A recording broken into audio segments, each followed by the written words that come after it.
Negative. Can you see me now?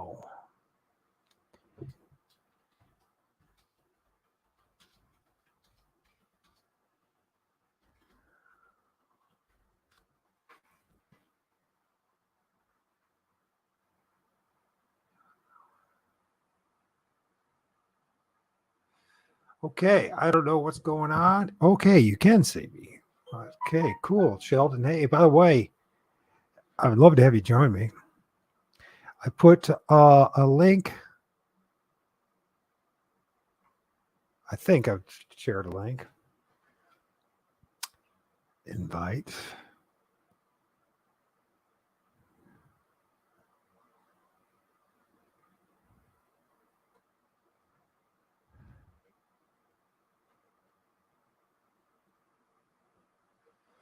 All right. Yeah, see ya and hear ya. Okay, cool. So, what we're gonna do today? This is my first time in an attempt. I have an interview. My first interview is tomorrow with a gentleman by the name of Jeff Mitchell. Should be very interesting. Um, present. So today is the day that you did. No, I'm inviting you right now, Sheldon. And I didn't, wasn't beforehand. Let's see. What should we look at?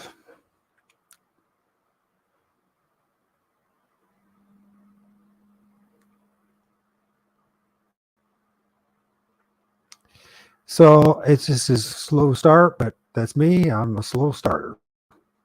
Anyways, not that it matters that much.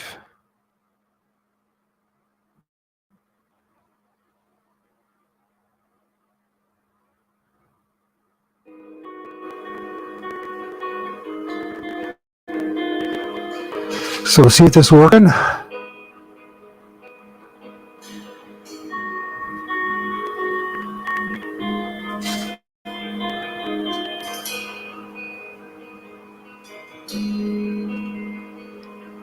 Why is it doing that?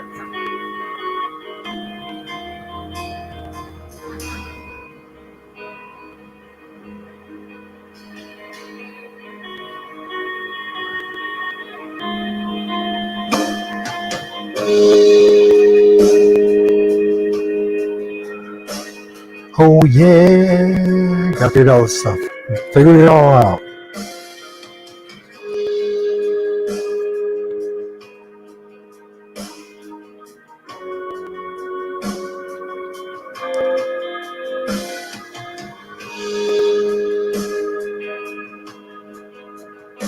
Hey Vaughn, how's it going?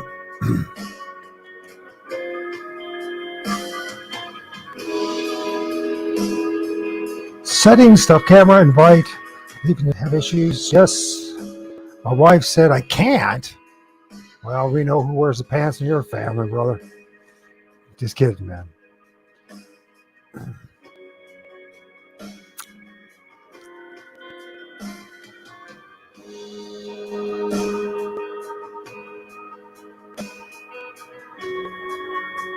See, quick layout.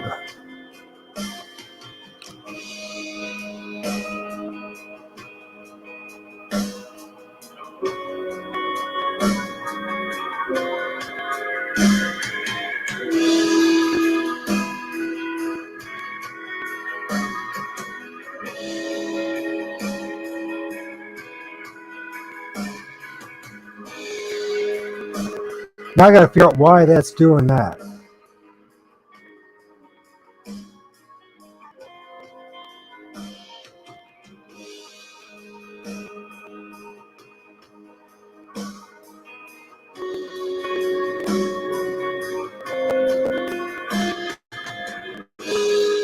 Present.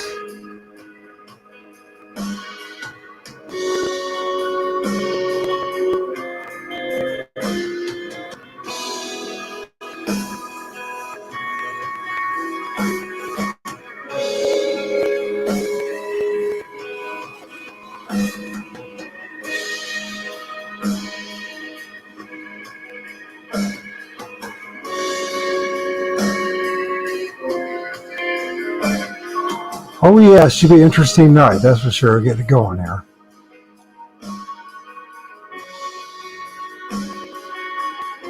Cropped layout press. La-da-dee-da-da.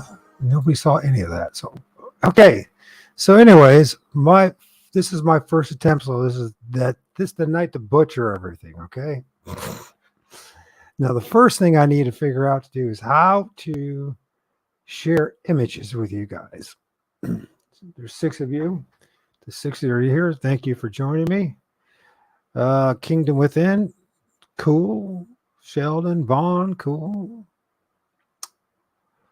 What are we talking about tonight? Well, we're going to talk about all sorts of things. First thing we're going to talk about is this image that you see in the background.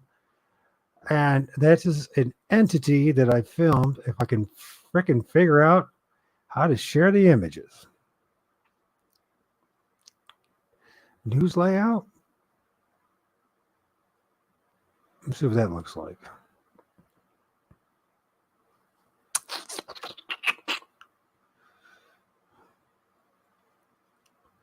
Slides. Have no slides. Computer. Okay. Well, first of all, how's everyone doing?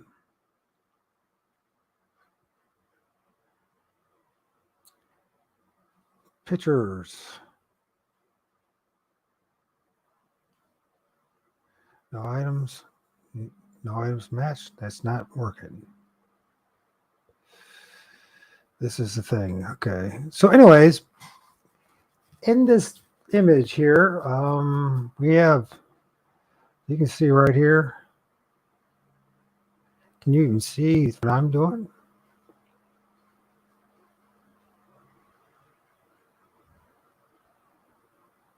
Let's see what happens.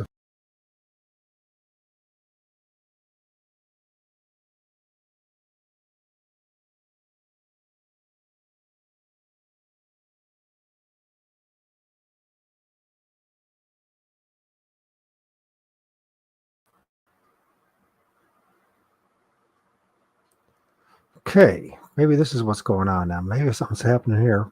It'd be nice to have someone help me walk me through this, but it is what it is. It's going to be a long night. Might be a slow start, but that doesn't mean things aren't going to happen. Okay, camera on mute. Can't tell. Present. So share screen. And we'll see what happens if we go this way.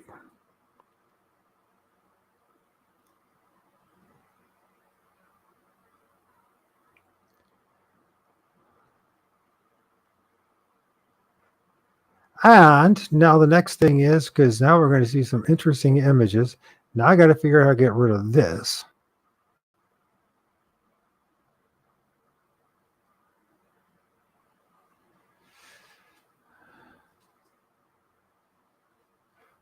So this is what we want to look at. The thing to the side of me, let's see.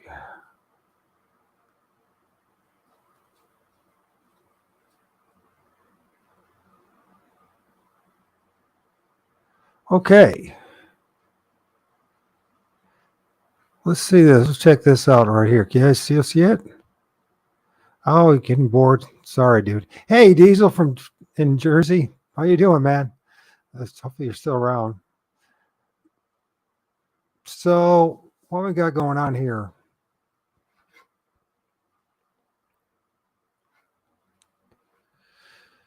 This is an image of an entity that I filmed in about a month and a half ago. And so we're going to look at this. If you can see this right here, this is the head. Okay, so here's the whole head right here. It's 2 dark eyes. There's an ear. And it's actually, there's a TP structures going on here. So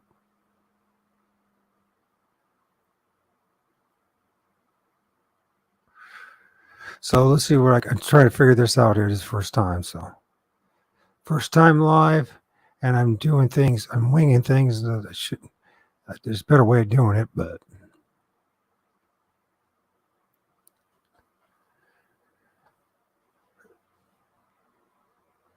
okay. So when I filmed this, this was a very overcast day, extremely overcast day. This is a tree trunk.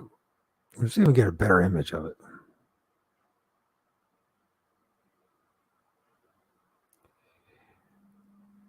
And let's go here. Just getting started here. So remember, it's my time. So thank you for, if you stick around for the abuse, it's not intentional.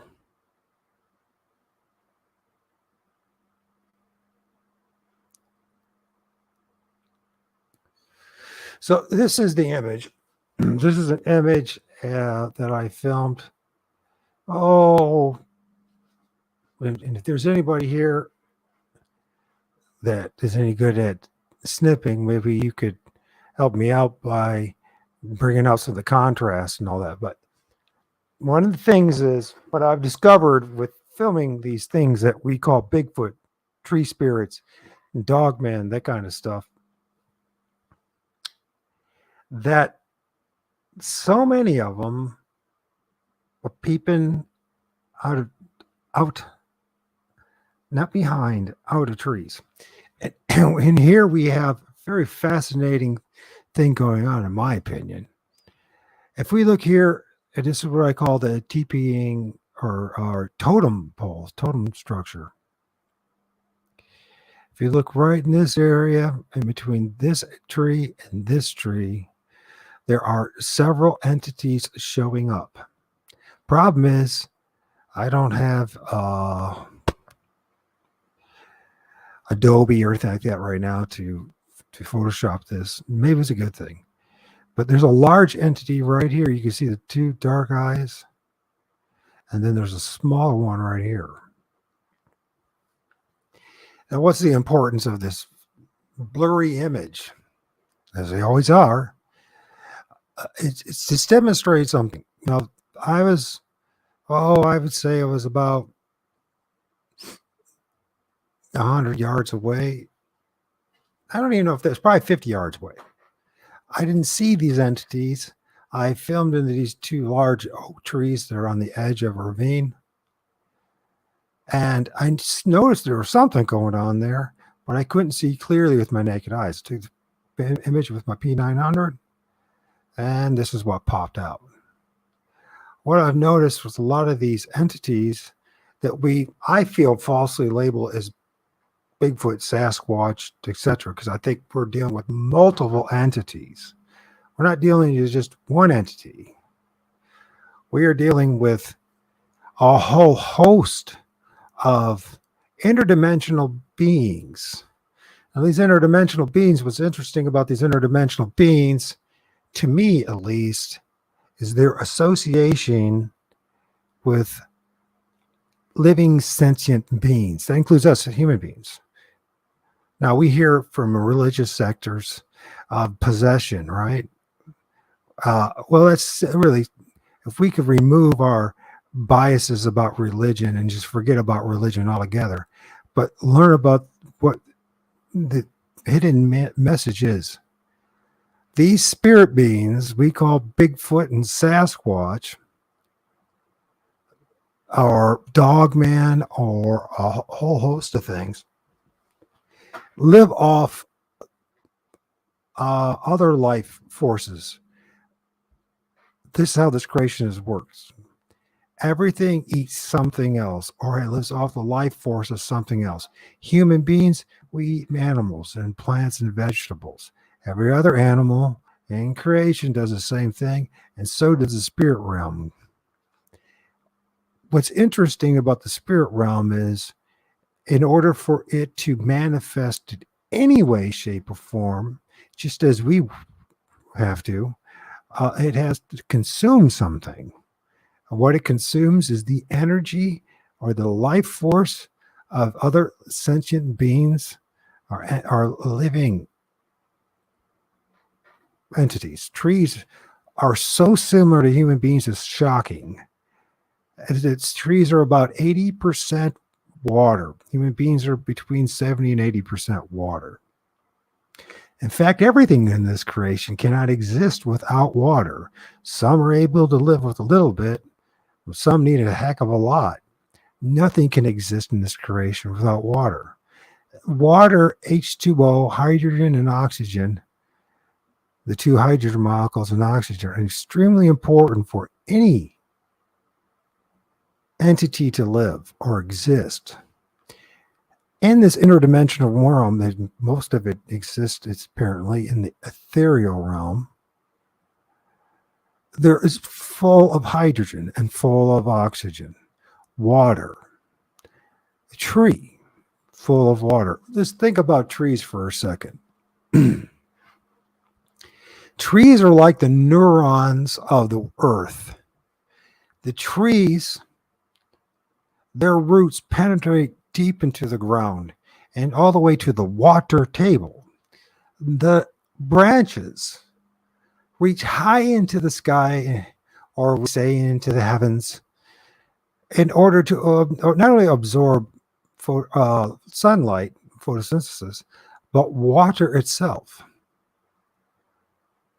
The atmosphere is full of water. All around us is full of water. We ourselves are full of water. Not just crap, but full of water. My proposition to everyone else is that these entities, just like the Native Americans and many different cultures have said, these things come out of the trees. They don't hide behind the trees. They come out of the trees.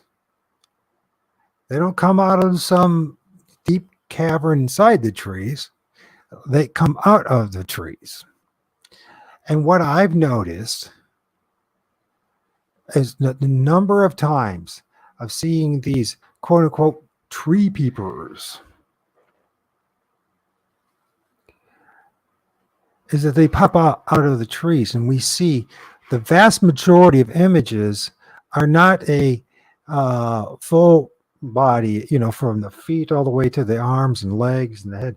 It's usually the upper part of the body.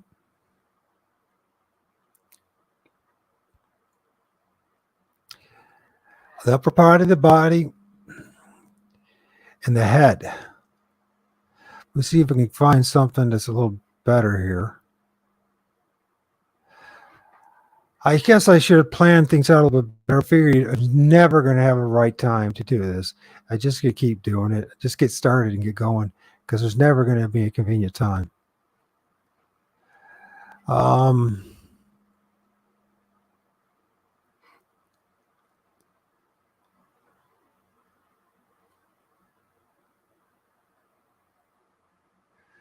And so we see this here. There's this entity. You see the deep recessed eyes.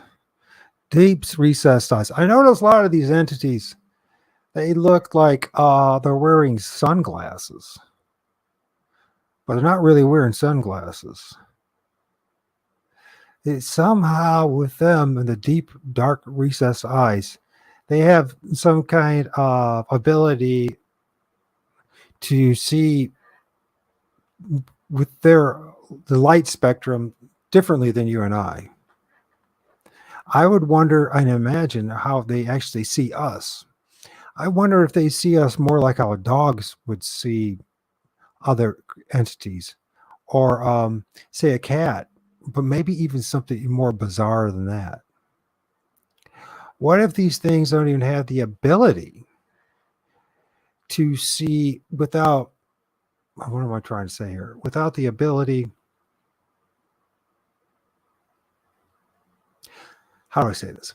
They see the light spectrum completely different than you and I. They recognize our essence. They recognize our voices. They recognize our heartbeat. They recognize the noise that comes from us. But I wonder how often they actually recognize so much of our physical flesh, but more of our ethereal, spiritual body.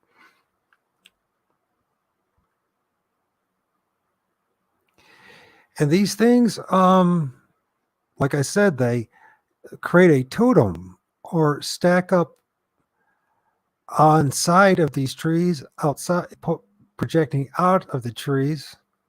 And one thing I've noticed from my own observation, and I'm pretty sure that most people that are involved in this Bigfoot research have noticed something else. Wherever these things are, trees die. Eventually, those dead trees are turned into quote unquote tree structures. Big mystery for all of us is still figuring out what those tree structures are. They do seem to have some kind of symbolic meaning, but there's also something probably more going on. And people talk about portals. Now, portals, there's some kind of way to create a rip in the fabric of time. If we think of dimensions are made out of time, space, and time.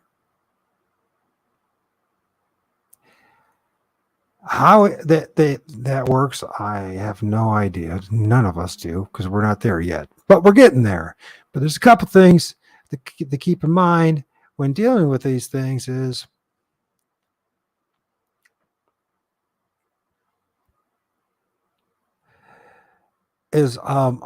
what exactly, what am I saying? I'm so out of it right now. I'm like, got 20 different things in my head, and I decided I'm just going to go for it. So I figured I butchered the first time, but as time goes on, it will improve. It always does. I used to do a lot of interviews back in the day, but I got I got tired of it, to be honest with you. But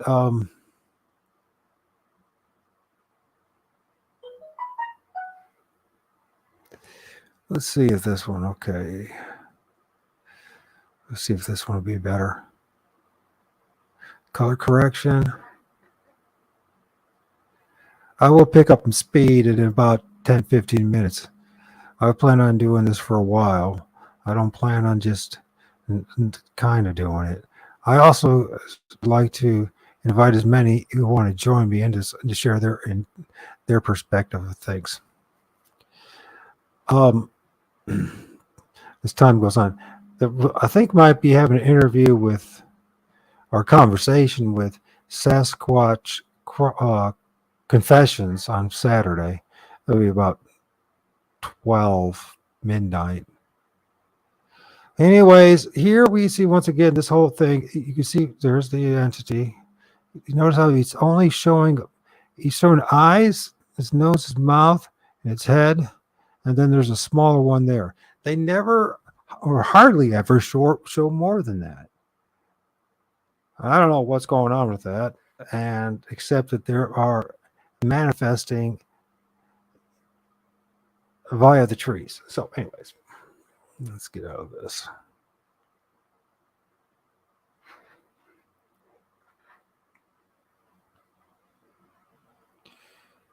This is going to take a couple shots before I get this right.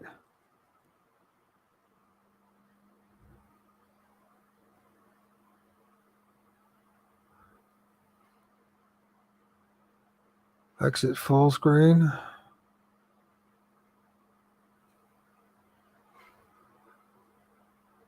Stop screen.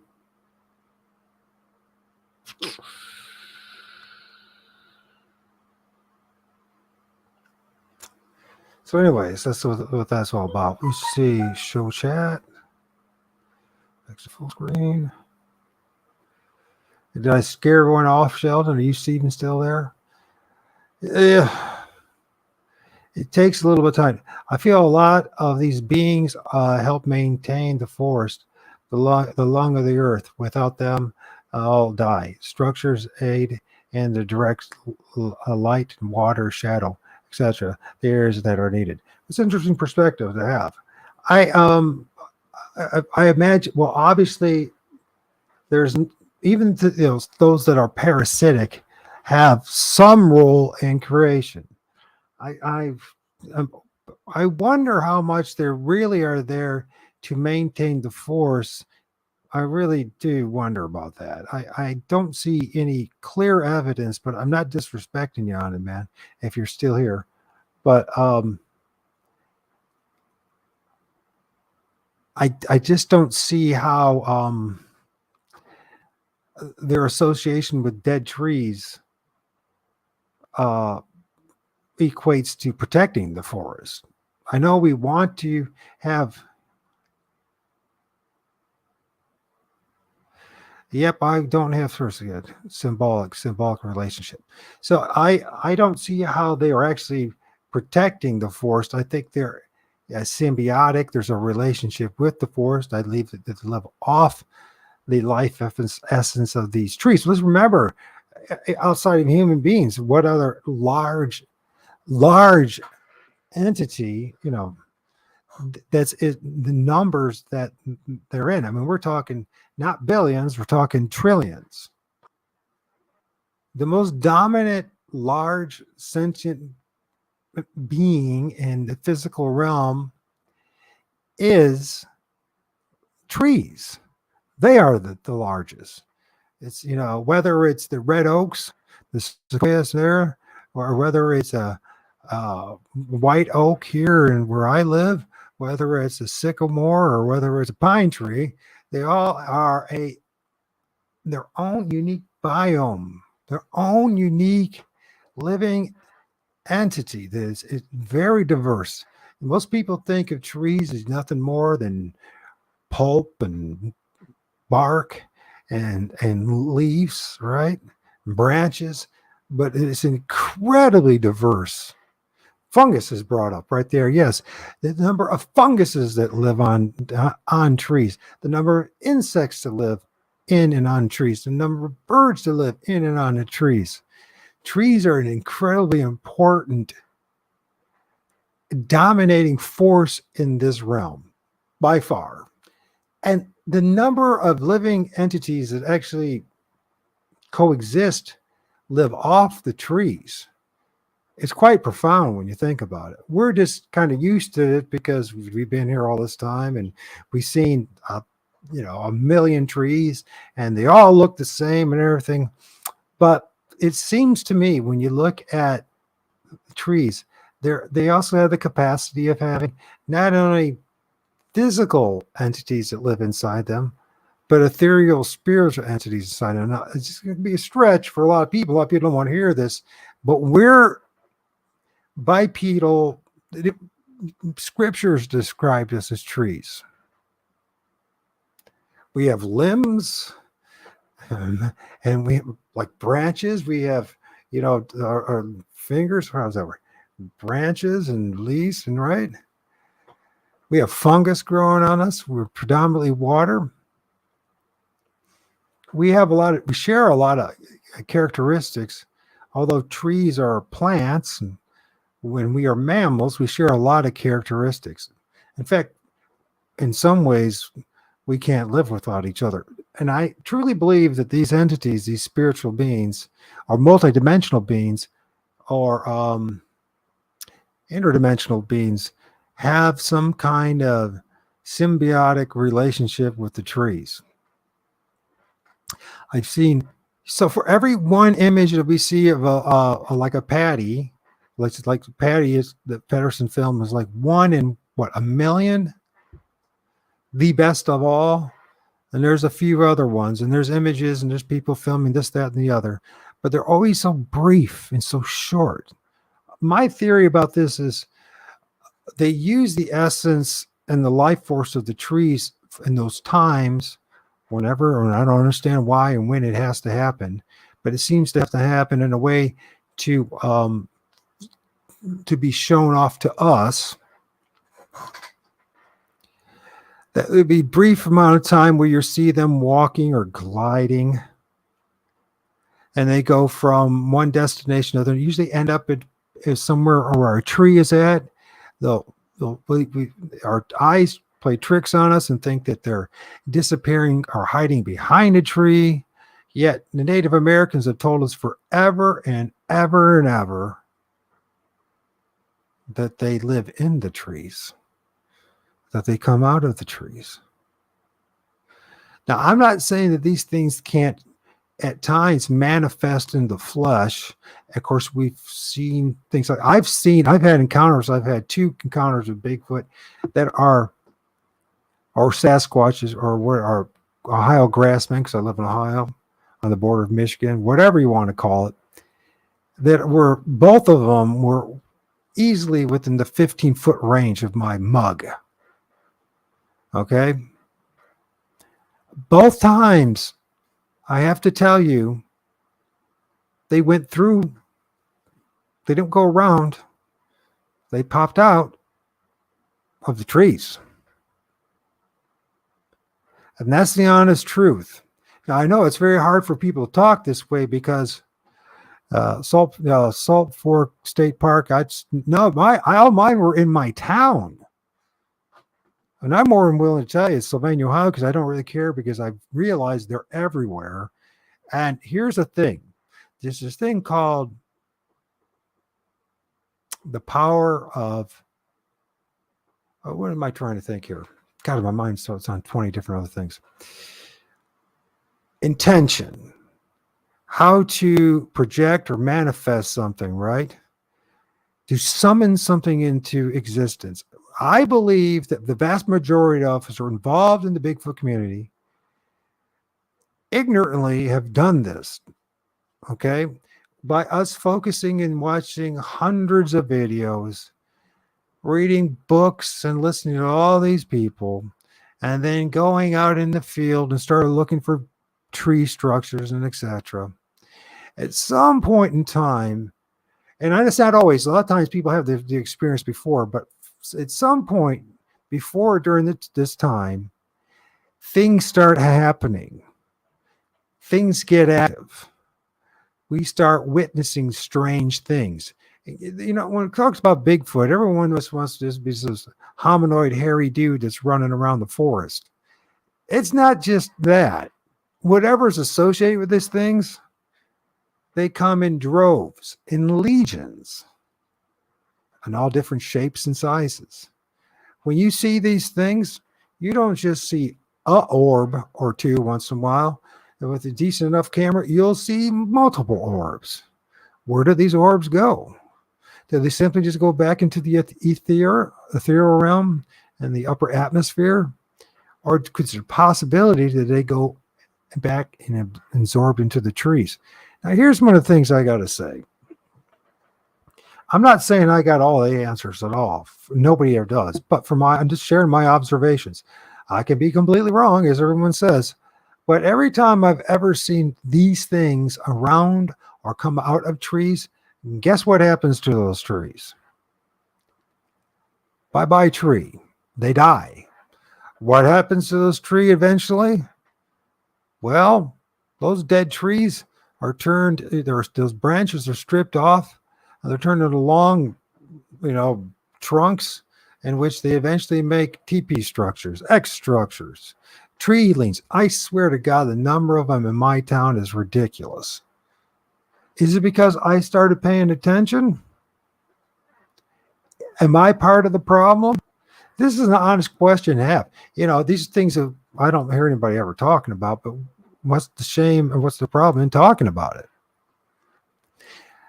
So they create these teepee structures, and I have filmed them, and I've seen shadowy looking entities inside the teepee structures.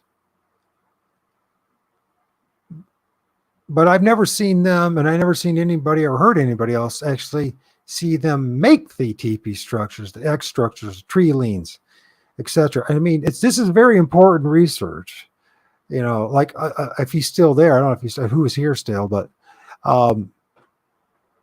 if Diesel's still here, I mean, the things he's filming and the association with these like fungal growths on these trees in the same location. And a lot of times with the camera angle and all that, you're seeing almost like a sculpture-like image of these entities. And it's amazing how many.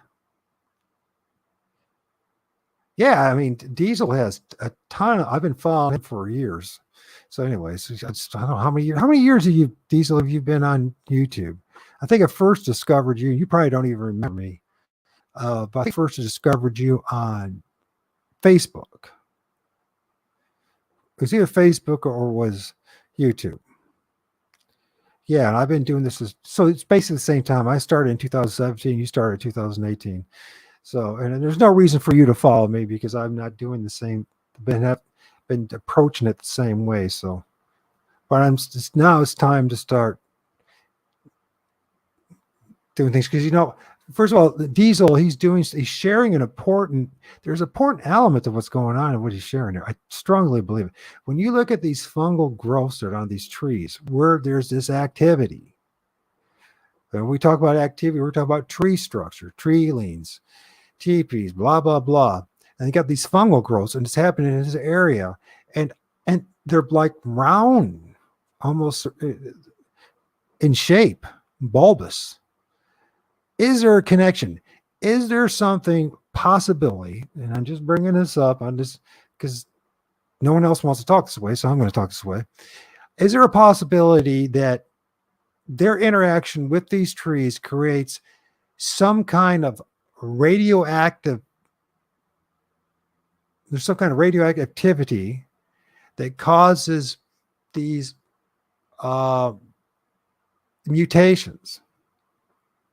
I'm not saying I'm right about it or not. Hey, how's it going? Exploring the millennial reign of Christ. Hey, what's it going, man? Hey, by the way, Julio, thank you for being with me as well. And if I missed anybody else and trying to, this is my first time really going live, and I never really even got close to having it figured out. But as you know, there's a couple more episodes. Glenn, once again, thank you for being with me. If you guys still there, a Gator Sky Exploration. Hey, Gator, that's great. Sky exploration. You soon true, my brother. You're so true, my brother. You're hitting right on the basic bare essence of truth of the entity problem in our environment. You're right. No one wants to talk about it. Yeah, thanks. So there's something going on in there, and people have used Geiger counters or in some kind of meters to read the radiation, and there's a higher levels of radiation where these areas of activity are where these things have been sighted or spotted, or where you've seen these things popping out of trees. I have to tell you, the number of times that I've seen, there's no way I can ever be convinced otherwise at this point of these things. When I film them, many times when I film them, I don't even see it with my naked eyes, but I film them popping out of the trees, and that tree eventually or soon after, we're within like 12 months is dead. Just flat out dead. So, and let's think about the amount of energy is required for them to even manifest. It has to come from something. When we talk about energy, right? You can't lose energy. It only can be transferred. But the process of that losing of energy or the transfer of energy, there's a loss. And many times you'll see that, for instance, a very basic example would be burning trees or logs or sticks or wood to create fire. Right? In order to create fire, you have to burn something. You have to burn coal. You have to burn wood. And I'm being very simplistic about this because I don't want to tedious myself right now because my MS is pretty bad. So part of this is stress. After a couple times of me doing this, I'll settle down and I won't sound quite as like a babbling fool. But the thing is, there's an energy loss of some source. It's transferred from one area to the next area, but the energy is still there. It's just gone from one place to another. In order for these things to manifest, I strongly believe they have to use the essence, the life force of these trees in order to manifest. Now, the question is, then why are they doing it? And maybe Diesel's right. Maybe part of the reason why they're doing it is because they are the guardians of the forest. Spiritually. Saying that, they don't obviously seem to be keeping people from chopping down trees or destroying the forest. I I do also think there's a correlation too with a lot of these dead trees as well. What's going on with all those tires, all those towers with the G this with the number and G that with the number right before it that you're not allowed to talk about, or else you get, your video will be blocked or taken down. But anyways, so there's a strong correlation. There's an immense amount of trees dying in my area. And I'm seeing this also, witnessing all over the place. And the number of trees that are dead now compared to what it was like 20 years ago when I used to be involved in greenscaping and designing meadows and planting new forests and designing and bogs and boardwalks and preserving as much of what can of nature, right, and native fauna. The number of trees dead in 2022 is dramatic. It's in the past 6 years, because I've been paying it. When you're out there in the field looking, right, for tree structures, for signs of Sasquatch, Bigfoot, I have a hard time believing that anyone that's been spending as amount of time as I have has not noticed an exponential, oh God, I can't put the words together today, a dramatic number of dead trees. Now, mind you, the way we're managing forests and wooded areas is dramatically different than it was 300 years ago, 200 years ago, in which controlled burning was an annual thing, in which large swaths of North America were burnt on an annual or biannual or even whatever, wherever it was time to burn it, right? To burn off all the dead growth and the undergrowth, in order for there to make room for the woodland bison and all the game animals and blah blah blah, and it allowed mature oak trees and pine trees to flourish, right? We're not doing that anymore. So that could be a contribution. Then we got those towers out there that there's been enough scientific evidence independently that trees around or near to those areas are dying. Then on top of that, when those lines in the sky, and many of those lines in the sky are made of one that they use coal ash. It's not the only thing they use, but coal ash. And what does coal ash create? Acid rain. So we got multiple factors assaulting the forest, the trees. Here's a question. Is this, because many people feel that this is the end of the world, regardless if it is or not. Could these entities be manifesting themselves in order to say, hey, look, try to get our attention? And I'm not being a tree hugger here. I'm being a pragmatist. I can't say the words today. God help me. I'm using some common sense, right? There's serious problems going on ecologically, and there is an assault on the forests and the waterways, and it's been going on forever and ever. We're getting to a breaking point in many ways. Don't have to be a tree hugger. I don't believe in climate change, but I do believe in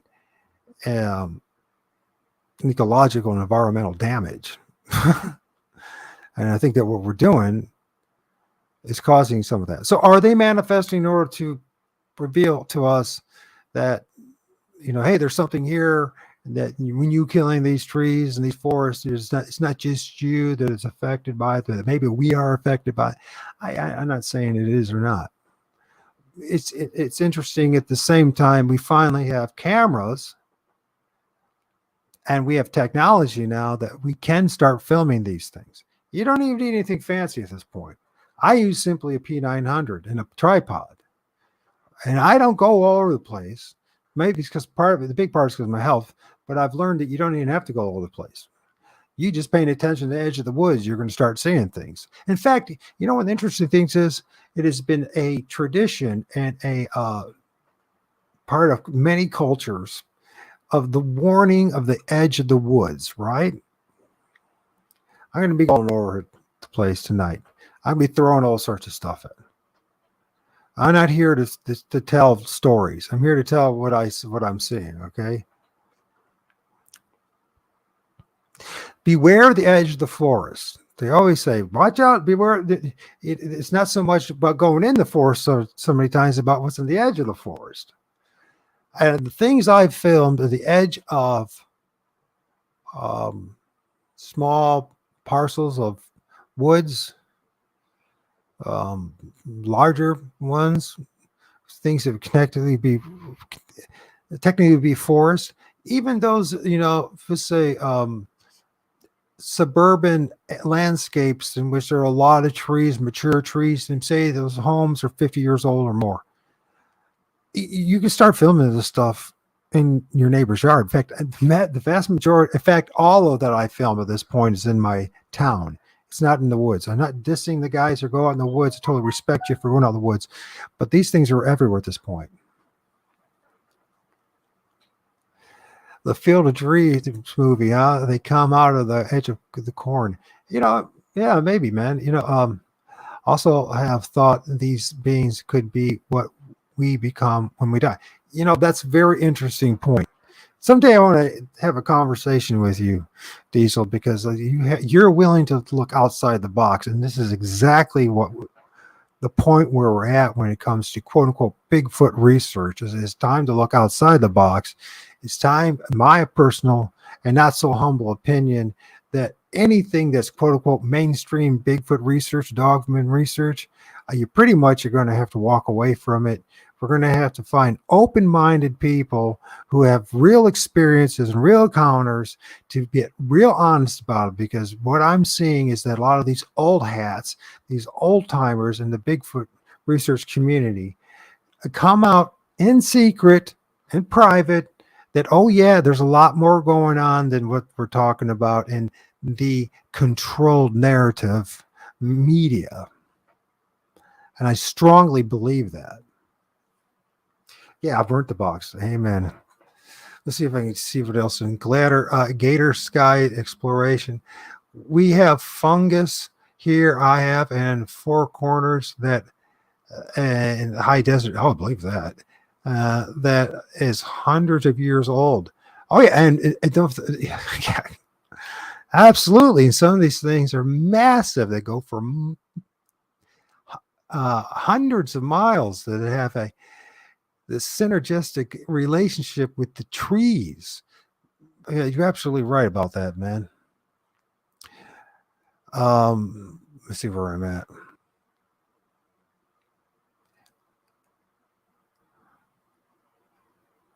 Let's see. So, man, that's the only problem if you start going to, but you have to do this because you have to show respect to everyone, and I want to, by the way.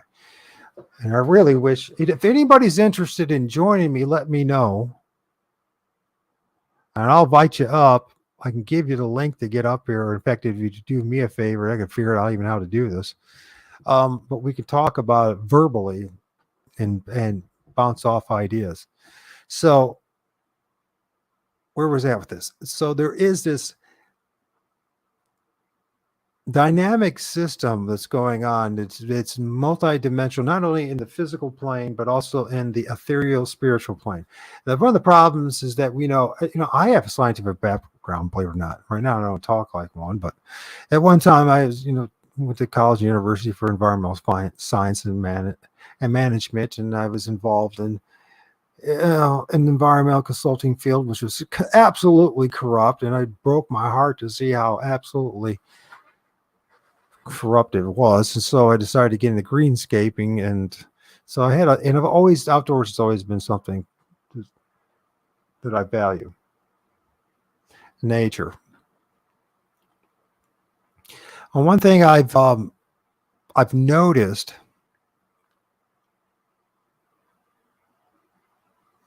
Yeah, diesel would be great. I mean, I could leave a link. I'm not sure. I think if I leave a link,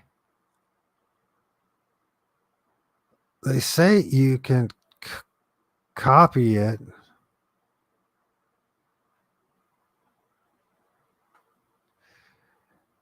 And I think you go in there and then somewhere invite. Let's see, invite? Is that it? No. I got to figure out how that works too. Banners, brand, private chat. Damn, that's one bad thing is doing this on your own. And your first time doing it, you don't really know what you're doing. And I guess I could watch some videos, but I'm the type of guy that I can call. I can call. That's it. I don't know. I'm not hooked up with Skype or anything like that.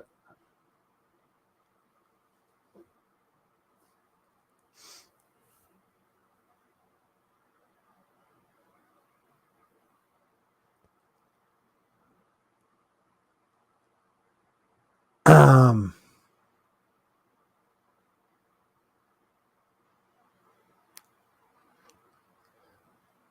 I don't know. Something like that. Anyways, I'm getting distracted here. So,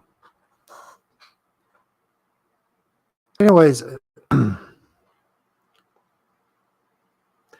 something that's going on between these ethereal, multidimensional beings and the trees. Somehow they are able to not only live inside the trees, but somehow absorb the essence of energy of the trees when they come out of the trees.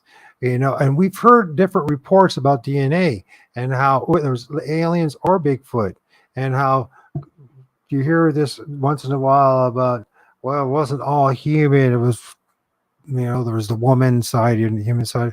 But then there's this thing like plant vegetation, similar DNA to plants. Could it be that correlation? Could it actually be that they draw some of their essence, their own, quote unquote, or their form of, it's not DNA, whatever molecular structure that helps them manifest, that they're using the life essence of these trees, these plants, the ground. I mean, I've seen these damn things not only come out of the trees, I've seen them come out of the ground. I'm just being honest about it. And a lot of these things look like freaking dirt. How many times have we heard things of these things and their hair almost looked like it was the roots of a tree? Or there's branches and all sorts of pine needles and all sorts of leaves and all this stuck to their fur. Was it really that? We witches and sorcerers and people who practice that kind of magic or whatever, they talk about the elemental spirits and the elements. Do they need to have these?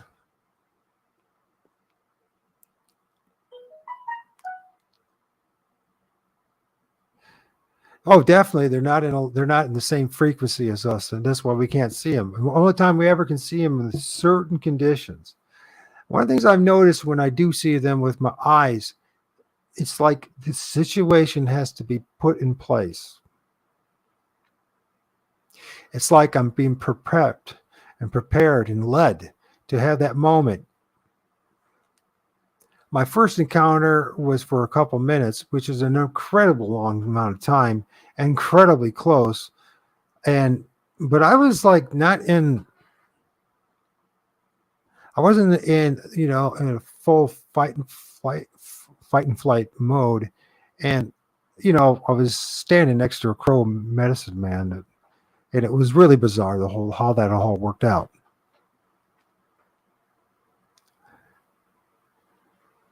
All the other times, there were fleeting moments. They literally were. They were only, like we talk about, seconds.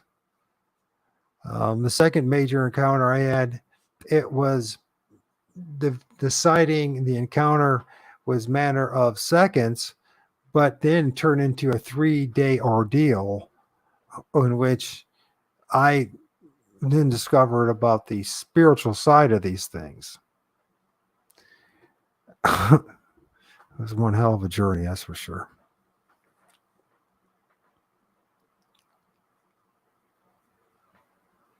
So let's see, where would be a good place to go with this? So I can't figure out how to do half the stuff, but this is the first time through.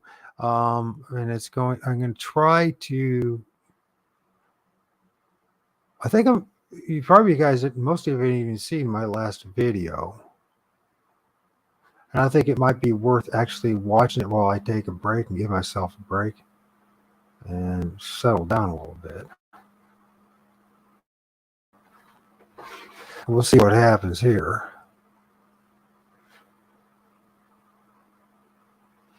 And it is worth watching. It's not just about, another story about another sighting or encounter, because quite frankly, and I hate to sound like the biggest jerk that ever was, but I don't mean to be, but I don't want to hear about another scary encounter. What I want is to start interacting with serious researchers who want to take this to the next level, because the only way we're going to figure this stuff out is if we get a little more imaginative and start using a little more than the entertainment value is over for me. If you've had these encounters experience, you have the good, bad, and the ugly.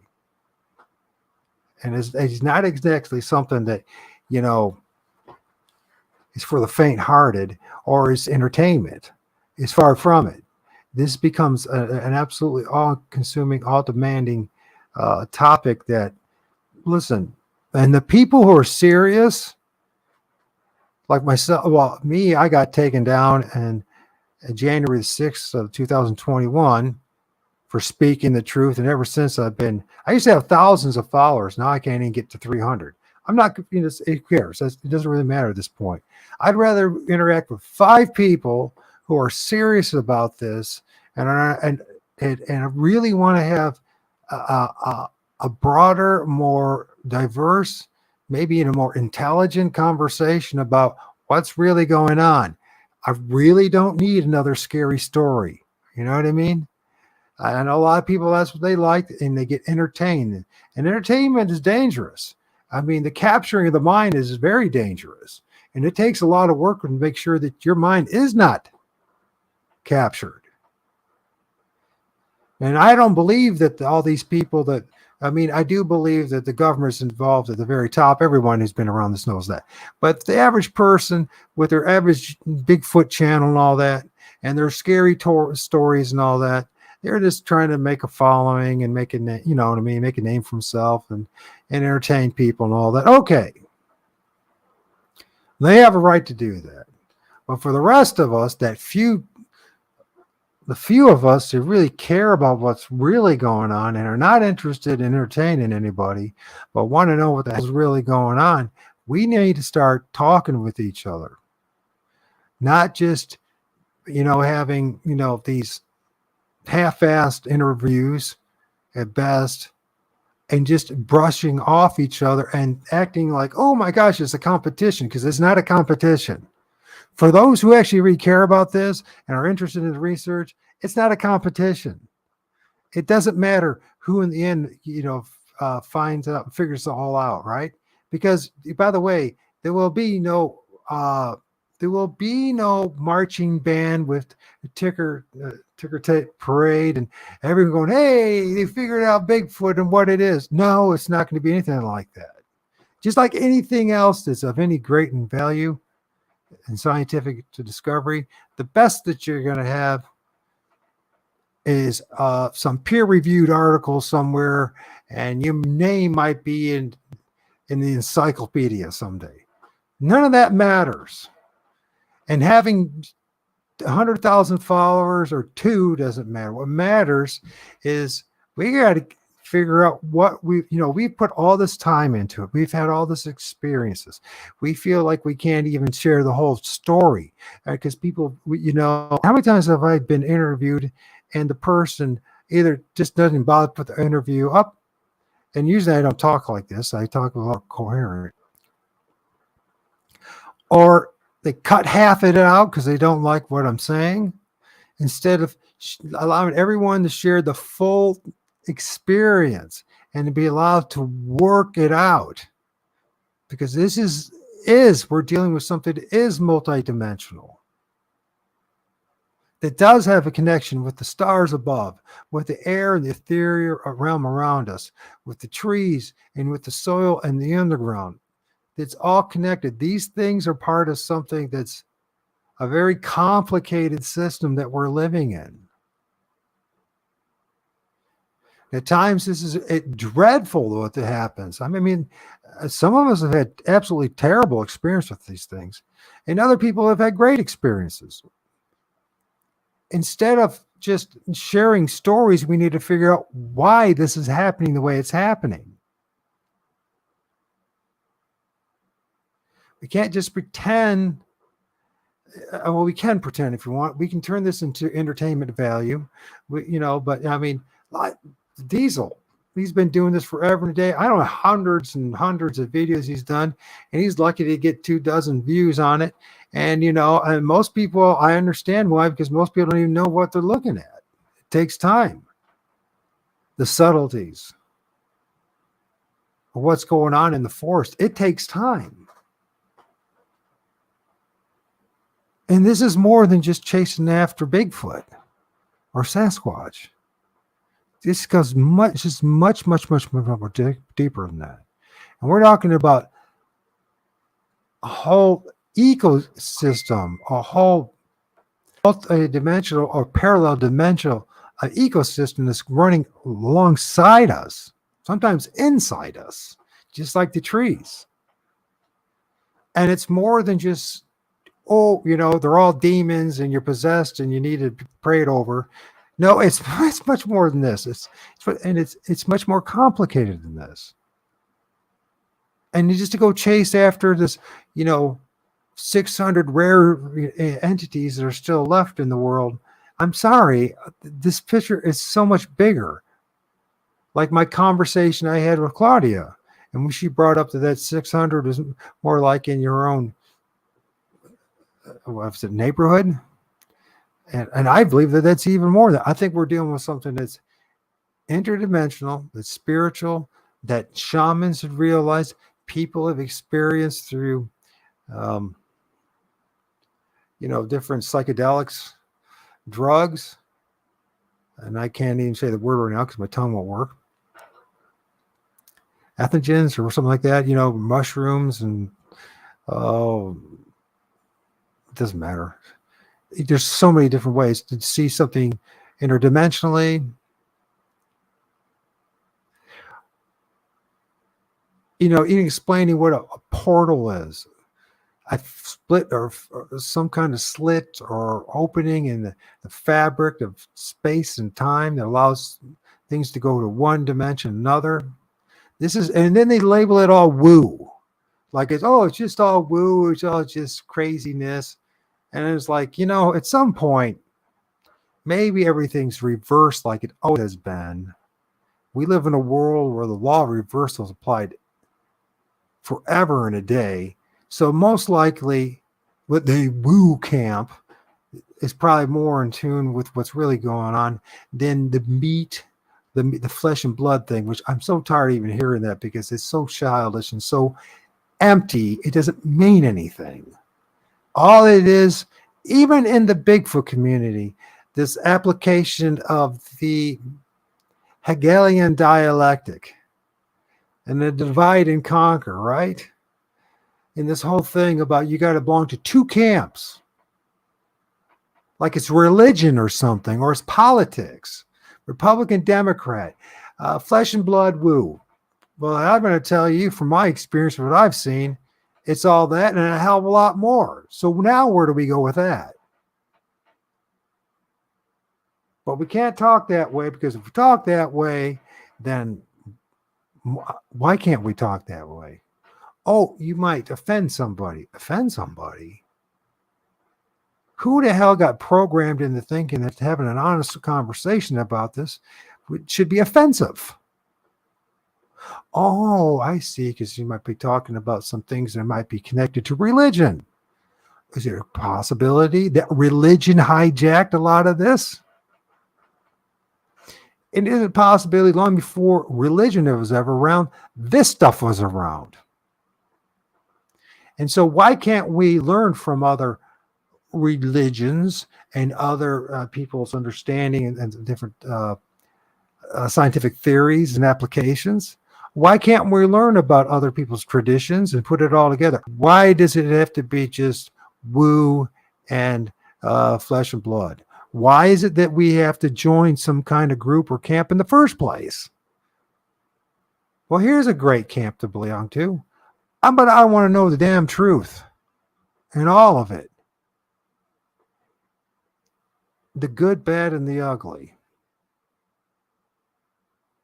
Even that, the bizarre of bizarre, fine. I'm facing my fears. Many people who have done this have been facing their fears, and it's time to move on. And every person has something to offer to this. And here's the problem. Okay, so now a guy like Steve over there, which I'm not hating on the guy. It's clear he's just taking advantage of the situation with his, and he can have 1 million followers for all I care, and he can read every email that it ever wants. At the end of the day, none of this is. It's all it is. If it's done, one good thing is point out that there are multiple different experiences, right? But now we got to take it to the next level. We have to take it to the next level. We can't just lean on Steve and people like him, because the only thing that's going to happen is that we're going to hear a whole bunch of emails and people's experiences, and that's about it. I mean, nothing's going to happen with it. And it's not going to happen in these conferences, because these conferences, nobody wants to get deep and honest about and have these kind of conversations. Instead, we always got to be listening to somebody who's written the latest book, as if they might have some kind of ulterior motives behind it or not, and listen to the same thing over and over again. Well, in 1850, a group of people were in the middle of Appalachian Mountains, and they ran across this hairy man. Imagine that. Now, hey, listen, we already got this figured out. It's now time to move on. What are these hairy men? And by the way, these hairy men are never alone. What is that damn thing that I filmed? How many times that entity that's on their damn shoulder? It almost looks human-like and white. What's that entity that people have filmed once in a while it's like hooded? Like it looks like he's like a druid monk or a satanic wizard or whatever, you know what I mean? Whatever, right? What is that entity? And why is it at times we see things that look like what they call like aliens, and other times that look like Sasquatch? Mom? And why is it is always going to be the people that have the money and the resources to share stuff? They all seem to be ex-FBI agents or ex-military, or as if all of a sudden that makes them credible, more credible than the average Joe on the street. Truth is, that's not the case. Many times far from it. Are we ever going to talk about the weaponization of anthropology and psychology that has been deliberately hijacked by government agencies and the military to steer and guide the narrative to keep us from never having the truth? It's 50 freaking years plus since the Patterson film, and it's time for those of us who care about the truth to say bye-bye. I like you guys. Don't take it personally. But if you're not going to listen to a person like myself or Diesel or a lot of other guys who have just a little bit different to share, then there's no point of listening to you, because you know what? All you're going to offer to us is stories. We don't need your stories. We're grown men and women. We need the truth. We don't care about your stories. I mean, don't get me wrong. I'm great empathy and compassion for people, and I understand the trauma that they go through. And believe me, think it's very valuable that people have an opportunity to share their stories. But there's only so many stories, and then you're just like, okay, okay, okay, okay. Um, it's like a form of brainwashing, and I don't even think we are consciously aware of this. It's the same with what happens in religion, with the repetition of the same thing over and over and over again, and it takes an immense amount of effort to break from it. Usually what happens is something traumatic happens that causes a person to start thinking. That same thing happens in education. The same thing happens in mainstream media. That has everything. In fact, anybody that spent any time seriously researching stuff has come to a realization that an awful lot of what you've been told is not even close to being true. And why do they keep pushing this stuff? So I've gone on a tangent here. Like I told you, I'm going to go over tangents tonight because I'm trying to figure out this thing and figure out how I'm going to do this. But it's I'm going to speak truth. I don't care if it offends everybody. I don't care if I'm ever popular. I don't care if I'm ever on Sasquatch Chronicles. I don't care if I'm not to diss Wes. I don't care if anybody ever invites me to one of their conferences. I want to know the truth, and I've been around people who are interested in truth because the truth leads to more truth, which is more truth.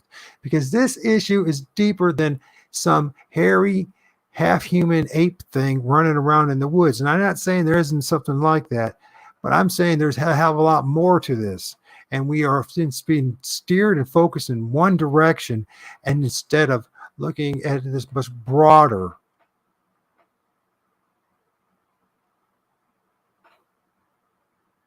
Here's a question for you. How many times have we filmed these things and we see these shadow entities that create these totem poles that climb up these trees and these different things, and then they tell us that it's frickin' pareidolia. And you and I know damn well it's not frickin' pareidolia. Not all the time. In fact, you'll recognize quite clearly that there's something strange happening in that one specific tree or location. You can see it in the video. You can see it in the stills. And yet people have to tell you until they're blue in the face, it's all pareidolia, like parrots. Like parrots. Except they're experts. But you know what? If you've been doing this for a while and you've been looking at these images and you've been looking at your film, you start seeing clearly the difference between pareidolia and there's something there that's a little out of place. That almost seems like it's its own individual entity or being. And yeah, it's a damn freak show. And our Native American cultures, I don't believe for a moment that the original totem poles that they carved out had anything to do with eagles and wolves and coyotes and all that. This is spiritual in nature. They knew this is spiritual. You think they didn't see the same things we were seeing? Probably even in a greater level because they're more in tune with the creation.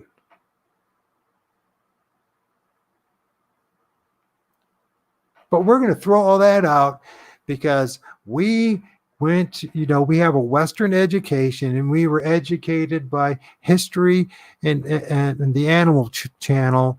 And we went to school and we got our master's degree in biology, or my thing was ecology. And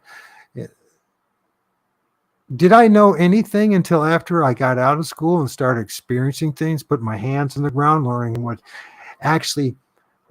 native fauna actually really was, what the interaction of native fauna was to the soil, with the trees, and with the air? No, I didn't learn any of that crap, and even in university. In fact, the way they have it, they're going to make sure you're so compartmentalized that you're going to specialize in one little area, so you never get to see the big picture. This story is about the big picture. It's the big picture. It's the picture that explains a huge part of the universe that we call the universe, right? This creation that we live in. It is very clear to me And I don't need to see a UFO or something hovering over me that looks metallic or whatever. And if it happens, it happens. I've seen UFOs. I've seen things floating in the sky. I've seen things, especially when I start to have a sighting. There's nothing unique, and it happens to many people. But there is something, this very connection with those things we call stars that are supposed to be how many light years away? Absurd number that there's no way. you, you just make this shit up, man. Make the shit up, man. And yeah, there's a lot of hoaxers out there, and there's a lot of dudes. And anybody says that they can't make a decent looking costume today, or that the government didn't have enough money to make one back at the time of Patterson, that's not a good argument because they did have that technology. All you have to learn about is Laurel Canyon for once. They had the technology to just about anything. That doesn't mean that the Patterson film wasn't true. I'm saying they had the technology, and people have the ability to fake this crap, okay? I don't want to fake it. I want to know the truth. I want to know what I experienced. I want to know what the shamans know, what the medicine men know, what many other people know, right? They know what's going on.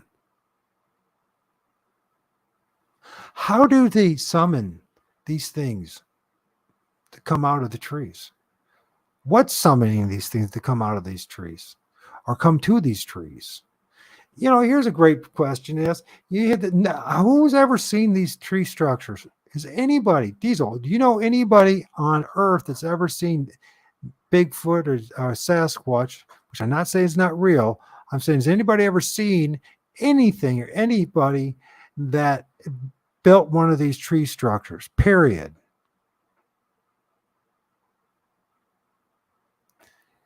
Now, there's one guy, Northwest, was it New York, Bigfoot, whatever it is. I can't think of his name right now. I've talked to him. It's been years. Anyways, and I tried to talk to him. He wrote a book, of course. He has an image of some of these branches flying in the air. I don't know. It's partial image. I don't know. All I know is somebody holding it. I'm not saying he would do it. I don't believe he'd do it.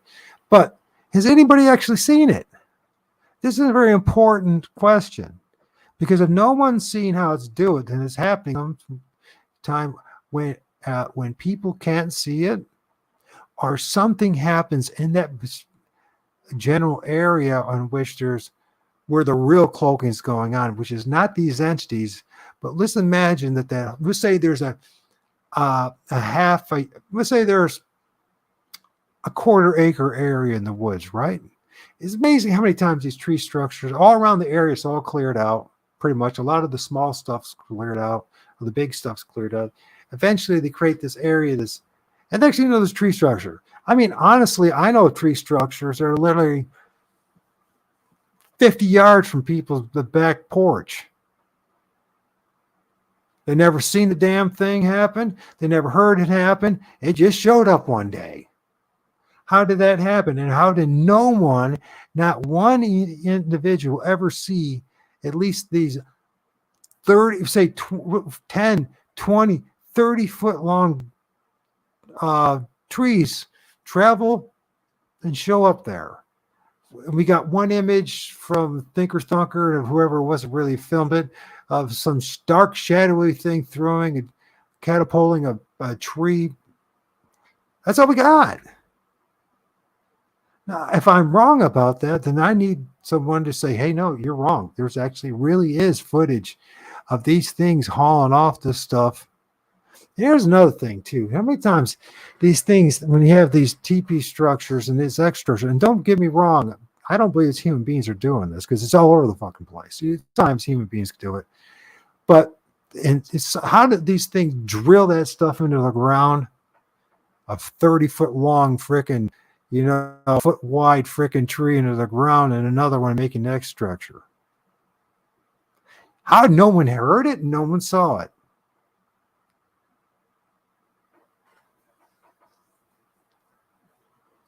This world is a multidimensional place. This world is a dualistic place. This world is created. There's night and there's darkness, and there's night and there's day and light. There's good and evil. These things are part of this realm called the darkness or the night. And we know and understand very little of it, which is really bizarre. How did this happen? This is the half of our creation, and we don't even understand it. How many people can honestly say that they spent one night in their life 50 yards in the woods with no lights, no fire, no nothing, just sat there still and observed what the heck was around them? And how is it possible that when people have these interactions during the day or the night, they'll have these things parallel them and they'll hear the footsteps? And these things are supposed to be 1,800 pounds or 800 pounds, right? 600, 800 pounds. Freaking going through the undergrowth and the brushes and you would think that, hey, listen, an 800-pound AT, there should be multiple footprints everywhere. Here's another thing. When these tree structures made, the way they're made, there should be multiple footprints everywhere. Not just one or two, 50 yards away, everywhere. What's going on here? And to say the cloaking doesn't add up. Of course, we're cloaking. Okay, so they're cloaking, so you couldn't see it. Where's they obviously have the ability to not only cloak themselves, but the tree. Or maybe the whole area there. Could it possibly happen in some kind of working through the this plasma, this part of the realm, listen, I've had these experiences where the air, we talk about this, and the air feels so thick and you cut it with a knife. What is that really we're talking about? We're talking about something energetic, something plasmatic, something that is, what happens there, huh? Is it simply just a portal? Or is there, it's almost like that whole area, knowing's there, everyone's like psychologically and physically is driven away from the area. Everything's blocked. The whole area is blocked, right? And somehow magically, all these trees and these, we're talking trees. We're not just talking branches. We're talking trees where the branches are stripped off, get together and they form teepee structures and tree lanes and this and X structures and all this stuff. And no one saw the damn thing. I tell you what, I've gone in my town. The number of times I've gone like just on paths and not used that often, but they're paved. And you'll look at both sides and you're like, damn, there's an X structure right there. And it's likely 8 feet away from the path. And I go over there and for 15 feet from the other side, there's another X structure. And you'll see tree lanes all the way going down the path. And I'm sorry, we haven't had any hurricanes. We haven't had any strong storms this year.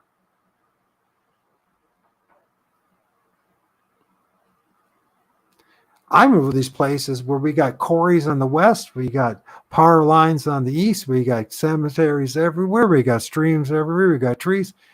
There's so much to be talked here about. We don't talk about it. We just want to hear the story. Well, after a while, the story doesn't that's so all that interesting, and you want the truth.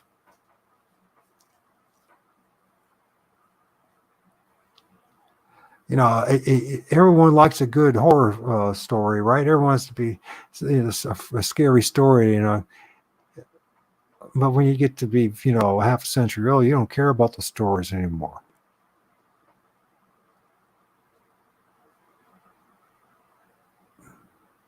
I don't want to hear another scripted program response. I want to hear something that from people who independently think. Does that make sense? I don't want to hear something that everyone else. It's so obvious, like the way people speak. It's like you have to say the right key words in order to make it look like you know what you're talking about, right? And you guys know what I'm talking about. It's always the same words. And you've been hearing it for 6 years. And it leads nowhere. Energy levitation. Yeah, but Diesel, how come no one sees it? Obviously, there's energy involved. Obviously, there's levitation. Obviously, there's cloaking involved. But it's nothing that we are understanding. And how does it just one day show up? How come 350 yards to the east of me, there's a freaking teepee structure that no one ever saw happen, or everyone witnessed happen, or even and that 99.99% of my hometown doesn't even know it exists.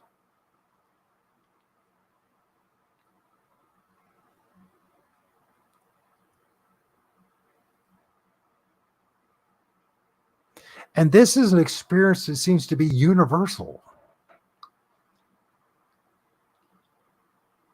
I mean, you could have a town of 20,000 people and only 5 people even know anything about the topic. Or if they do, they only know a very cursory level of it, in which they've read a few books and know of some of the history behind it, or the storytelling, the news articles. Well, none of that. At some point, the value of it is about that small compared to the whole damn thing, which is huge and spans.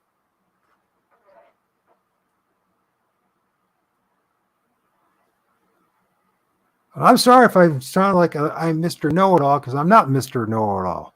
But I'm telling you one thing, I spent enough time doing this to know that what's going on ain't nothing of what 99.9% of the Bigfoot community, dogfoot community, and all these people are even talking about.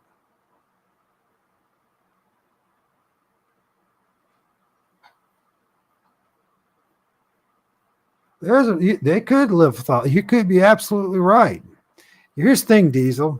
So because we see something that looks like Sasquatch, right? What are all the other entities that are associated with and attached to it? Because there's a ton of them. It's like, what's the peanut gang? Who's the Linus? Is that the one that just everywhere goes there's dust and dirt and flies flying off them? That's what this is going on with these things too. Is like every spiritual entity you can imagine is popping. That's attached to these things flying all over the place. I'm not making this up.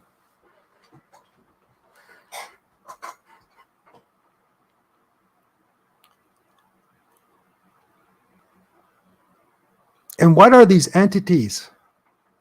Because it's more than just mind speak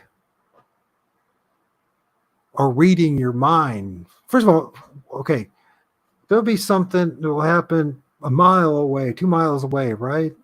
We make 20 miles away. Somehow, magically, you're led to, right? Just amazing. Just you're led to. And, how did they know that you were thinking about that? And how did they know that you were going to be there? And how did it all happen? Just like that, magically, right? We've been told about familiar spirits and regional spirits. Just about every culture. In fact, I don't know any culture doesn't believe in that, except in this past 100 years with the modern educational system has done more to dumb us down and enslave us than anything. That knew that there was multiple entities involved with this, from different realms, different dimensions, all associated.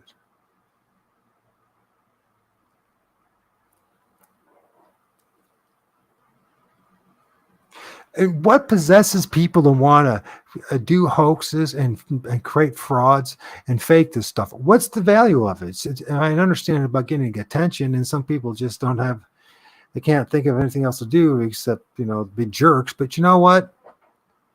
It's honestly, when you think about it, at some point, let's put it this way. If this stuff was really understood, if somebody was running around in an outfit and we understood what was really going on, we'd be like, oh, the guy must want to be a furry or something, He's dressing up like a deer or something, or a dog. He wants to be a Bigfoot, right? There's something seriously twisted with the whole story. And people just say, oh, yeah, just people just want to create hoaxes and they just want to make fun of things. I mean, what possessed them? Why don't they dress up like a freaking antelope? Or how about a giraffe? Or how about an elephant?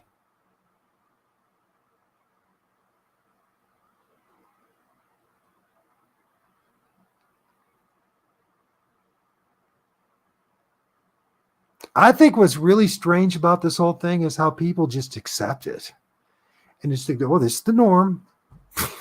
I'm like, you know, there's something deeper going on here. There's something extremely disturbing about the whole thing. If there's people running around wanting pretending to take like they're Sasquatch and all that, especially knowing the fact that there actually is one. And not only there's one, there's multiple things that are associated with it.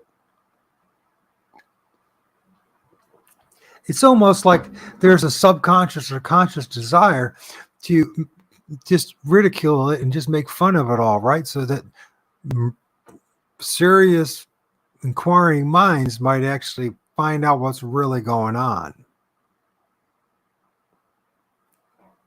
My favorite argument about all this stuff is, oh yeah, the military.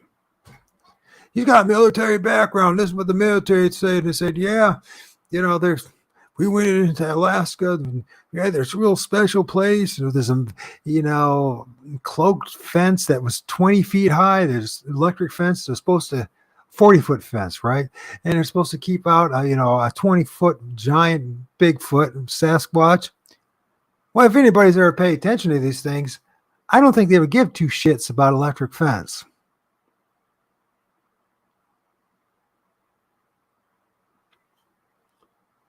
And nor would you be sitting around blasting bullets in them and shooting them in a million pieces. Common sense would tell you, even if there's an issue with electric fence, right?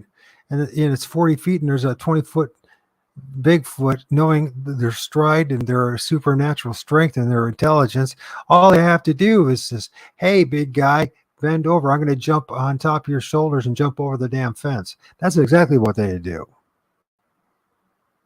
There's no electric fence that's going to stop anything of this nature, especially if these things are electric in the first place. It's part of their nature. In fact, in one thing, how many times you see these things around electric power lines and power stations? They don't seem to be. And how many times have you heard, or maybe you haven't, but I'm going to tell you, these things, they seem like, yeah, it was just like they had its mouth on it. It just seemed like it was just drawing electricity.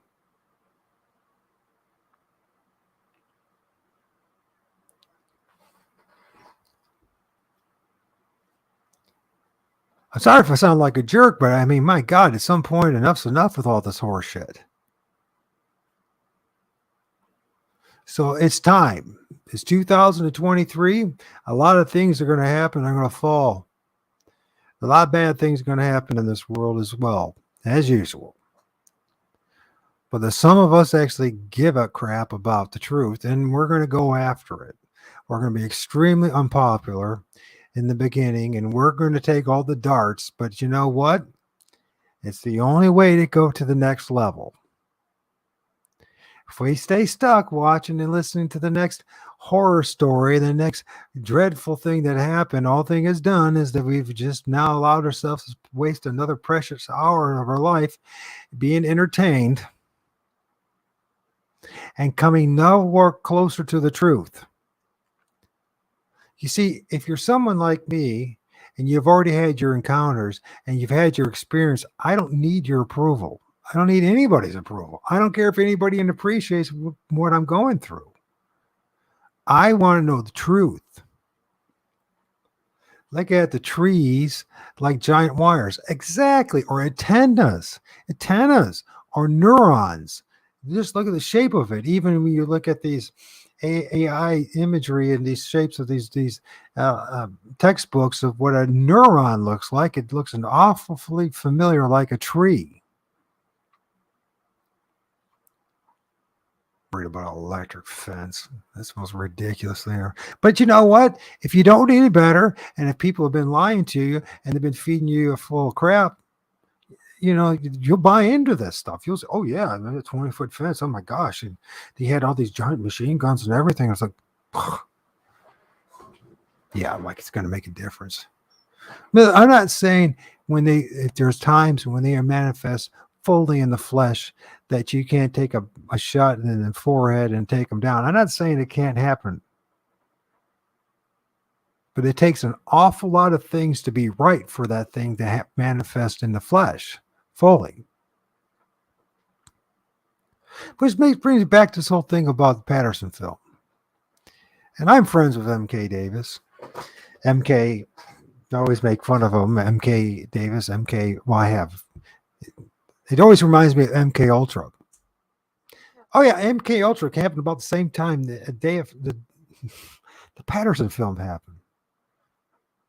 Now, I'm not saying it didn't happen. What I am saying, whatever happened that day in those red bloody pools, it wasn't just freaking bacteria or some kind of microorganism, fungus, whatever. Some kind of rituals happen to help those things manifest. And there is a connection with these things and these ziggurats and these pyramids throughout all the ancient world, and the use of sacrifices of human beings by the tens of thousands. And I do believe that somehow, some way, these things, or something that looks like them, manifest. And it doesn't align with a lot of shamanistic traditions.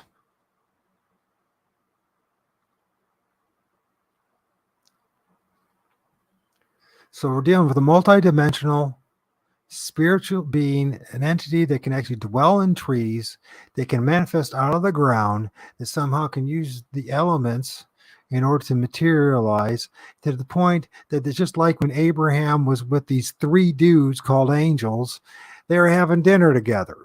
You tell me how. Here's something to think about that everyone, it totally goes right over their heads.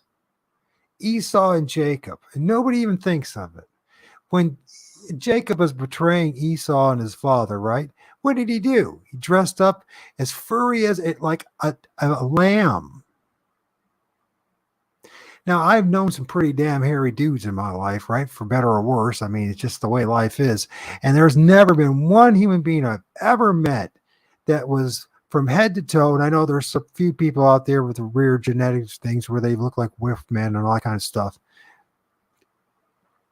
No, either Esau was one of those dudes that looked like Mr. Wolfman, or he was hairy. And that this story is not supposed to be literal, but it's supposed to be, there's an underlying message behind it.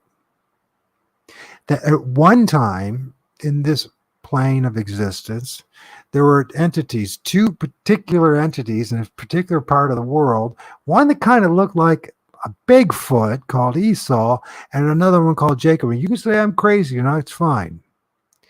But you explain to me how Israel, let's say Abraham, Isaac, tell me how Isaac was so stupid that he couldn't tell the difference between a lamb and his own son. Of course, it wasn't literal. It's not deeper meaning behind it. Something deeper behind it.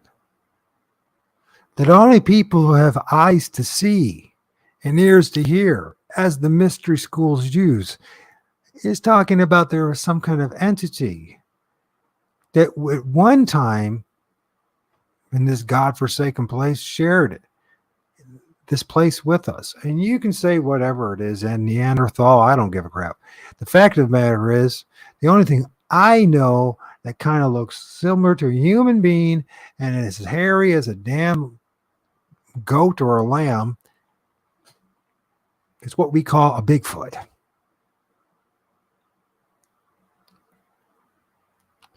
Mary Magdalene was depicted all covered in hair. Yeah, see, there's something going on, but it's hidden in plain sight like everything else. Everything's hidden in plain sight. It's like for some reason in this world, to tell the truth, you're ostracized. You're isolated.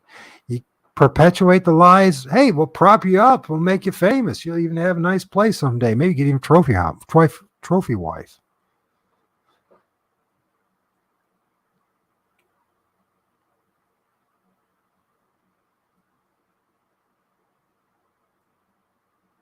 I don't know what I'm doing here at this point. So, anyways, I'm having a good bellyache. I want to play this video and see if I can share it while I take a break. So, what I need to do is to go settings, present. Is that what it is?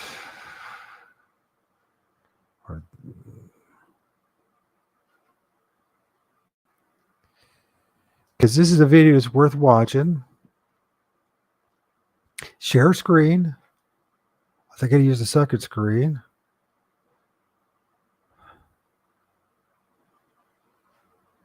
Okay, there it is. And this is tree apes, monkeys, spirits, or demons. Someone just recorded today, and I just want you to check this out. Don't be discouraged or be by the name. Just hear me out.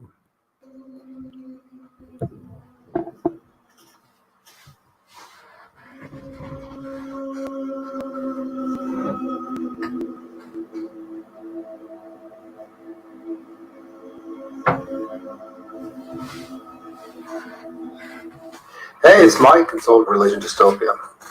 So it's interesting how synchronicity works. So Sean G from Chasing the Truth posted a video today on TikTok and also on his YouTube channel, and of this very skinny, long but small black arm and hand popping out of a tree. I told you guys, anybody who's listened to 3 or 4 of you, a couple dozen of you, that, I brought up this thing, which is not an original concept of mine. It's just, we've been told this forever and a day about tree apes, tree devils, tree spirits, demons. And I said, hey, I've seen that before. I filmed that. And certainly I have. So in this image here, in my neighborhood, there's this hand with fingers and a wrist and another one right here. You're going to have a hard time seeing this at first. What happened there? There's that one. Let's see right there. So it's right there. I think what I'll do is I'll go like, this is what I do. This is what I do.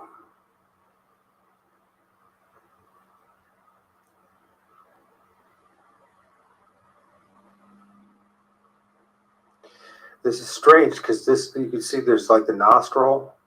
There's like this zipped, this mouth. Oh, crumbled up, like there's the chin and a forehead. And there's like these hands are over, it's like closing its eyes. Strange.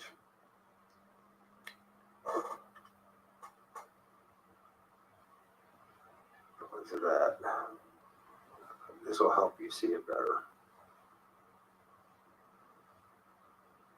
And then I will play that video. We'll just make this a short video for me. I guess it's relatively a short video for me.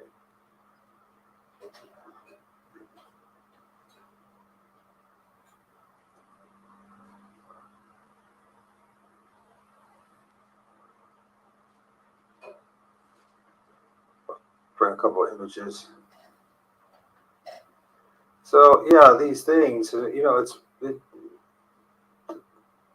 see these hands,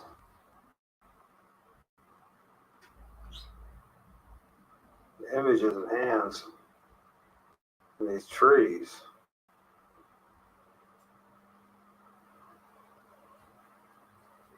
Once you start paying attention, you'll see it, you'll feel it. Call them tree apes, tree spirits for a reason. I know I have other images of it too, but I'm not quite sure where I've lost them all. I shouldn't say lost them, misplaced them. I had a lot of I have so many. I took so many strange, bizarre images. I know I got totally freaked out in 2018, 17, 18. That when I had all that spiritual warfare, I was just like, I don't want to see these things. I got rid of tons of them actually. But I'm going to do this because I feel it's important to share. So, anyways, this is the same image.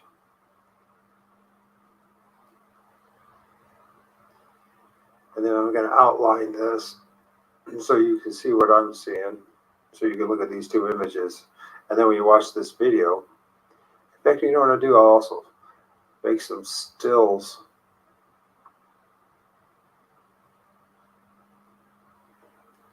Here's the hand, his fingers.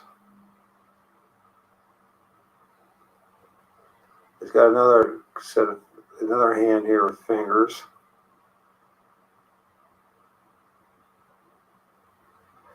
Now, what's strange about this is when you look at the two images, you can see the hands. But then there's actually a head with the chin right here.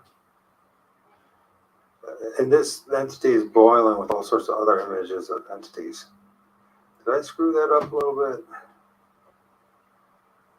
That's a little blurry right here. That's like it moved right there. But anyways, there's the head. And it's got its nose. And it even has that. And then it has this. It's almost like its teeth or like some type of zipper thing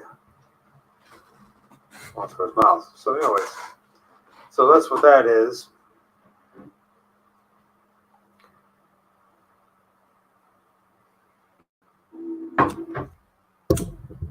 If you guys are still here, tell me what you're thinking, what you're saying.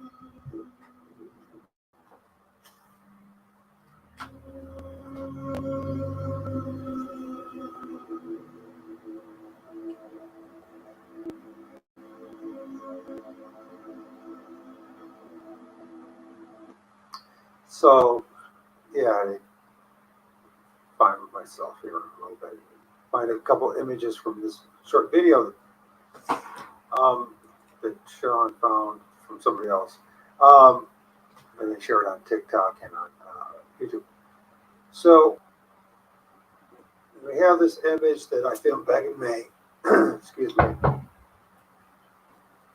We have the hands, the fingers. There's the wrists. You see the fingers right here covering this entity's eyes. So the trees. There's more going on than that, but you can see the two hands. This one in particular is very sticking out.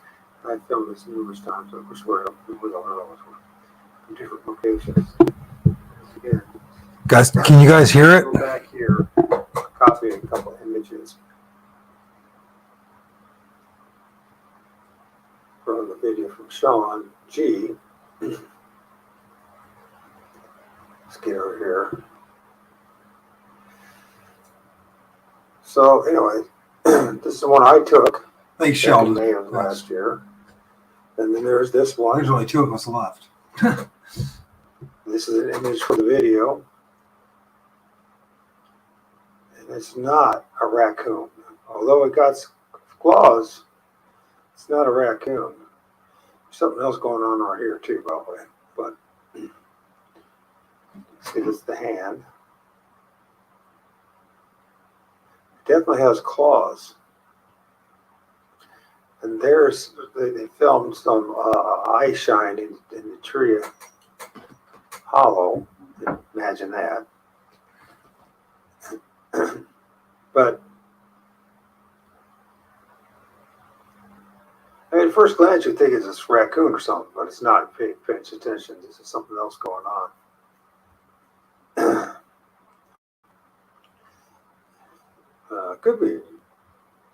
Could be a raccoon. I don't think so, because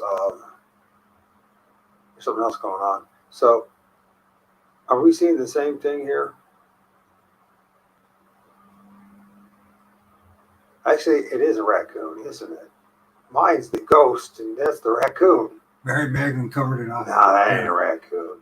Is that a baby bear? No, that's not a baby bear. It's not a raccoon either. What kind of claws are those? Anyways, I'll grant that I have no idea what they filmed, but I know what I filmed was a spirit who used this hand, that hand. One, two hands.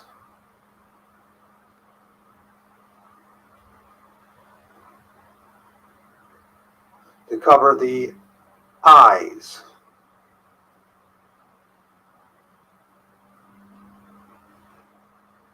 There's the nose, there's the mouth, there's the little space. What do they call that? I can't remember what they call that now.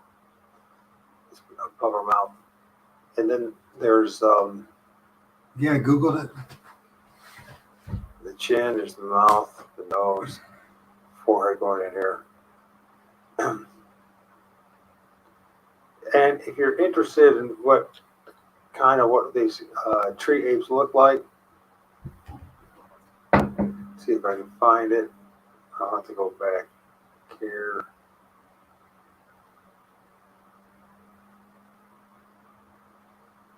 Let's see.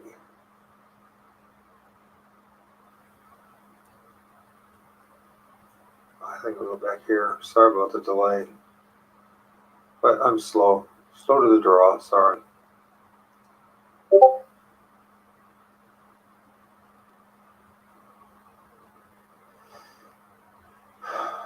Tree, where are you?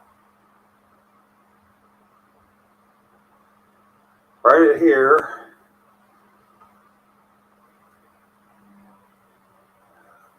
Should I get the right one? I didn't get the right image. This started to materialize.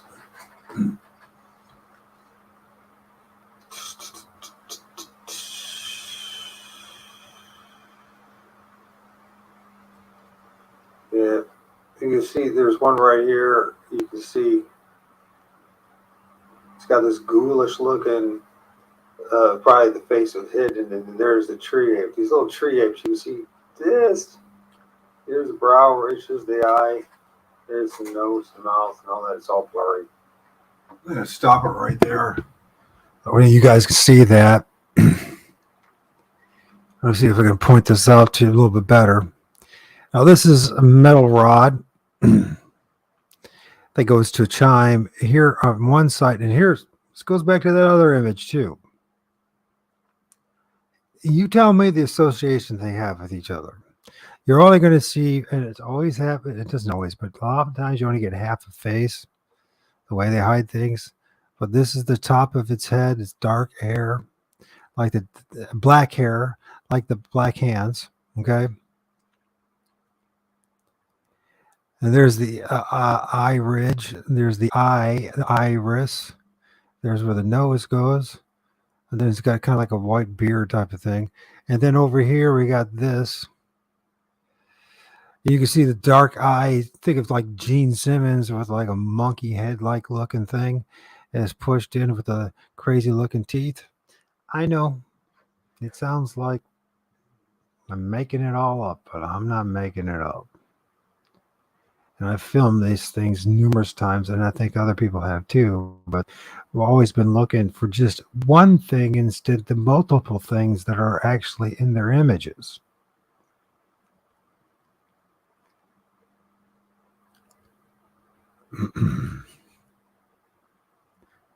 Let's see if we get this over here. I think I kind of figured out how to share at least images. Took me a little second here.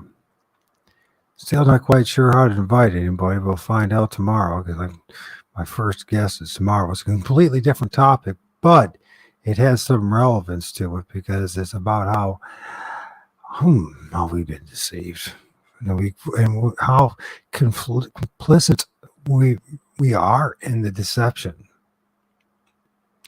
and not even realizing it. Let's see where we're at with all this. There's so many images I could share with you guys. A few of you who have followed me just started following me. I'm not just making it up. Trying to think where I should be.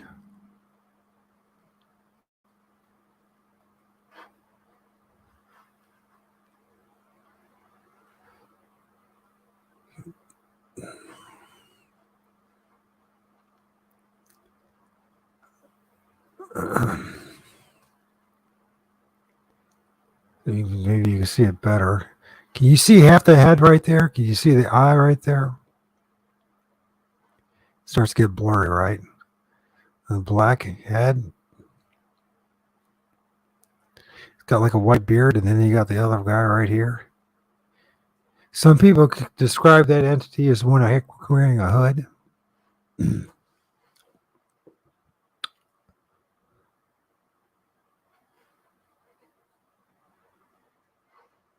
Let's see. There's a faker. That guy hoaxed that whole thing. Everyone believes that there's a gargoyle in his backyard.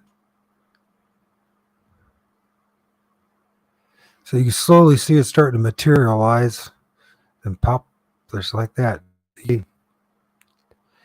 There's a roof line. And there's above the roof line. Let's see what I'm doing here. It's just an image. It's not the image I want to share with you.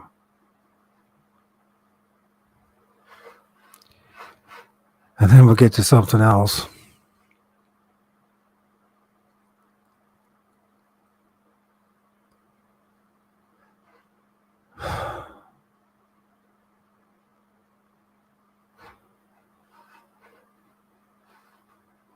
So there's there's the black hands covering that entity's face. You know what I need to do? Oh, that's what I do. I'll show you that thing while I go here and make an image real fast for you so you can see the comparison. Now, it's kind of like a monkey / ape. It has association, at least I have discovered, with quote unquote Bigfoot. I'm not saying it's Bigfoot.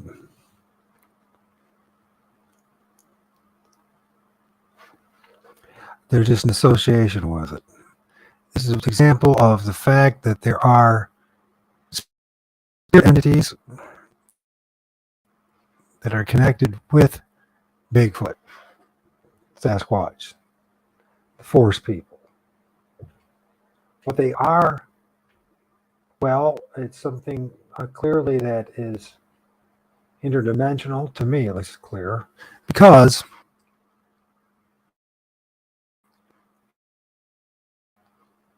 you can't see them with your naked eye.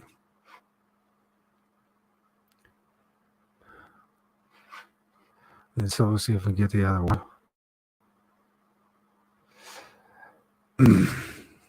Because I want to compare them, and then I'll outline, and you can see clearly what I'm showing you. Now, I don't think we should be afraid of these things, especially if we know what we're dealing with, right? We shouldn't. How do I say this? We should overcome it.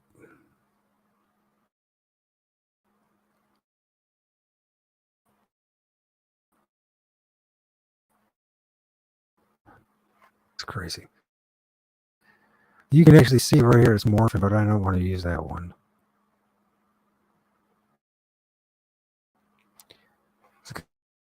Guy's demon. Let's try this again. No. It's good that I wasn't planning on this, but since this is live and it's on the fly, it doesn't really matter. Just have a little patience with me, and I will get you the image and what I'm getting to.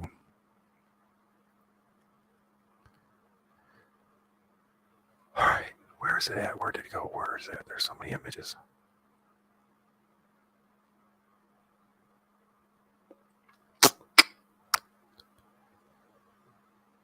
Don't lose focus, Mike. Don't lose focus.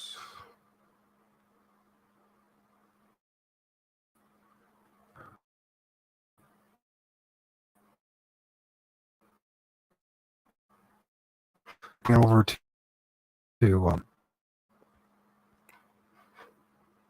paint so I can outline these things, see what I'm talking about for sure.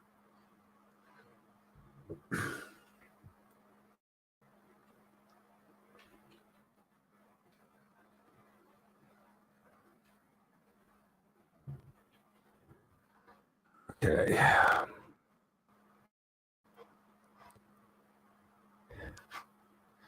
This is part of research, believe it or not. Oh, while I'm at, you can see this thing materialize right there. It looks like an alien.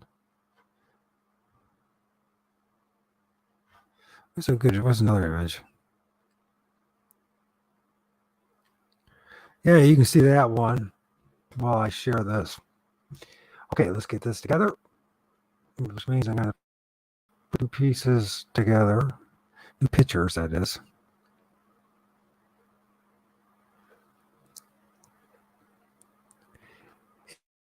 I used to be really, really frightened about these things. I'm more, if it sounds like I'm a little annoyed, miffed, pissed off, I am.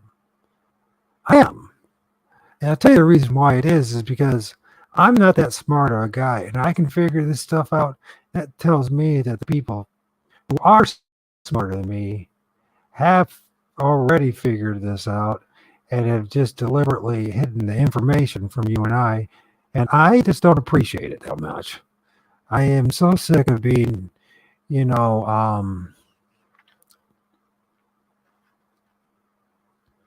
treated like I'm just like nobody and I can just be. So anyways, here we go. We have the 2 images. You see the black hands? Let's try that. We'll probably use red so you can see it better. That I pointed out before.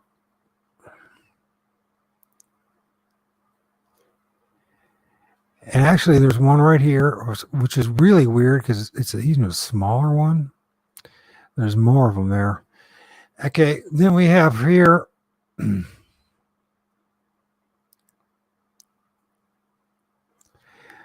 this monkey apish looking creature right here. And you're looking at would be its right side of its head. And then its buddy is right here. And then it's got this kind of almost like a hair or a cloak. And then it's got his dark eye and his weird nose and its mouth and his teeth. And it's like that. Which turns out this is the same entity right here. When you see that with the chin, with his crazy teeth, mouth, and his crazy nose. And for some reason, this entity, hey, Judy, how's it going? Of course, you're saying hi to, you say, hey, Judy, how's it going? So you can see we have there's 2 entities. There's one right here with his eyes being hidden, like maybe he didn't want the eye shine to be noticed. With a smaller entity on top of it blocking its eyes, or maybe he's playing fun with it. This is actually the head of this black hands, and this is the entity that it has his hands on. Do you guys see that? As bizarre as what that is, that's what I'm saying. They're actually 2 separate photos, 2 separate locations, and which is basically, if not the same 2 entities, look an awful lot alike. I can see them easier than I used to. Oh, good. Yeah, it takes time Judy, to train your eyes to see what's hidden in plain sight. But it's all right because everyone has to train their eyes. The 2 entities in the trees manifesting via what I believe is the essence or the energy of the trees. There's some kind of correlation between our camera, camera lens and the energetic field, electromagnetic field of our cameras with those trees in the ethereal realm. And that's the reason why we can capture them on our film, but we cannot see them because we're dealing with something that's in a different electromagnetic field of spectrum and along with the light spectrum.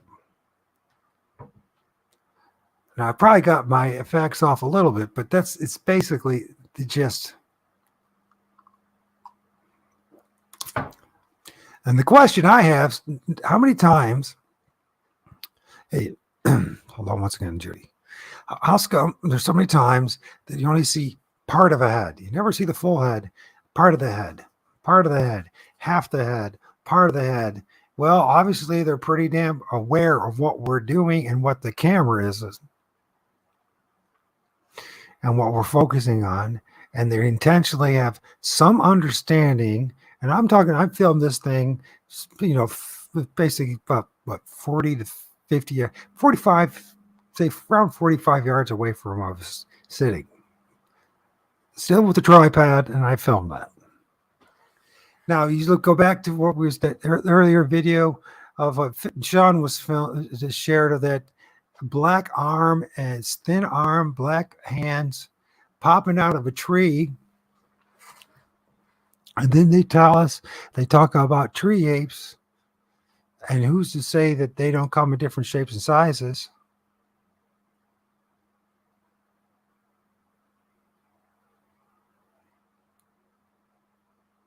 It's interesting to say that because I'm reading a book right now, Diesel, where this talks about blue orbs, blue haze, entities. What people, in particular, the book I'm reading is The Adventures Beyond the Body, How to Experience Out-of-Body Travel by Williams Boland.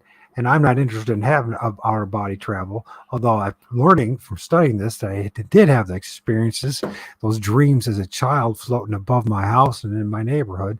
Had no idea. I thought they were just dreams. Didn't realize I was actually having an out-of-body experience, but he explains that. And he sees that these entities, these human beings, this man that's covered in a purple gown or garments or some kind of hooded garments, right? And it describes when going from this physical realm into the ethereal realm or into astral projecting into this and seeing hues of blue.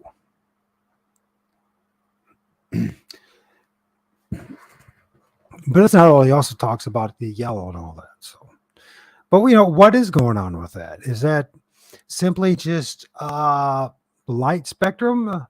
And why is it in blue?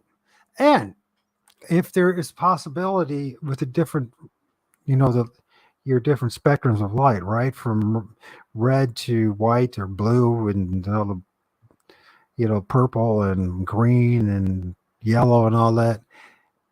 Because of the light spectrum, are you able to see different entities along with then the electromagnetic field or the magnetic field or the plasmatic field that is happening? Let's go back to the trees, to these trees. How these tree structures are always made at night.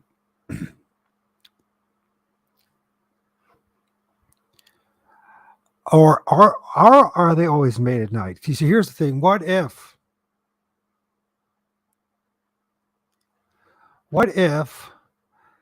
say it actually could happen in the middle of the day, but you and I would never see it? This guy right here, he's a hoaxer. We're going to talk about that someday. He blatantly, this is how bad the hoaxing is. This guy actually drove 2.5 hours to my house to lie about it. He has millions of views on his video, right? Only to find out later, 2 years after that he hoaxed it all and he confessed it. What am I looking at here? Let's just go to add. There's so many images to share, but I'll share some that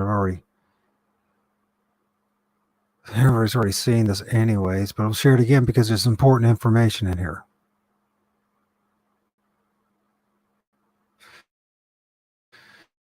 So on the distance here is a tree. This is fall this year. Actually, there's houses behind it. And this is one of these tree structures that's literally less than 50 yards away from people's houses. How do we know that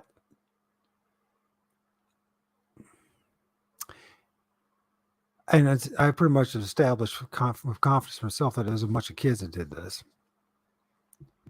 And apparently something that looks like an Ohio grassman or dog man seemed to like it. That it didn't happen during the day, but there was some plasmatic field. So think of some area. Once again, we'll say this stuff could have materialized in the middle of the day and we wouldn't even know it because no one ever sees it when it happens. In other words, has anybody ever documented, looking into an area and you're right there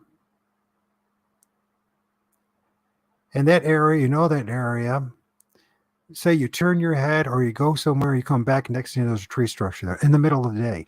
Is it possible that it could happen in the middle of the day? What if this happens and we call a vortex or a portal, a plasmatic field, energetic field that somehow blocks what's going on, and you and I could never even see it happening while it's happening. What's to say this is not happening in the middle of the day somewhere? Because every says it's at night, and you wouldn't even know it because of the energetic field around these particular trees. It could travel right through the air, and you would never even see the damn thing. Count as cloaking.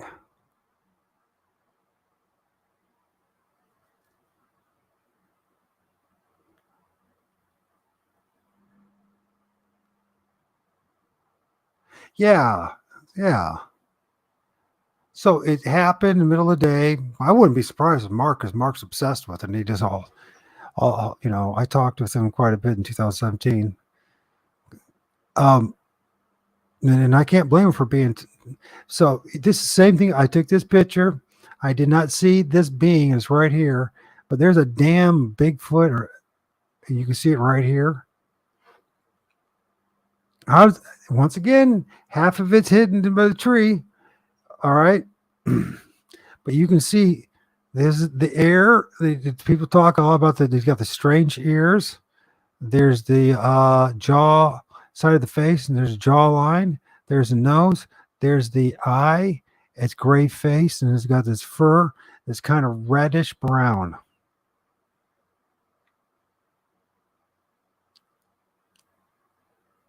Now, I know people have seen this before, but it's a very important image to me, at least.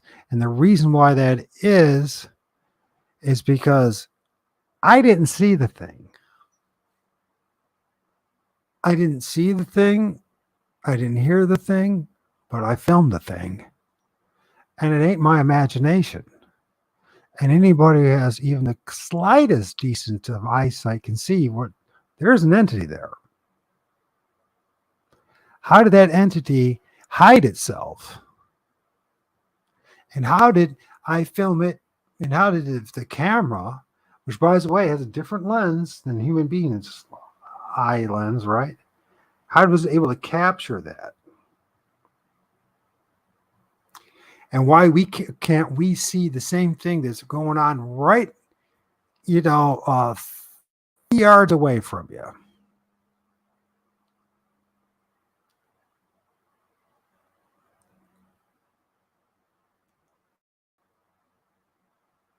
Yeah, it's true. So do you think that these things are interacting with humans that conjure them, or would I do believe, yes, I do believe it's either or. I think that those who understand the ethereal realm, the interdimensional realm, who do, you have the capacity.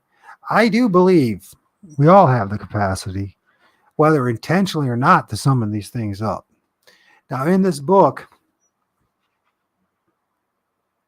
Adventures Beyond the Body, which I read, and I think I published it, the last thing I read, and it talks about how he went an out of body experience, and when he was went out of his body, he heard an explosion or like a gunshot, bam, pop, as he was his spirit was disconnecting or leaving the body. Now, we hear over and over again about tree knocks,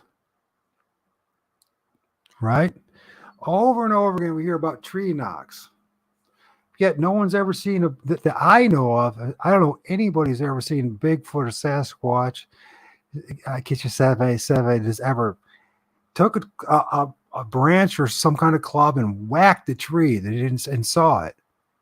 What if I'm right about this? This is like an electrical discharge coming out of the tree when these entities manifest. By the way, that day, during this time period, when I filmed this, in minutes, I did hear a huge tree break that I didn't discover. That sounded almost like also like a tree knock that was several hundred yards away. Right? I was led to it the day after. What if these tree knocks really are us hearing them popping out of one dimension into another dimension, or in particular, drawing out the essence, the plasma, the electrical properties of the tree when they hear that pop, going in or out? I'm just throwing that out there because I don't know anybody that's seen it.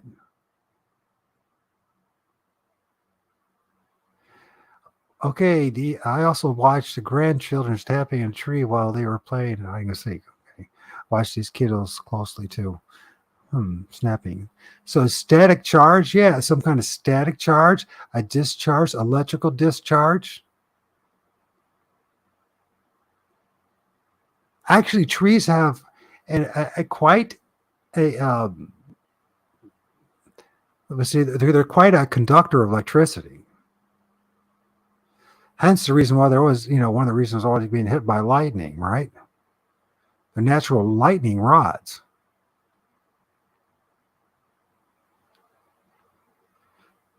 As I saw Satan fall from heaven like lightning, right? Just take away the religious component of it. Just take it away. Just forget about it. There's a even more subtle and deeper meaning behind that. What if the ethereal beings, these ethereal spirits, they're a part of the astral plane or some different dimension, in a way, technically fall from the atmosphere of heaven, use the trees as like a conduit, a highway, in order for them to manifest physically.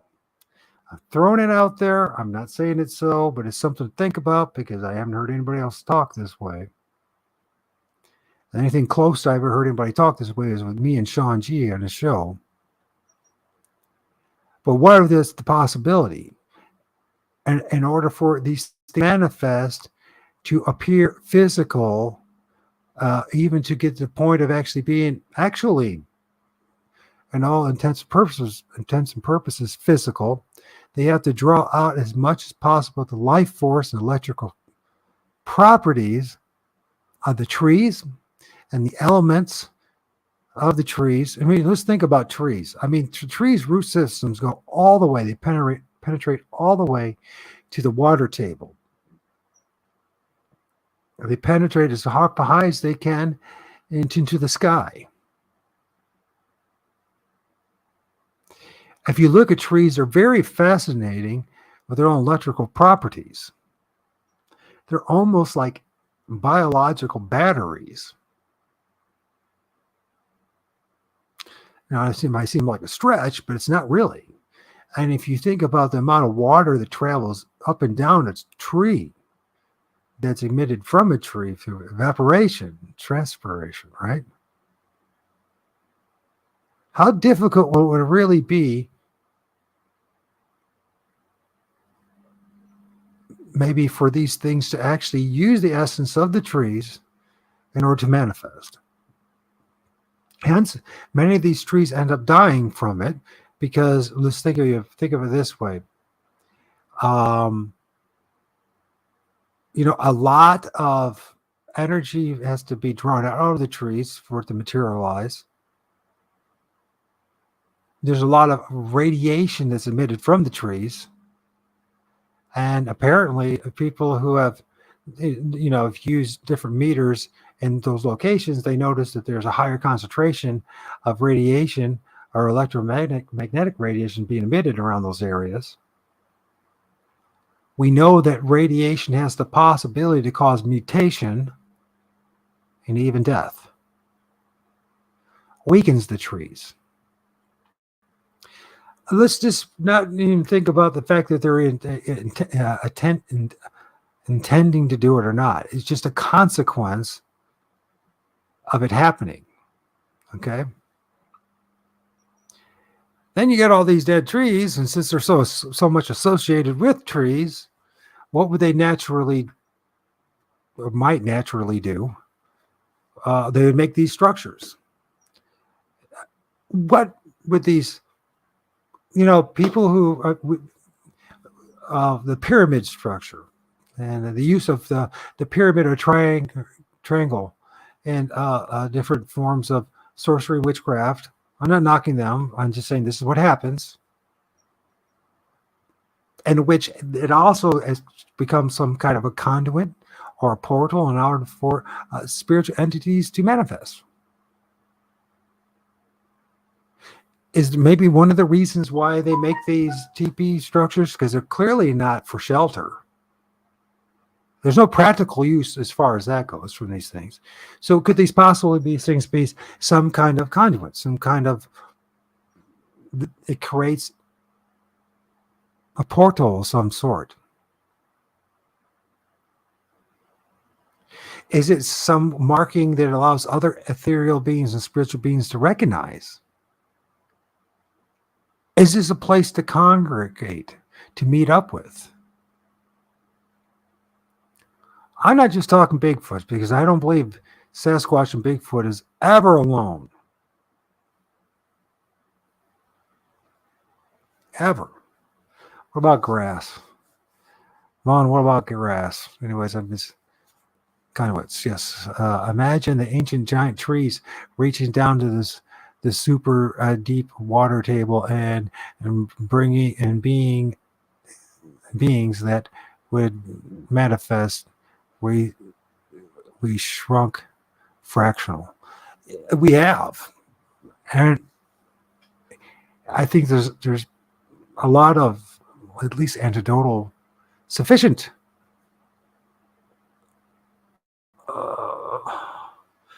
what's the evidence? What's the word type of evidence? Super.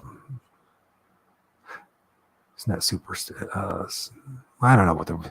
Anyways, there seems to be enough evidence when we look at things. I mean, everyone. I mean, I have a hard time believing that, like the Devil's Tower in California, is some lava flow thing. Now, it would make more sense if it's going to be something of that kind of nature, that something that's electromagnetic. There's some kind of that maybe there was such a electrical charge that it built up, right? Or it's a petrified freaking tree. Either way, it doesn't make any sense that it's lava flow. It just doesn't. No matter what anybody says, it just doesn't make sense. I mean, there's just so it's just standing out like a sore thumb, and there's multiple instances. So yeah, and So maybe there was absolutely gigantic trees back then. And just imagine what the kind of corridors or environments they were. What do they really mean about the fact that we came down from the trees? We're not really designed efficiently to be tree climbers. There's no reason to lose that capacity simply because we became city dwellers or agricultural. It would certainly suit us just as well to keep those traits to climb trees like a monkey. Don't you think? Sharon, how's it going? Thank you for joining us.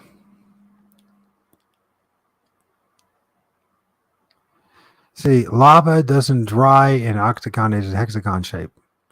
Same as tree fibers. Yeah, they look an awful lot alike. Awful lot alike, don't they?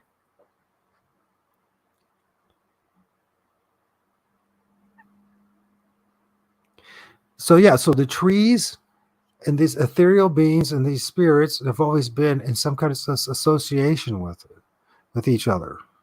Symbolically, the Bible talks about these trees and growing the trees and the birds perched in the trees, but are they really birds that we're talking about? Is it strictly just birds? Well, it's self-evident to me with my filming of these entities that they have a strong association, extremely more strong of association with the trees and the soil than anything else on this plane of existence. So let's see, what else can we look at?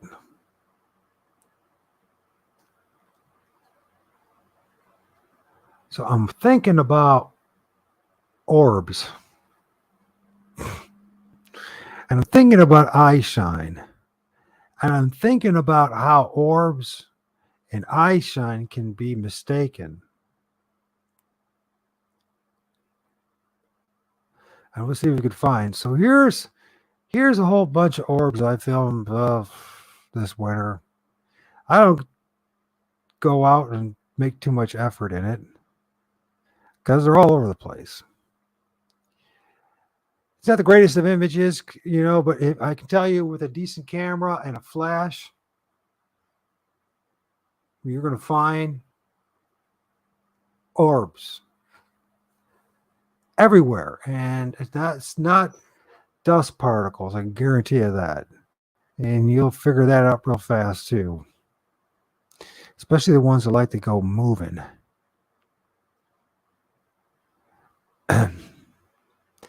And a lot of times these orbs go in pairs. Strange as this sounds, if you look at this image and you look a little closely at it, you'll notice that they kind of go in pairs. And it's not just an optical illusion, because the more you film these orbs, the more you see this. Are these the eyes of these entities, or are these two orbs that are connected, or pairs, couples, spiritually? Well, this one right here is very interesting, almost uniform in shape too. Something else going to go on in here, but this one in particular stands out like a sore thumb. How many times are people seeing quote unquote eye shine? Are they actually seeing not Bigfoot, not Sasquatch, not Dogman, but ethereal beings, electrical beings, spirits? You can see this one here. This one's a great example of dust and an orb. Here are some orbs right here. It's very simple. I know it's just using a flash and black and white.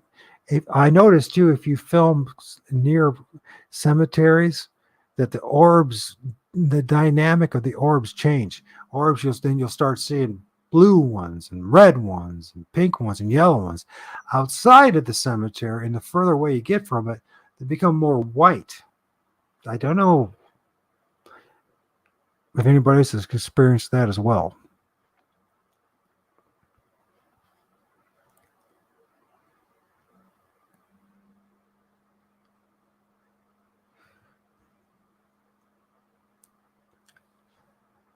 we can start to see something going on here with a spirit starting to materialize.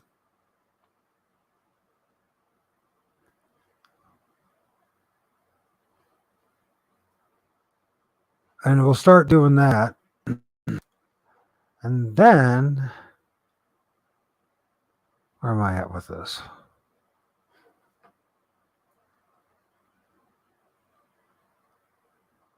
Let's see where we're at. Do I want to go? I think I'll make it go here.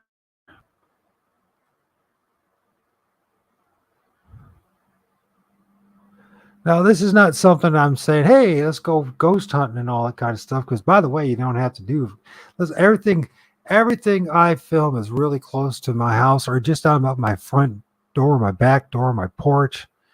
It's not something that I'm doing. It's everywhere. I'm just aware of it. I've had people try to blame me for it and say that it's something.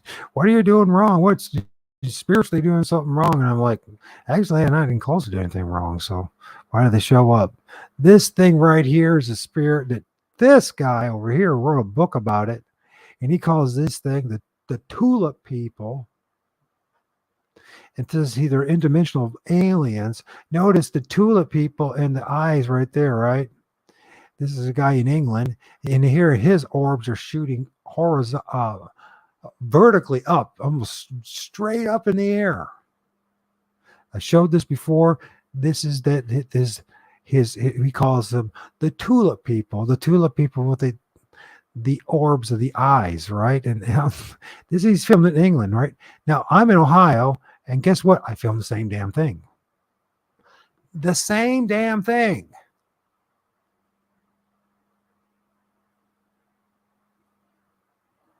Tulip people, let's be honest. He says he hit this because the head and the shape of it looks like a tulip. I don't see that. What I see is multiple entities that the Gnostics called archons, and I do believe that the spirit realm comes in many different shapes and sizes. And at time, from my observation, has the ability to hook up together and to create the illusion of shape shifting, or to make it look like it's a man in a hat, or a dog man, or a Bigfoot. I'm not saying that's always the case. I'm just saying that's what they have the ability to do. Another, to mimic.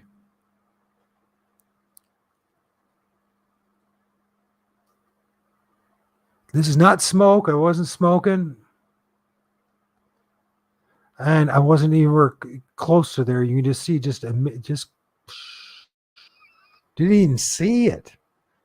But I tell you this much, is about 10 feet away from me. I used to live in Youngstown, Ohio. I would live just a little west of Toledo, Ohio, on the border of Michigan. So a place that is a great place to raise your family, and that's about it. I call it the Shire, because nothing's going on. It's a good place, you know. It's the type of place you still can leave your front door open and not worry too much about anybody showing up. Dinosaurs are just giant beings from the past, not lizards. T-Rex probably was just a giant chicken. Yep. Says Sheldon. Makes sense. Interesting. When I see them with my naked eye, they're move like a squid, an octopus through the air. That's very interesting. Very good description, by the way, too. Very similar. Think about how octopuses have the ability to what is that? When they change color, my brain just went dead again. Shoot. Anyways, you know, when they'll hook onto like the bottom of the seabed, and they'll blend with the sand or the rocks or the corals and all that, and they have the better. This is a form of natural cloaking, right? I don't think it's necessarily the same thing. Flower squatch. Yeah, that's a good one. Yeah, flower squatch. You know, but here's the thing. Those things can formulate together and make it at least appear, look like what, or here's what it comes down to. One of my problems is everything in the world is a Sasquatch in the Bigfoot community when it's not even close to being true. There are Bigfoot and Sasquatch and Dogmen and all that other stuff, but there are just a gazillion of other entities all around them. And I've never, ever, ever once filmed them alone. What do you call the entities that look like they're wearing a mask? What about all the disembodied spirits that seem to be associated with it?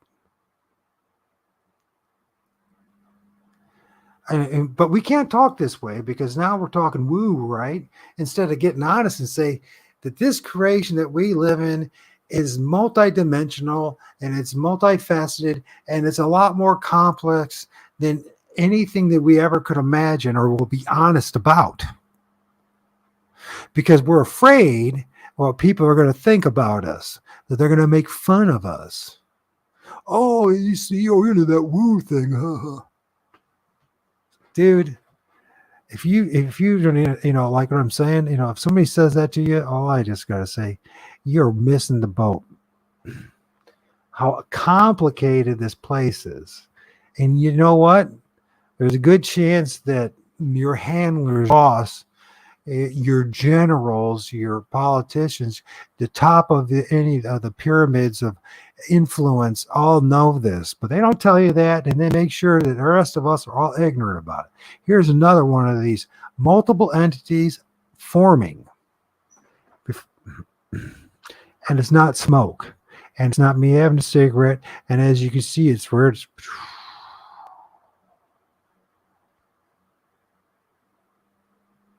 And how many times has somebody filmed a shadowy, transparent figure that kind of looks like Bigfoot in the woods, but it's transparent and you can see through it? And we say it's cloaked instead of saying it's spirit or it's interdimensional. Okay, why do we have an issue with that? It's because people make fun of us?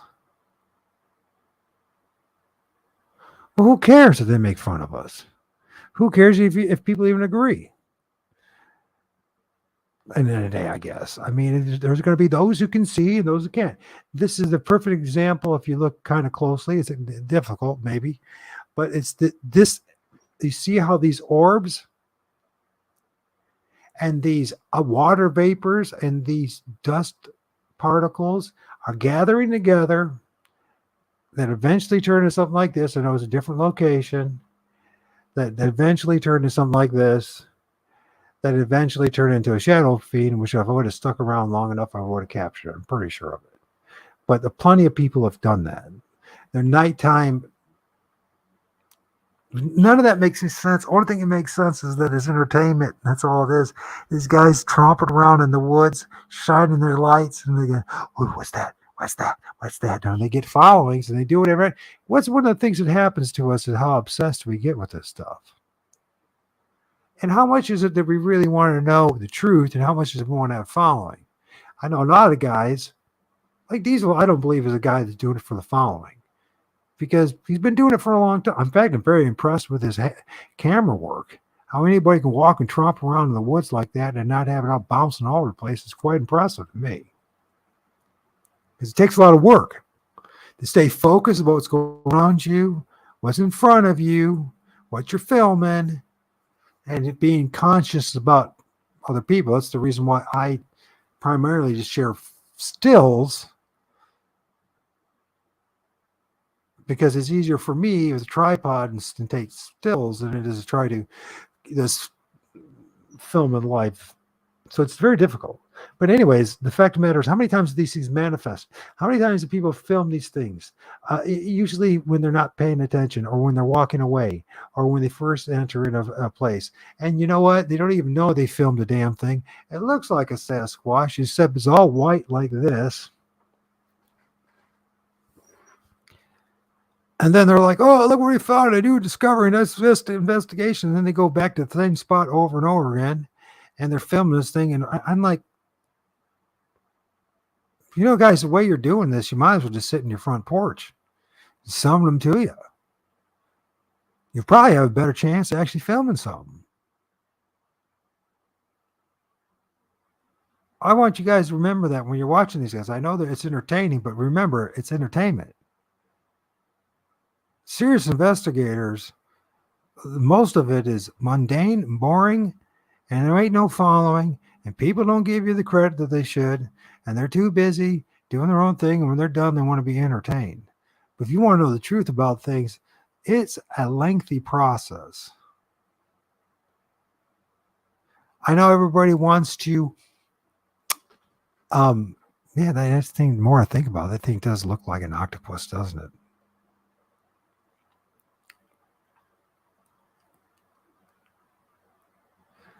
Well, there's definitely some interesting diesel properties when it comes to mushrooms.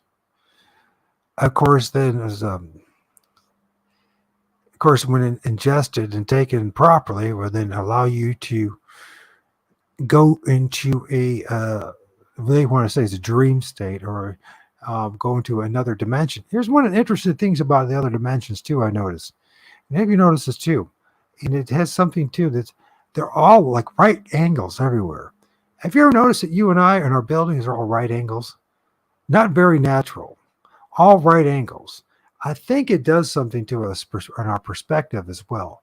Because we live in a world of right angles, it's not natural, it's man made.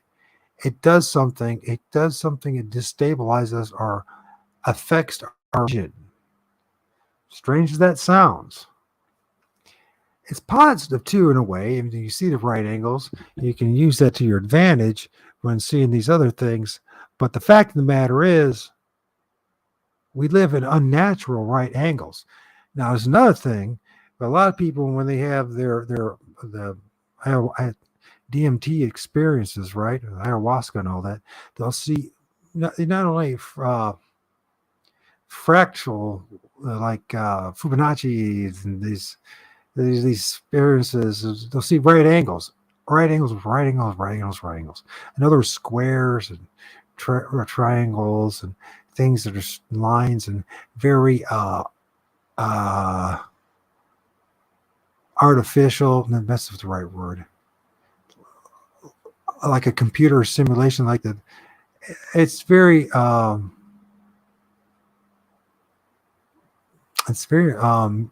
guess man-made or something else made, because it's not very normal to have right angles in nature.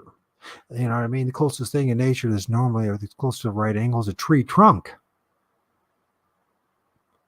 Here we go back to the tree trunk. So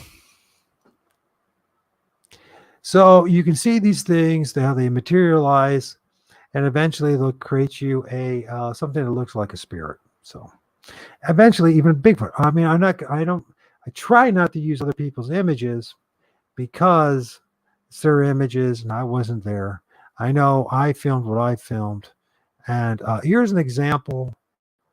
And all those who've done stuff, and it's, oh my gosh, it's all blurry and it's cruddy. You're absolutely right.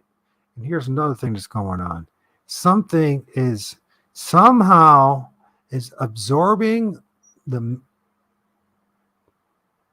elements from the earth and is slowly morphing into some kind of figure. Now, how many times have you guys ever filmed something?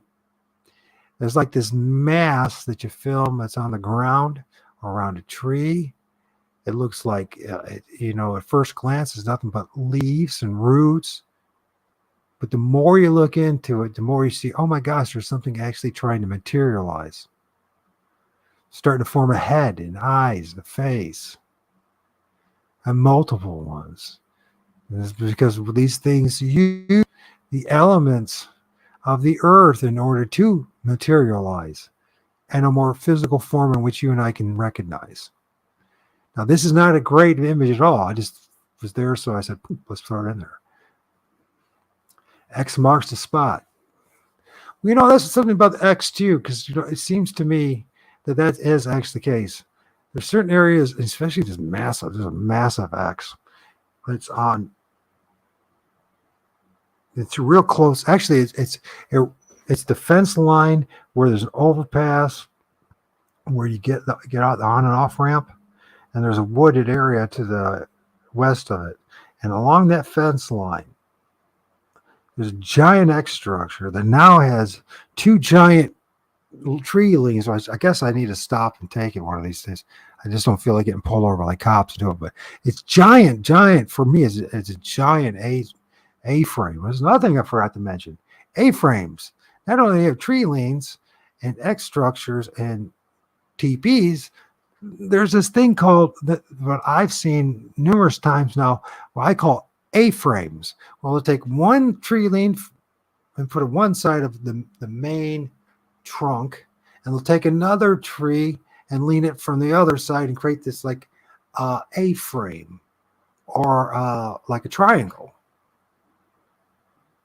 Now, within that area, I've had sighting.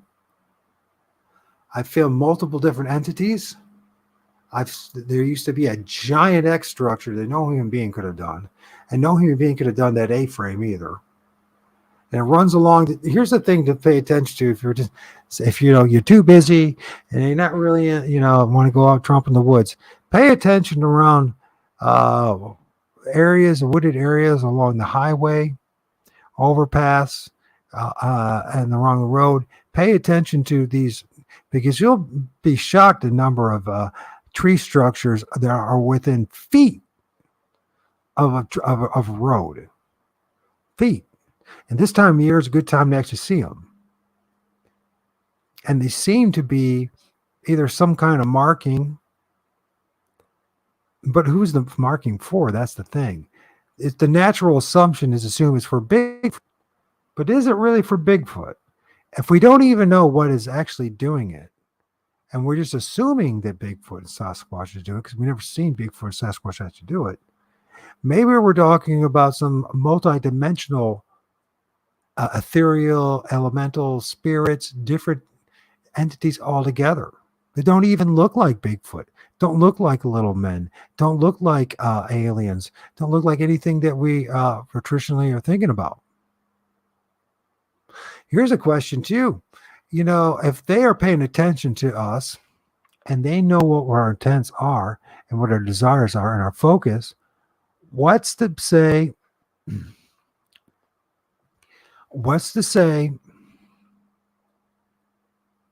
that they're not paying attention? Because I don't know how many times this has happened to me where I felt like I was led to a spot. Just led to a spot. As if something was paying attention to my thought process, what I was looking at, what I was focusing on, and they led me to that spot. As if there were spirits around me right now that then interact with other spirits in another part of town or my area and say, hey, listen, let's offer them up a gift, if you will. In quotes, a gift. What are they really gifts or not? That's another question. In this tree is another example. This is a perfect example of one manifesting out of a tree hollow. Now, first glance, you're going to think it is a owl, but it's not an owl. And this tree will soon be dead, I guarantee you that. And you can see its entity. You can see the ridge, the nose, the brow ridge, the semi-conical head shape, and this is the same location and within yards. My second major encounter, which is my backyard, in which a quote unquote Sasquatch manifest out of the tree, came down from there. Not sure where the roof is. This is the roof, and it came down like this, right? Went through this tree right here. And this back in 2017, and this is the beginning of the 3 days of living hell for me, by the way. And I'll never back down to this story. I don't care if anybody believes me or not. I know what I went through. And this entity, this Bigfoot-looking thing, right? I described the skin of it having leathery, rusty brown color, right? Tannish color. And lo and behold, look at that thing popping out of that tree. I don't have any owls in my area to look anything close to that. I don't have any damn bird of any kind or animal looks anything like that. That ain't my imagination. That damn thing's popping out of that hollow in that tree. What is it doing? And I'm totally convinced that once you quote unquote are marked, or I think honestly, be honest with you, it doesn't even matter. They've been paying attention to me all along. The other thing that's different is I woke with the fact that they've been paying attention to me, and we talk about it. And numerous cultures talk about familiar spirits, regional spirits, local spirits, forest spirits, spirits that want to be inside us, spirits that, here's another thing to think about, and I'll always bring this up, is Robert Monroe and the Loosh factor and all this. Do these things feed off our own emotions? Our own, let's say, the own plasmic electro resonance from us that emits out of us when we are have fear or anger or lust or love. They say that love might be the most potent of all.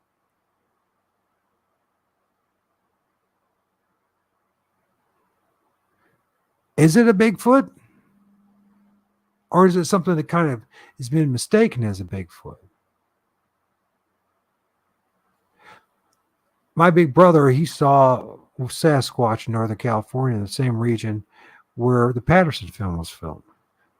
I discovered my story was all mixed up. I thought it was him and his son. It was him and his wife that saw it.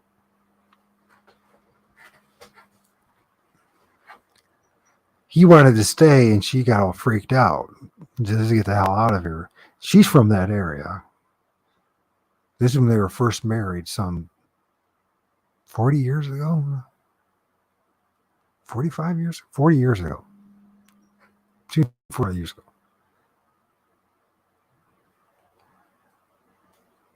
Now, when I saw this thing and when it materialized and came to my front of my face about 15 feet away, it looked apish-like with blackish hair, dark brown hair, but a leathery looking face. He had a broad nose, like a boxer's nose, and he had a big mouth and a big grin, and it ruined me for life. Devastating. 3 days of spiritual warfare. Literally. We're talking about every bizarre thing you could ever imagine.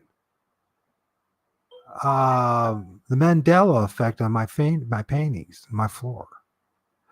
One that was a very tall. My neighbor saw it. The third day, he saw it at 3:30 in the morning, bewitching hour, as he drove into the driveway. And I've told the story. But here it is. 6 years later, I film it, and it's like, or 5.5 years later, there it is, just poking his head out in the freaking tree.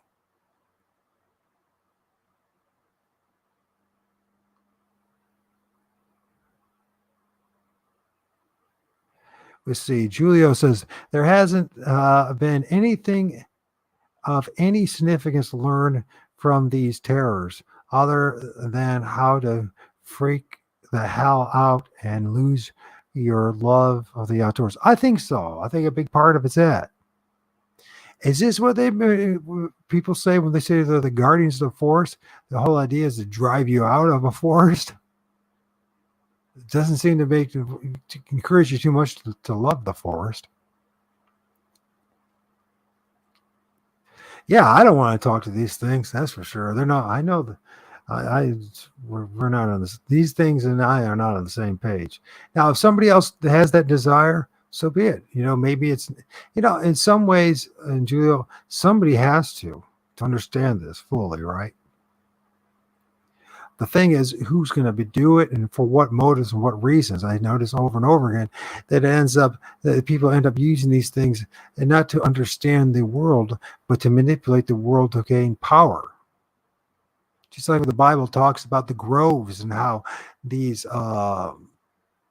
magicians, magi, well, not necessarily the right word, be called witches. I don't even think that's the right word. I think people that understood, it had higher understanding of what was really going on, try to take advantage of. I think our leaders today are trying to do that same way. People talk about how they're interacting with quote unquote aliens. What else are they interacting with?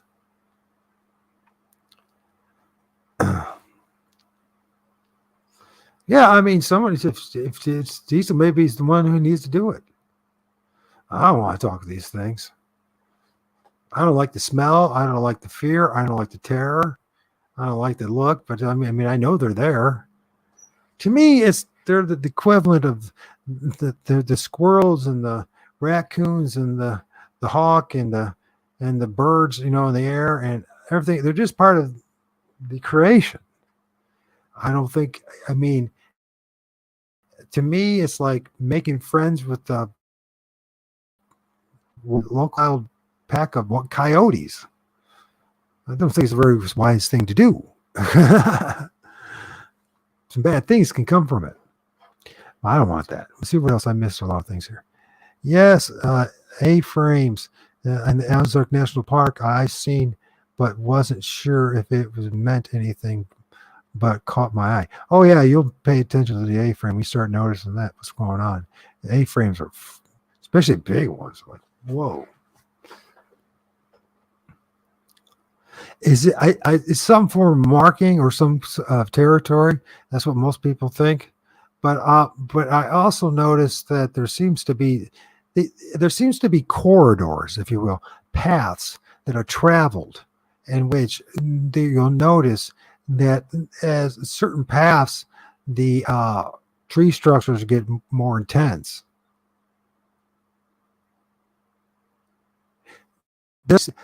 These shapes or figures in a way also help contribute to the plasmatic or energy, the electromagnetic field that allows these things to travel.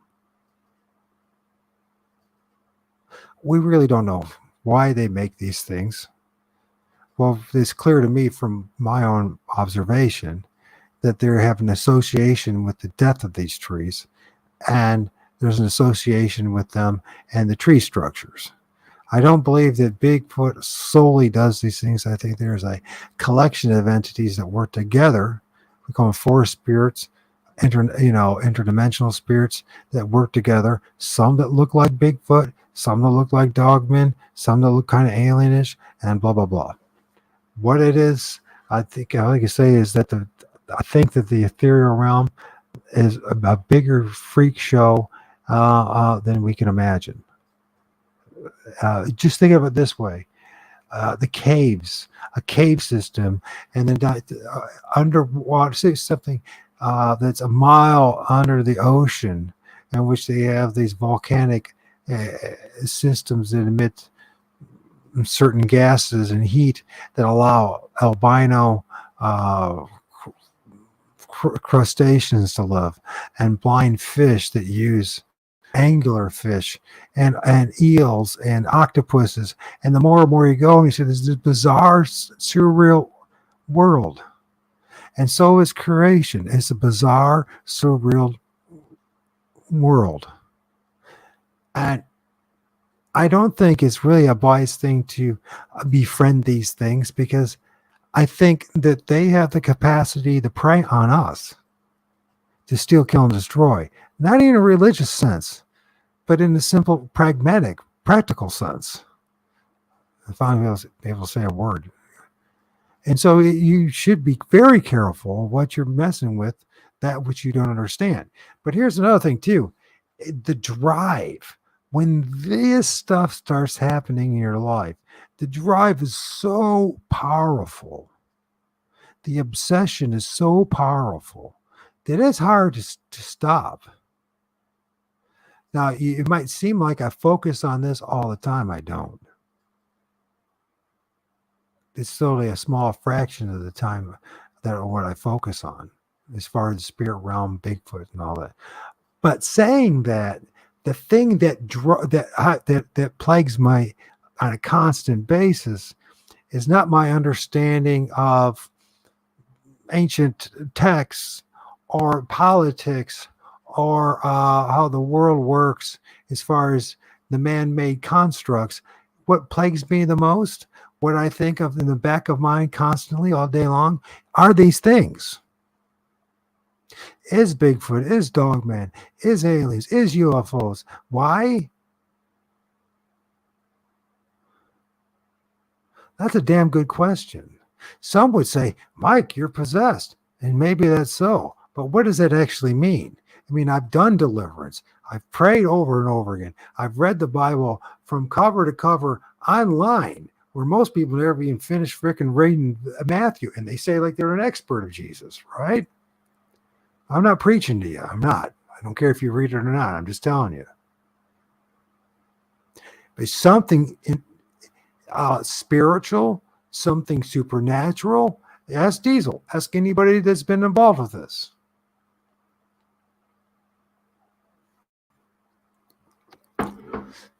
Ask anybody. Ask Sheldon. Anybody, whoever is in here that's been involved with research. You know as well as I do. Once you have that fever, it's almost impossible to crush it. I have to deliberately not focus on it because I know I'll focus on it 24/7, and I know it's not good for me. I can't tell what anybody else should do. It's not my business. But I know for me personally, focusing on this is 24/7. That's all I'll focus on. I'll forget the rest of the world. I'll forget to pay my bills. I'll forget to take care of the business for my son. I mean, that's how it is. That's how the drive is. And this is something that's universal when you have interaction with these things. And even after deliverance, even after all the prayers, even after creating that spiritual bubble around you and them, it's still there. It will never go away. Every time you go outside, you know they're present. They're present in your yard, in your neighbor's yard. They're present in your neighborhood. They're present freaking a mile down the road. They're present 100 miles. You realize this stuff is really there. The invisible becomes more influential than the visible.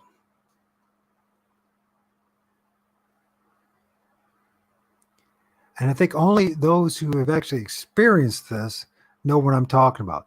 The invisible becomes more influential in your life than the spiritual. And I'm not just talking about trinkets and goods and this, that, and your position in life and your status. I'm saying it becomes more influential than the business. When you drive down the road, it's your second thought. It becomes subconscious anyway. Focused on what's in that tree down the road more than the red light. Fortunately, you don't run the red light most of the time, but you know what I'm saying. If you're going doing that, and there ain't no way of changing it. You could try to ignore it all you want, but it ain't going to happen. So what does happen to us?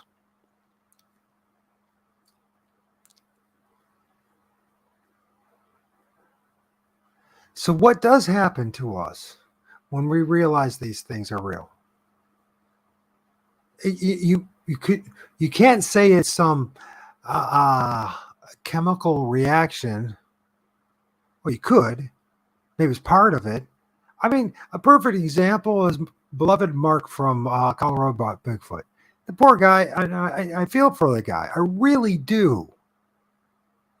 And when I first started this, I used to do paintings of the things I'd find in his videos, which I believe was part of me manifesting these things in my life and didn't even realize it. Summoning these things in my life, me demonstrating to the ethereal spiritual realm that I recognize that exists, caused them to start to manifest more clearly for me.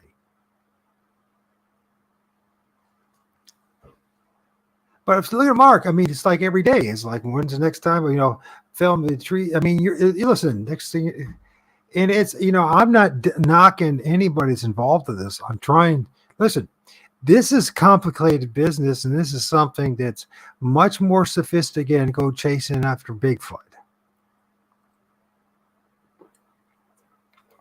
And this is why folks like us need to start talking this way and getting honest about things, not condemning each other, getting honest, because we all have our own experiences and we all need each other's support, because this is, I mean, I'm sorry, the New Age ain't going to fix it. Christianity's not going to fix this. Okay, it's not going to fix this. I know, because I've already gone down this road. On both roads. Science itself is not going to fix this. We got to fix, the only way it's going to fix this is we got to get a community of like-minded, compassionate, honest people interacting with each other, not playing games, not barfing out the latest thing, not trying to get hits or play like we're a news channel. And we need to start working as a community and as a humanity, as people, because this isn't going away. I'm going to tell you something. Governments will come and go. Politics will come and go. Scientific theories will come and go. You and I will come and go. Our children and our grandchildren will come and go. These things aren't coming and going. They're here. They've been here. They're part of our reality. And if we don't understand it and what its influences on our lives, it could cost a lot more than we can imagine. A lot more. Hey, listen, the Native Americans and the shamans understood this stuff, and they had great respect for the tree booger, the tree ape, the tree devil. They didn't think it was a joke. And it ain't a joke.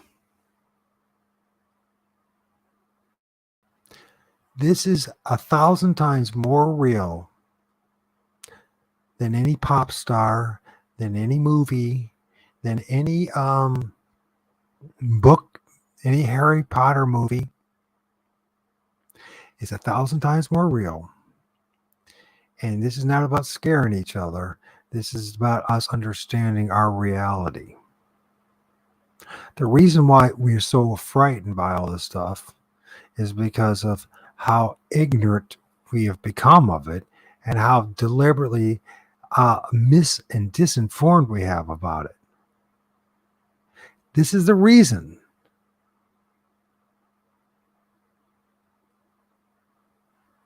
This is the reason why it's become, and I believe it. I believe it's part of the social engineering.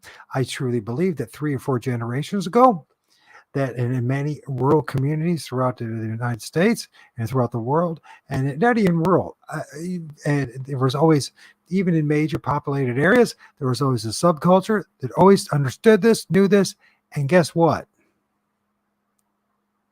Didn't deny it or make fun of it.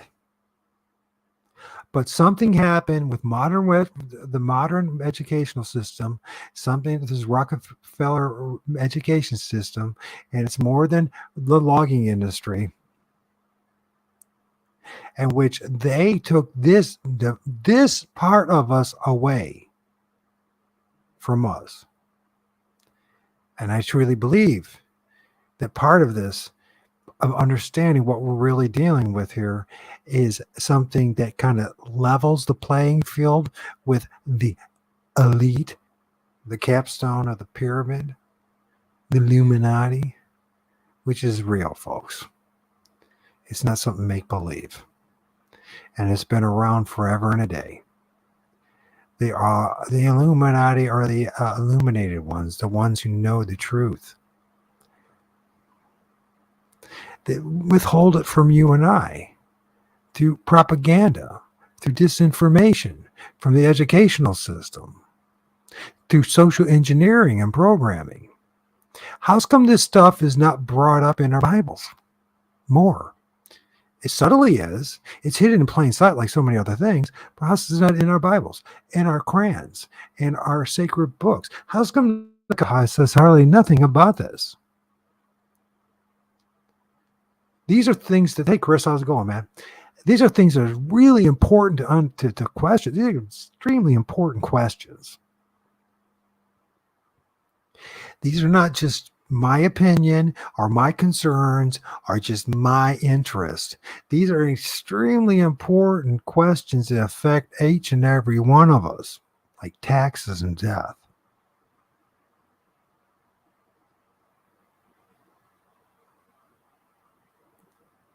This stuff is more deeper than some anthropology or psychology or biology.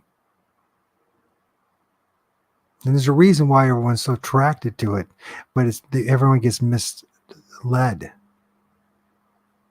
by manipulators and charlatans and con artists and people who just are people and just want attention from the wrong direction. From the wrong direction. You see, here's the issue. To know these spiritual beings and the spirituality and what's going on with these trees, it's not witchcraft. It's not. It's part of our reality. They try to convince us that it's sorcery, it's witchcraft. It's only what people who are interested in, they just want to cast spells on you and manipulate you. No, there are people that actually abuse this and try to do that, and some people actually do that. And if I've had a spiritual warfare, so I know that it's real. It does happen. But this is what it's about. This is, listen, I'm totally convinced that 200 years ago, this was just an understood thing. This was just part of people's reality. People lived with it. They understood it. They coped with it. Like they coped with the grizzly bear and the bison and whatever. It was just part of it, man. Been taken away from us. Why? Because they want us to stay entrapped in their matrix, their system. And I believe that this stuff will help us get to separate from this system. Isn't that great? This is a guy if you guys saw the video I did, this guy right here, he's in this video, and he's literally manifesting horns out of his freaking chin. He's taken so much ayahuasca and so much drugs and done all these things with all these shamans that he literally, see this? People say that possession's not real. Oh yeah, it's real. And people go out of their way to become that because many people believe and realize in order to get ahead in this world, you need a little extra help.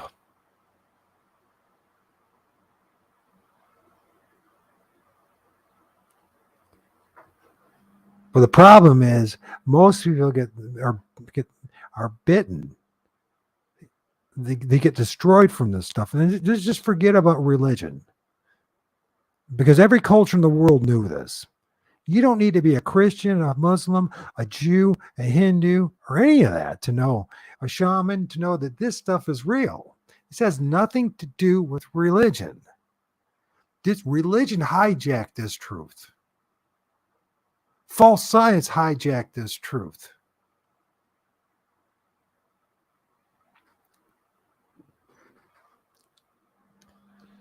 Force beings are the mainline connection of real religion, not the force field, not their force-fed version. Yeah, and here's another thing too. Then they also say you have to be a pagan, which of course basically means country folk. But anyways, in a pagan, of course, it's all derogative, right? I thought we'd tell you the story about Cain and Abel. I mean, if you really want to tell the truth about it, we'll talk about that someday. And you'll see clearly how you misunderstood that too from your teachers. But, the thing of the matter is, let's put it this way. You and I are the country folk. And we don't even realize it. Even those who absolutely have, like me, who have absolute faith in Jesus, you still the country folk. Because we're not the elite. We're not the oligarchs. We're not the plutocracy. We're not the ruling class. We're the country folk. We're not in the know. So whether you live 10 miles in the country, you live on a farm, or you live in the middle of the city, a good chance that you're one of the country folk. What this means is that you have to be you're the laity. They want to call you the profane, the profound, but you're not. You're not that person. They're trying to make you that person. We try to make each and every one as that person.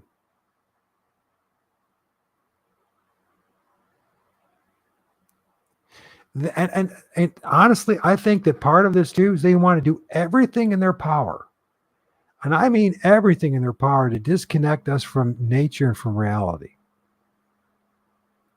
If you and I aren't in tuned and connected, and I'm not talking about being a tree hugger and all that, but I'm going to tell you something. There is something supernatural, something really supernatural about the trees, about the forest, that makes many people afraid to even step 2 feet in it. You might not be one of those people, and you might even not understand that, but you might. I'm going to tell you something. For every one person that doesn't mind tromping in the woods, there's 10 that would do anything not to go in there. What the hell happened? I'm not making this up. The vast majority of people don't want to do anything in the woods. If you're a hunter, that's one thing. And I mean, how many people? And I'm not talking about going on a man-made trail in your local park. I'm talking going in the woods, or even just. And by the way, you don't have to go deep in the woods. You can go 50 yards in the woods, and you're in the woods. You can go 10 feet in the woods, and you're in the woods. You could be on the edge of those woods and be in the woods. You didn't have. Most people don't even realize that. So how can that be? Remember, the trees are like our neurons. They're the conduit. They're the connection between you and this and all that is around you. They always accompany us. They've always been with us. At one time, man had a very synergistic relationship with the trees. Who really were the forest people? Imagine how you want to talk about. Think about a human being. A healthy human being, upright and strong, tall. Which do you think would be better off at hiding behind a tree? 800-pound, 4 wide-shouldered Bigfoot, or a 6-foot man? I'm putting my money on the man. We're tall. We're thin. We're built to be in a company of the trees. And we were never designed to be climbers of trees.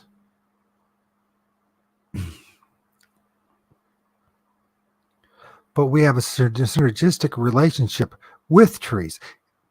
Fascinating. 100 years ago, people were still living in trees. Some people still do. It wasn't uncommon for people 200 years ago to live in trees, make their homes in the trees, giant trees.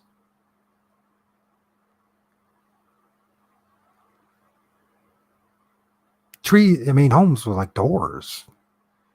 Many times people lived within, the side of hills where there's major tree roots and giant oak trees. And I'm not just making this up. This is not just something out of Lord of the Rings or The Hobbit. I'm saying people live that way.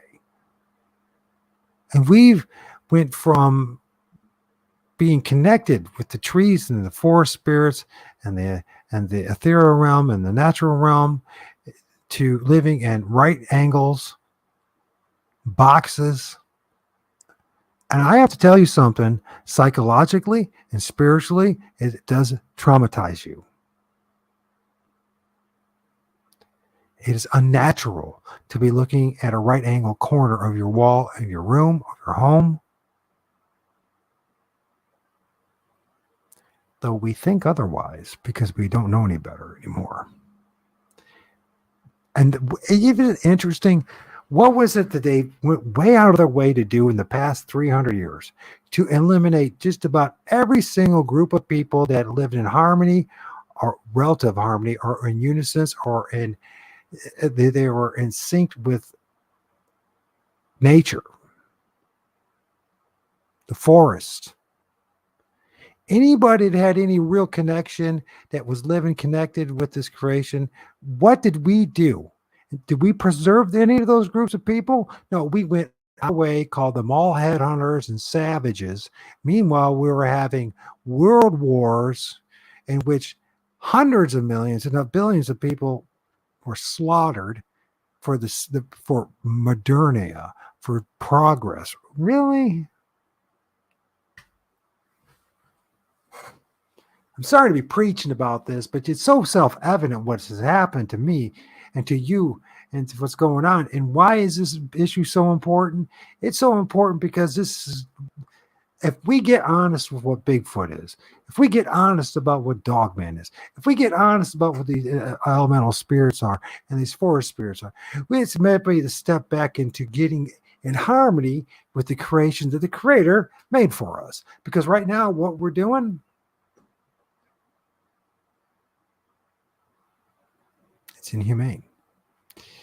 By the way, I'll be up. You're onto something.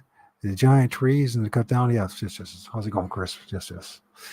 How long have I been ranting and raving? Am I wow, I'm like a preacher. I should be the Bigfoot preacher. Huh? Chris will be the Bigfoot artist, and Diesel will be the Bigfoot, the real Bigfoot researcher.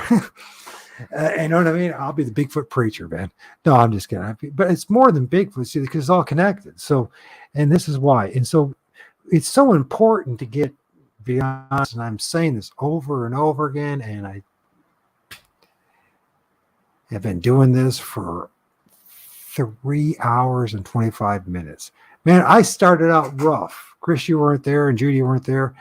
Some of you guys were still there. I think if Sheldon was there, and I think Diesel showed up.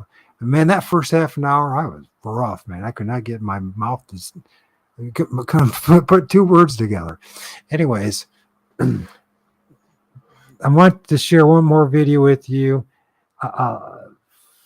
Midnight Saturday, I'll be talking to Jared from Bigfoot Confessions. And yeah, he lives out there in British Columbia or Washington, D.C., somewhere out west there. And so he's going to talk about his experience. We're going to, hopefully, I figure out how to have guests on here. I would love to have any of you guys. I don't know. Did I invite anybody? How do I know if there's anybody even wants to get on here? Anyways, we'll play this video because I've been going for a long time and it's not, but I want to play the other video. It's kind of go along with everything we're saying. And then, or what I'm saying, I shouldn't say we're saying because I'm the one babbling. I certainly would like to have other people to join me, not because I'm looking for a following or looking for somebody to exploit. I'm looking for friends. I'm looking for people who are serious and in this investigation and study, who see the deeper meaning of this, who are not just, hey, I got a scary Bigfoot story to tell you. No, I don't want to hear that anymore. I mean, if you need to talk about that for therapy and for the cathartic means, that's one thing. But I have to tell you, I really don't want to hear another scary story about Bigfoot and Dogman. I want to hear this. I'm tired of the milk.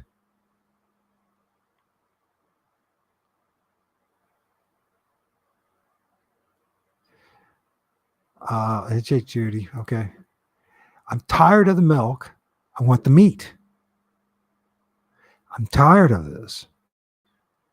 I don't want to spend another $20 on a book that goes nowhere. It just ends in story tale and fable tale. And we just don't going on really. No one's an expert. Well, after all this frickin' time, I am not interested in another conversation. Okay, Sharon, you bet. Phone is dying. I'm sure I'm sure your phone is dying. I've just been going and going and going. So, anyways, if you haven't seen this, most people haven't seen this. I posted this about 18 hours ago. It's called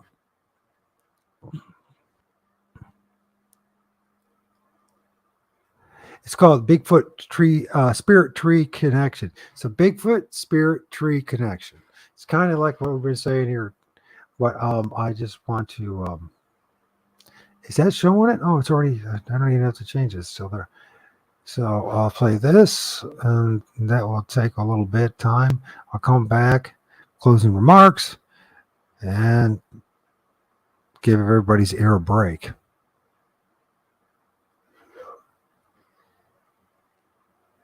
In this video, I mirrored a couple other videos. One I got from Chris Miller, another one I got from Sean G from his show while he's interviewing Dwarf. Hey, it's Mike. So for this dystopia again, and in this video, I mirrored a couple other videos. One I got from Chris Miller, another one I got from Sean G from his show while he's interviewing Dwarf, of some supportive evidence that what we're dealing with when it comes to Sasquatch or Bigfoot is not something that's solely flesh and blood, but it's actually primarily spiritual.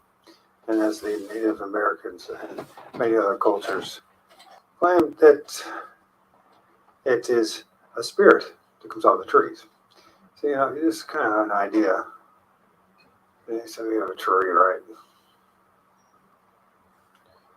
Let's say that's the tree branch. The interesting thing about trees are they're like a neuron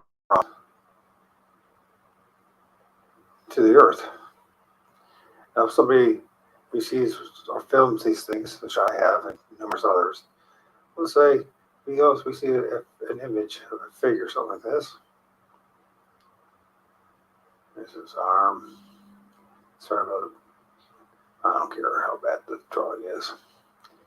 You'll figure it out. Right? And I'll have something like this, maybe some fingers like this, always fingers. Right? We call them peepers.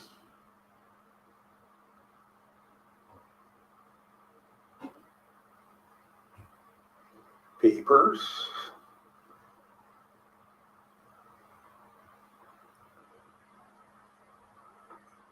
Right? So you'll see this thing. It's peeping. They'll film it. We've talked on it numerous times. And then, voila, instead of being able to follow the thing or that, it disappears. Disappears into the trees. Now, also the guys also talked about totems, which I've been telling people about this forever and a day. I want you to have all these. I'll tell you that they're spiritual, right? As you'll see these things, and they'll stack up. Then you'll have the entities going on the side.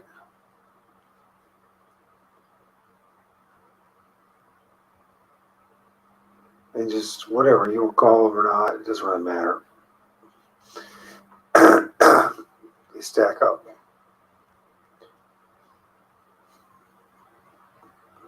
So you want to look at that.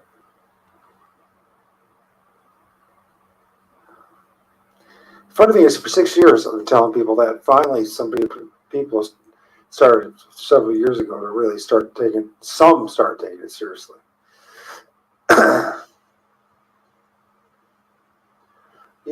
People talk about, we got silver, gray. Well, I don't think I have. We'll just pretend this gray is silver. You talk about, you can't see. People talk about when they have an out of body experience. OBE.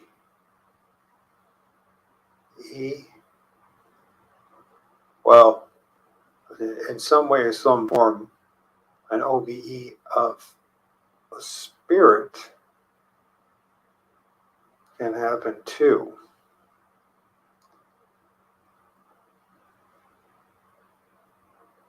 And then you have your magical big foot, right? He pops out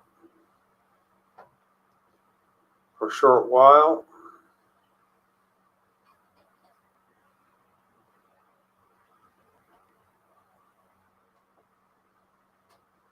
Scares the person. He's connected to this silver cord. All right. Which allows him then to go in and out of this host. The tree is a host. It's the same thing that happens to us. Now, I know this is going to be very sound Christianese or religious, but just forget about it. The Christian part and the religious part. This is just how the world works. So it's got the life force out of this tree.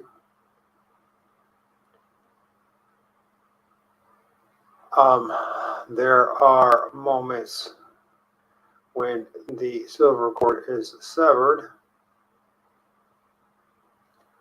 Now it's no longer connected to the source, the host, so it can just go boom right into it. And we have this thing, some people would call a portal, which is a rip in the fabric of space and time. In other words, another dimension. And it will end up going here. And once it goes in here, then he is no more seen. Which is interesting. When you think about it, you'll have a footprint or two, something that's supposed to be 800 pounds. And if anybody ever tried to press any kind of weight like that, and you would have on the soil, the ground, or snow, whatever, you have multiple footprints.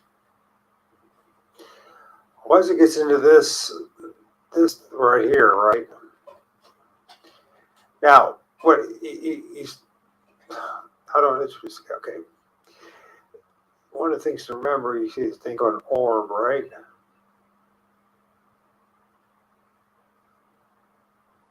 Which is coming out of the tree, which is the host. The orb is actually a spirit, and it doesn't have to just be a human spirit, which is an orb spirit.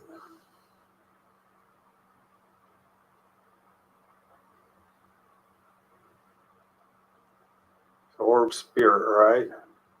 That orb is now in there.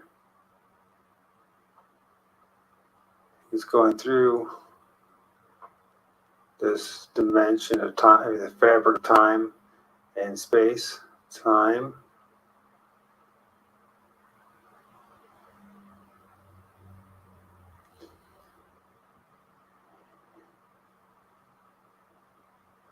And well, that's even worse than normal. Time and space, a dimension. It's basic definition of a dimension. It's time and space, right? All right, I can do that. By the way, this is not the only way to go about it. even if the cord is severed from the life force of this, what happens is that this entity and multiple entities, because they are coming out, drawing out the life force of the tree, it will die, which creates, how that happens is it produces radiation, and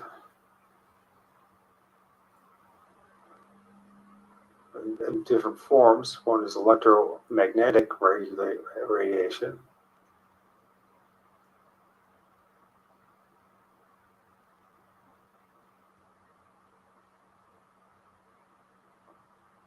Magnetic. If you spell if you can't spell something right, don't worry about it. You got the idea. And if you can't even see it, don't worry about it. So electromagnetic radiation.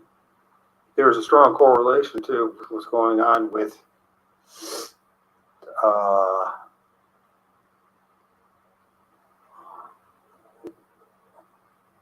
Wi-Fi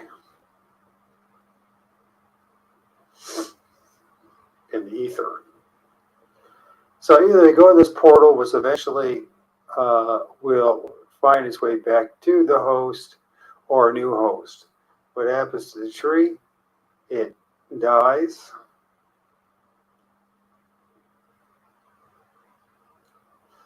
I'm just doing this on the whim, okay? So it's like I'm not going to spend hours in a day. I'll let one of you guys do it. You can figure it out. So anyways, so that dies. And generally, when it's more than just a spirit, it's spirits. Many times it's spirits that make up this image that you have as a Bigfoot. I've seen numerous images in which you'll see very closely it is not something to do with it's some artifact from filming of the camera. It's actually literally a whole bunch of archons or spirits, small spirits that hook together and create a new spirit or something that looks bigger. And you'll notice a lot of times with these quote unquote Bigfoot and Sasquatch, with these images, you'll notice that their faces are all, contorted. The eyes aren't quite lined up. They're a mess.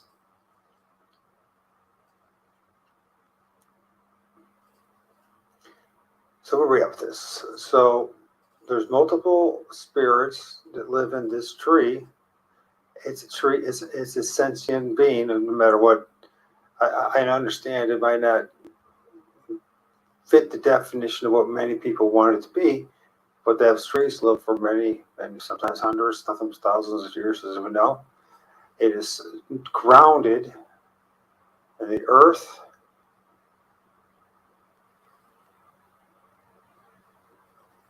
with the elementals and the ether. Do I spell it right? I guess that's how you spell it. I know I didn't spell that right, but anyway, it doesn't matter. So the air, right? Air is full of plasma.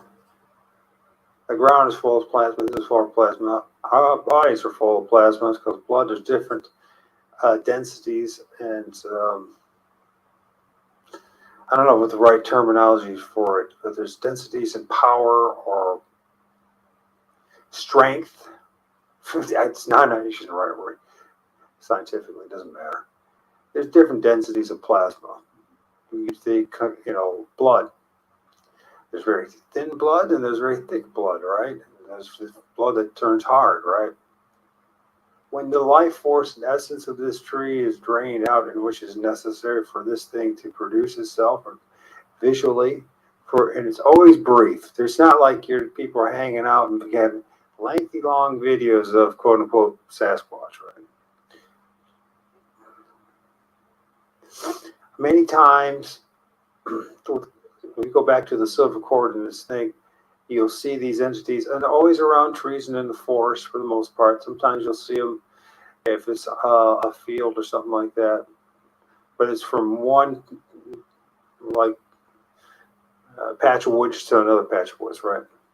Anyways, and you'll notice that a lot of times it just glides. It's just effortlessly, like a spirit. So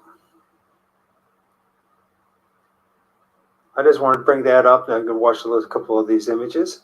I know this is like, well, it's not a documentary. This is me just on the fly making a video, okay? And for those who have ears to hear, they'll hear. Those who have eyes to see, and they'll see. Those who've had experience, they'll say, oh, yeah, this is exactly what's going on. You know what I mean? In order, I strongly believe, in order, the longer and the more the image is of this that looks like what we call Sasquatch or Save, the more it has to draw off the energy of these trees, the essence of the trees.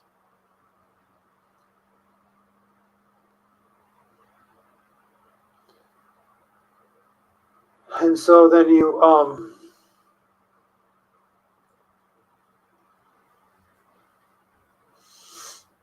when we talk about the trees,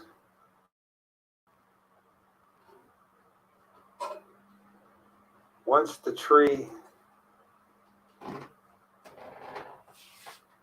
is dead,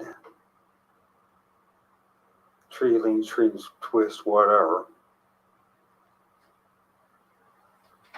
you know, it has these branches that eventually dry up and die. These spirits at night, they peel off the branches, just to pretend that represents the peeling off the branches. Then they through the air, or you're not seeing and no one else is seeing. These spirits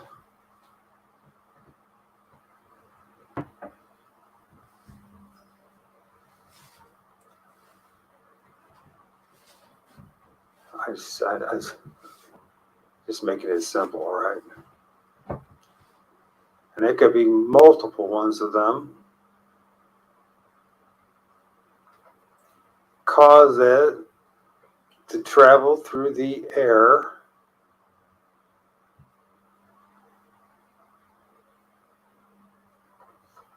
And there's some subtle clues you'll find in scriptures and all that, like the seal of Solomon, and or if you remember in Solomon's temple and all that, they talk about how they made these big temples and all that kind of stuff, or how they were interacting in groves. There's a reason why they're in the groves. Then they take those trees, little ones, and they make their these little branches, right? Also, many times they use that they'll have a main, like a tree, larger tree, still alive, the branches is the centerpiece for their, this is just one of many. They also like their little X structures, right?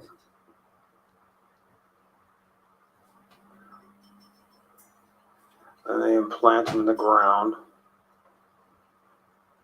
So they make their teepees. And of course, this is all happening at night. No one's ever I heard of that's documented or proven or filmed when these things are doing it. And when apparently when they're, because these are spirits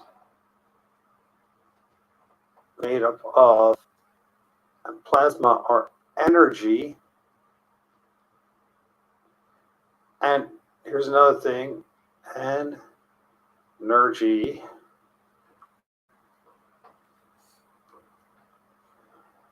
They also have all of them all around. And for the ether, we just say these little round balls represent spirits.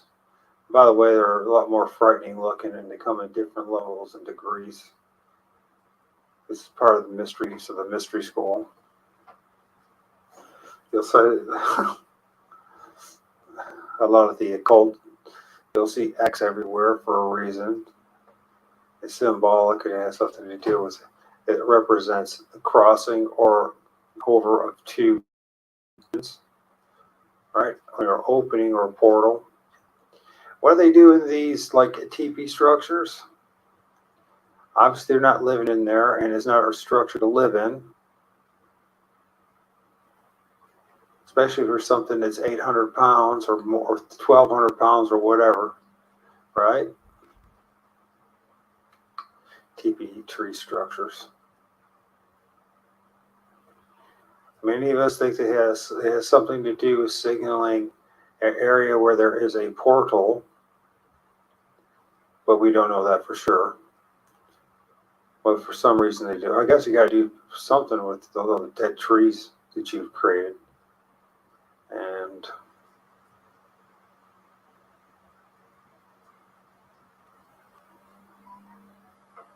so that's what. So you just think the atmosphere is full of spirits. You'll never see, you never hear, you never witness a tribe of Bigfoot carrying these trees that have been stripped of their branches over here to make a next structure or teepee structure. It's because it's not Bigfoot that's doing it alone. This is part of the deception, whether intentional or not. Many times we end up deceiving each other, not out of ignorance, right? We don't mean to. So the air, to just make it simple, it's full of water, air,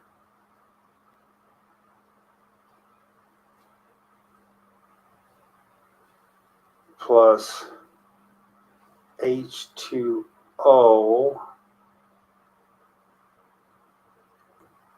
is a form of,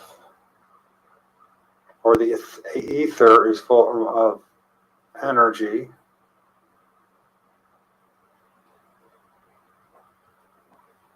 And in this realm, nothing can live without H2O. Some things can live a long time with very little of it, but you need air, oxygen, and all the other elements in the air on H2O in order to create energy. The air or the ether is composed of multiple dimensions that you and I cannot see. These dimensions are all around us. They're actually within us too.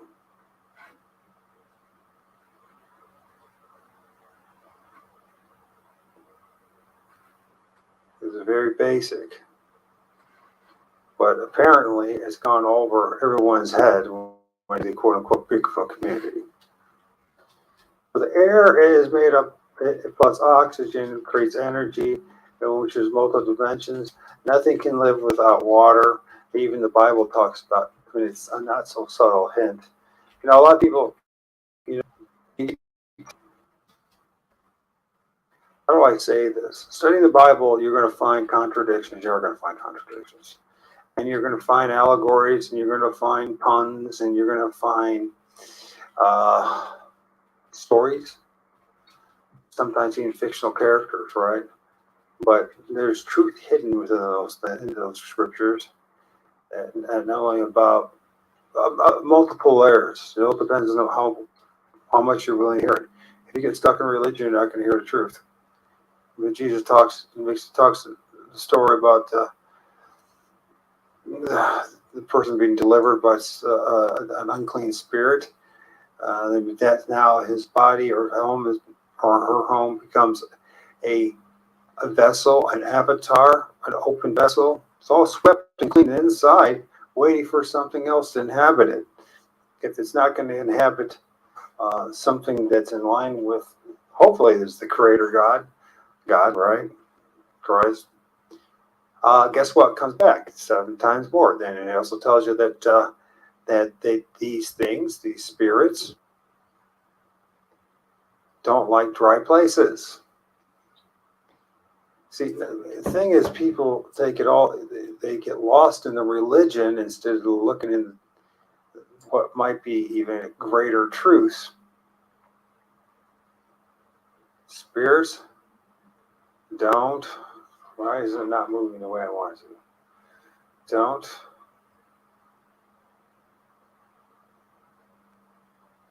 Our own spirit doesn't like it.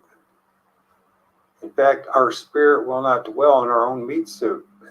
If our meat suit, if we don't get out of water, they say about 3 to 4 days with lack of water, they say that the meat suit will perish and your spirit can't handle it either. So spirits don't like dry places.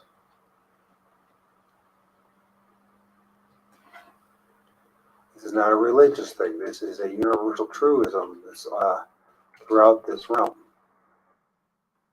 You don't need to be a Christian or anything else to understand this. You don't need to be a Muslim or a Satanist or anything else to understand this. Or be a member of whatever imaginary version of the Illuminati that you're in. I can tell you one thing, these guys, recruiters on, it doesn't matter, on YouTube, that I wouldn't follow any of those guys. You want to join Illuminati, join a gang. Anyways, by the way, I don't recommend it. So spirits don't dry places. The air, right? This whole creation that we live in, the world, is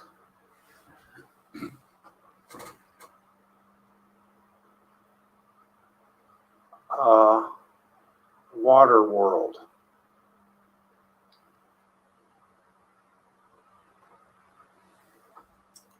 Maybe a better way to say is the realm is a water world.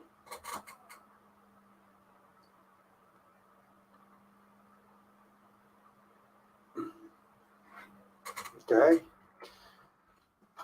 Predominantly, most times when people see, quote unquote, a sighting of a Sebe, Sasquatch, Bigfoot, Dogman, whatever, there is water, there are trees, there's vegetation, there's earth, all the basic elements. Rocks is a very important thing, not just caves. I noticed where I'm at, my location to the west of me, there are limestone quarries. Just, a creek that runs through my town. And there's a couple other streams that branch off to run into that kind of divide up the town.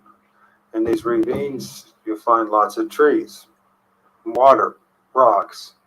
Actually, with the teepee structure, which I saw a couple months ago, which I saw again today, and it's amazing and close to a house too. But I guess people don't really pay attention, or maybe they do pay attention and they don't care. A lot of people don't even care; they think it's kind of cool. So, and you got to remember, and everyone sees the world the way you see it. In fact, no one will ever see the world the way you see it.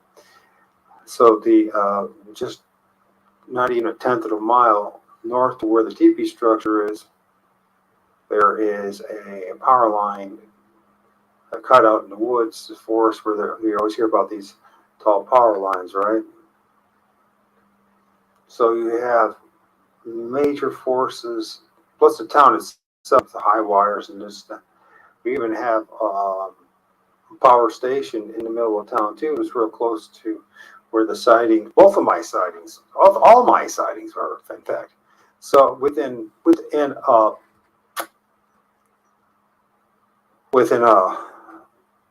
quarter of not even a quarter of a mile, eighth of a mile, ninth of a mile, something. It wasn't very far. How many hundreds of yards? And so, what I've just maybe this is what's why I'm here in this gosh forsaken place to bring this up. I'm talking to places that live right now. You have electricity, high voltages, high levels of electricity. You have water. Water is a great conductor of electricity. Spirits do not like dry places. Trees, as human beings, are like 80% water, as everything is. So every sentient being, it's when we see the meat suit, you see my meat suit, I see your meat suit. We only see the exterior, the avatar that we walk around in this realm. We do not see the true spirit that's inside you, nor do we see other companion, accompanying spirits. that can be legions, it says. And it's true. It turns out that they can have legions. And he said, well, then the argument is how many legions? It really doesn't matter. I'll have a lot of spirits. So it could be 1,000, 2,000, it could be 200,000, maybe 2 million. It doesn't matter. Most people think that these archons are spirits, or angels, are only just a particular size, but this turns out not to be the case. As they are shapeshifters, they can not only change their appearance, either collectively as a group,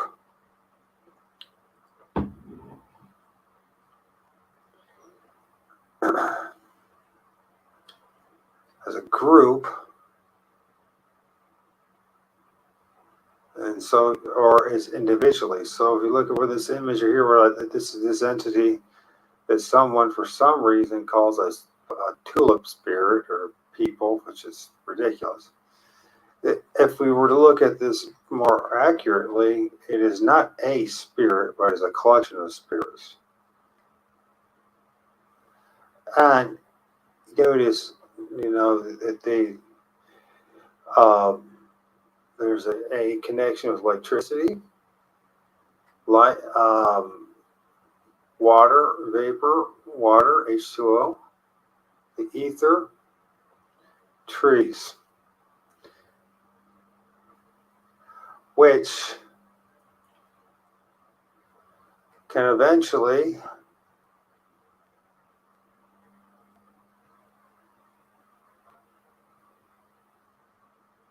start to morph using the essence. As you can see here, you can start to see there's the two eyes, there's a frowny face, the nose, cone shape. It's absorbing the essence of the trees. You can see another one. I showed you this guy before. This is, and in this image too, you can even say an alien form into the two black eyes. And what they are doing is they're absorbing the essence, life force, trees, creating their teepee structure or whatever, that eventually can then become something that manifests physically, which we will now look at some of the images of how they can do that as well. So, yeah, it's pretty simple once you start looking at it. The biggest problem is that you're going to have to look outside. You're going to have to, which are ironic, you're going to have to take some basic principles of the scientific method of quantum physics, whatever that means. Basically, that there's something, this electricity and plasma, and that there's something that's beyond what we can see with our naked eyes is going on all the time. Religion, many of the religious texts do have hidden information. Most people assume they have to read the Bible or the Quran or some other religious text in order to join a religion. Now, religion is a snare, just as being fanatical about science itself. That science or scientists or people who are trying to apply the scientific method or claiming to are now all pure-hearted and want to know the truth, right? Or could care less or care if they tell you the truth, and they would never lie because they cherish the scientific method so much. Well, there are scientists out there, and just like for anyone else that cares about the truth, you will be kicked to the curb. You'll be kicked out of the club, and you want to know the truth. So you're going to watch this videos, and then I guess we'll call it a day. Maybe I'll make some comments or afterwards, excuse me. But it's, and it's just making a video. And it's not like I'm like, man, I got to spend 20 hours making a video. I can do that. I've done that in the past, and I got no rewards out of that either. So, and the more honest you are about things, the more censored you are in mainstream media. So this is only for those people that really are chosen to see, and that would, And if you are chosen to see, I mean, I don't know if it's a blessing or not. You're just chosen to see, and I guess it's up to you. You do the next thing, with it, because it's a burden to know the truth and hold on to it. It's a good way to deaden your soul.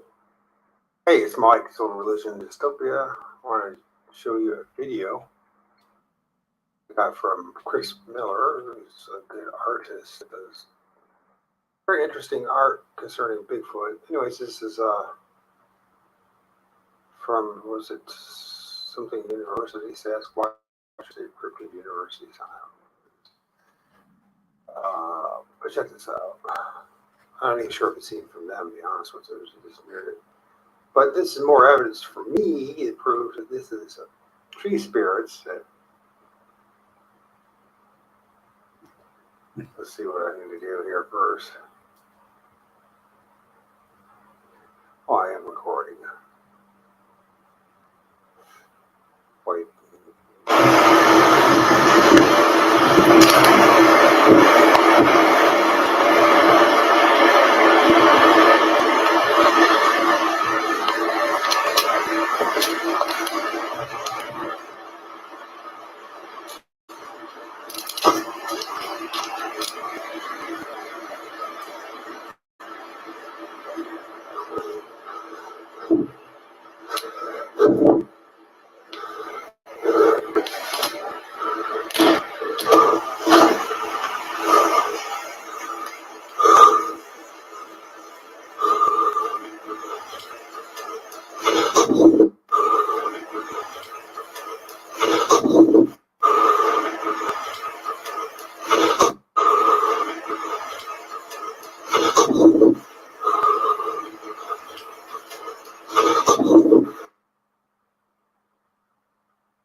Notice a couple things.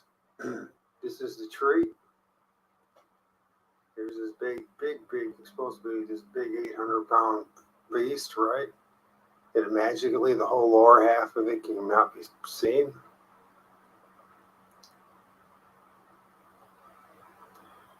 And magically, what does it do? It just disappears, literally. What appears to be like disappearing behind a tree, I argue is disappearing in the tree.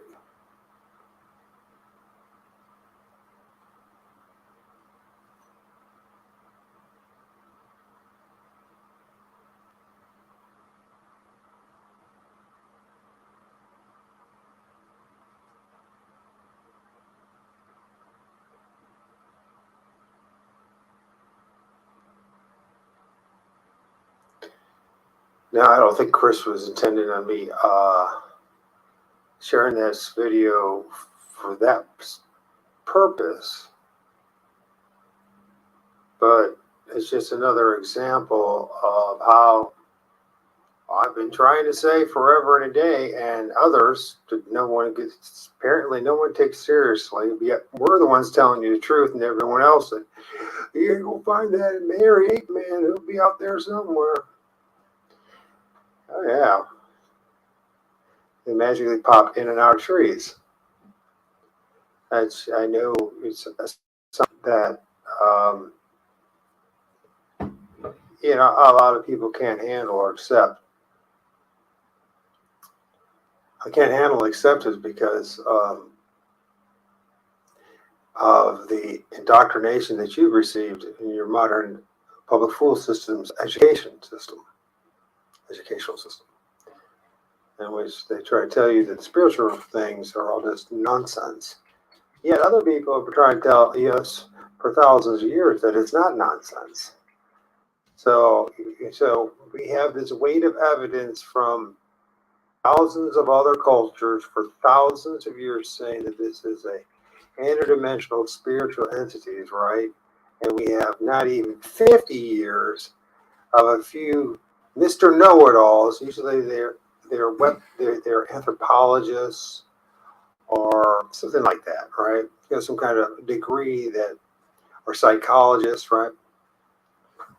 That have been weaponized by governments and the military to promote propaganda. Because here's a few things. If we were honest about it and the spiritual nature of those things, well then, first of all, 90-some% of all those that call themselves cryptid researchers would be kicked to the curb for not bringing this up and being more honest about it. So a whole bunch of people ain't get their voice and never going to be heard again, right? You know, it's over and over and over again. I know I'm going to take a little bit off of Sean G's video with Brown Dwarf, and they're talking about these teepee structures that are built overnight on beaches in Northern California and other places. No one ever sees Bigfoot. No one ever sees anything or anybody is doing it. Not even one lick of film. Not one. Not one. She says no one's ever filmed a Bigfoot whacking on a tree with a club. Not one. If there are out there, they're very good with hiding it. I mean, they're so good at hiding the footage that they're better at hiding the footage of a Bigfoot whacking on a tree than they are at wiping their bums, pretty much. So I don't believe that this is even close to being the case. So that was shouts out to Chris. He's an artist and he's trying to build, make a name for himself with his art. He's good at his art. I might as well show you people his Facebook or page. You can see some of his art. He sent me an image and he said, I don't know, it was for me. I guess it was for me. I don't know if he did it actually for me or he just sent it for me. And so maybe I wouldn't mind doing a show with him, but yeah, the imaginations of men, the summoning of these things. It's a little more populated with people. There's bigger towns here. The bigger towns in the county are up this way. But this particular area, like I said, has history. And I would notice these structures pop up overnight, it seemed like. And so I started documenting and monitoring these areas and these structures. And I noticed sometimes they would pop up overnight. And this is all driftwood, as you can see here. And I see an X, and it's like a teepee, obviously. And then you see a couple of logs there shoved in the ground. And we've seen these types of structures in different places. I don't think this would hold a Bigfoot or anything. It's small. I mean, it's pretty big, but it's not huge. But who knows? I don't know what they use them for, what they do it for, or if they did it.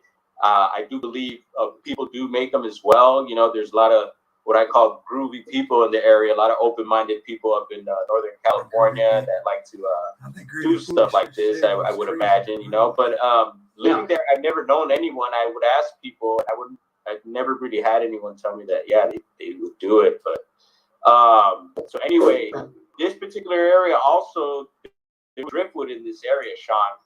So usually where I find the structures, there's evidence of like driftwood being washed up. So whoever built this brought this material in from some other side of the beach, and it's quite a distance where the driftwood is. So I found that pretty bizarre, and this was one of those things that was kind of like overnight. So I know that it's happening during the nighttime, it seems like. So how large is this structure? That center mass, mass there, how big is that? I call it the steeple. A buddy of mine kind of calls it the steeple. That middle piece that sticks up, or the antenna, I call it sometimes. That's pretty high up. I'd say that's probably maybe 20 feet, bro. So that's a big piece there. But everything else, and as far as like sometimes there'll be like I noticed 2 entrances inside of like the teepee structure sometimes, or it'll just be one. But the entrances won't be big at all. and but sometimes they're huge. Right, Yeah, looks like dude, you got invited by. I would Yeah. love to go fishing with Stimulate down in Santa Cruz, man, for sure. And I heard that's one of the places that's getting pummeled with the storms, man. Oh yeah, that's crazy. So It's crazy. I'm sure you went and investigated around that steeple, whatever you want to call it. Did you find any footprints that were non-human? No, there was more like impressions. There weren't actual like footprints. So like there was no toe definition or any of that stuff, but you could tell there was like impressions of something walking around there. And once again, people do come to this beach, so it could be people. And I have seen people's prints at the beach and dogs and whatnot. So I try to definitely pay attention to that and factor that in, you know. So could just rule out, could a human or humans, how many humans could it take to make something like that? I'm sure they'd have to have some sort of vehicle to drag it out. Yeah, well, I think the bizarre thing, one of the bizarre things is the material being brought in, because I have no idea where the hell, unless that little bit of material just happened to wash up on that particular area, they used whatever they had. But that I found that very weird.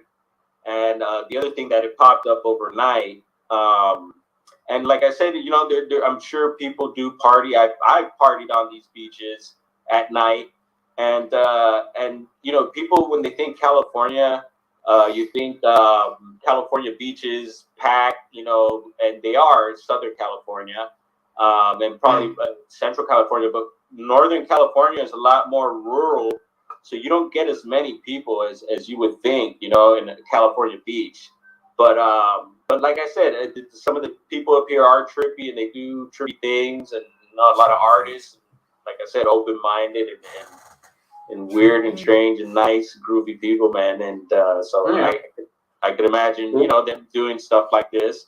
And so I'm glad I thought of this. This another thing that comes to mind. So in this particular area, there's not around here, but a little further up from here, there's a parking lot, and there's this guy that we know. He's a family friend. He actually lives in the parking lot in a trailer, and he kind of like takes care of that part of the beach and the parking lot there.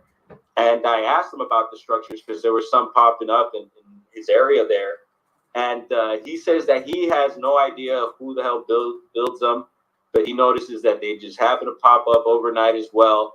And that they get washed up sometimes, or you'll notice that people will, and I've noticed people will like kind of add on to it. I have found people inside of them, and I do question the people when I do find them, and they have no idea either. Okay, well, let's change it up. I'm gonna switch over to another app here. We'll go. There's footprints. This next one is a footprint. So ironically, the video that Chris Miller shared with me, Sean should share in his show tonight, how this black silhouetted Bigfoot looking thing popping out of a tree. And Sean calls it peekaboo, or tree peepers would call it. You know, they call them tree devils, tree spirits, tree apes.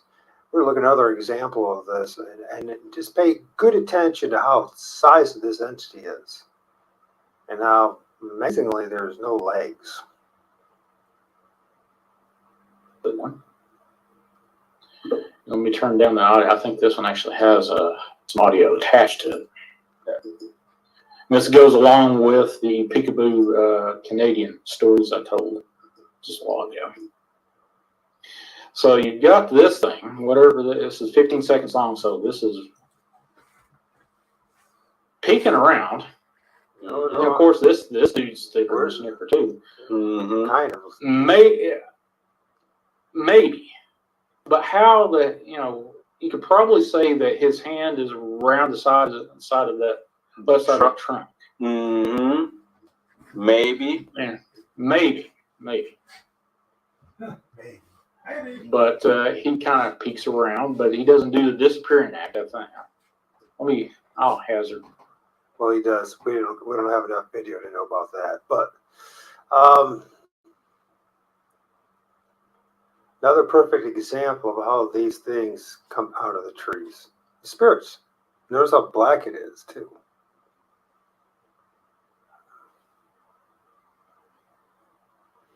Very black. You're going to try, go all the way. Otherwise, don't even start. If you are going to try, go all the way. This could mean losing girlfriends, wives, relatives, jobs, and maybe your mind.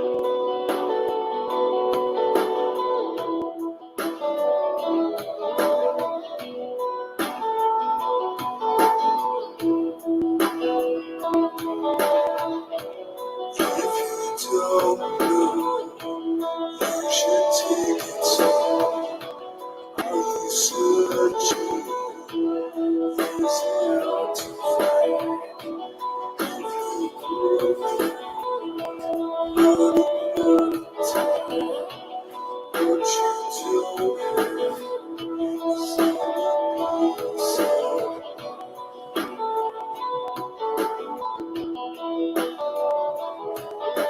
Seasons don't change. Who we are. Good is gone. There's nowhere to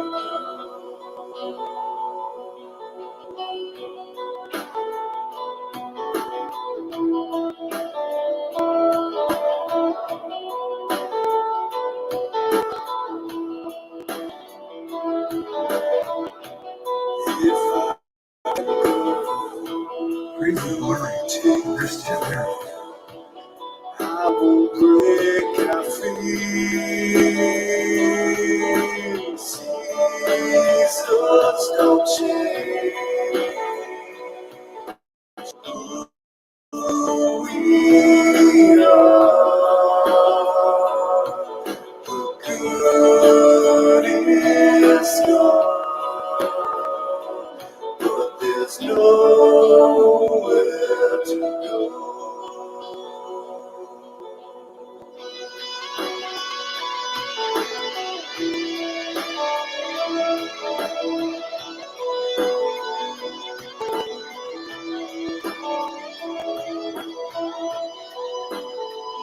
Okay, Chris. We need to have you come up and live.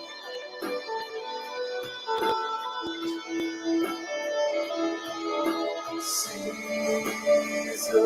don't change. We are good is gone.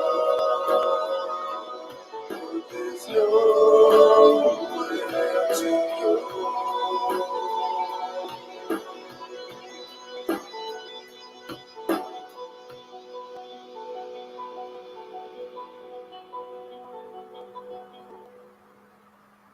Anyways. So yeah, hey Chris, Chris, if you could hear me, if you're still there, we could see if we can get you in here. Why don't you try to invite you? I'll send a link. I don't know. You'd be the first person to ever join me, so I'm hoping it works.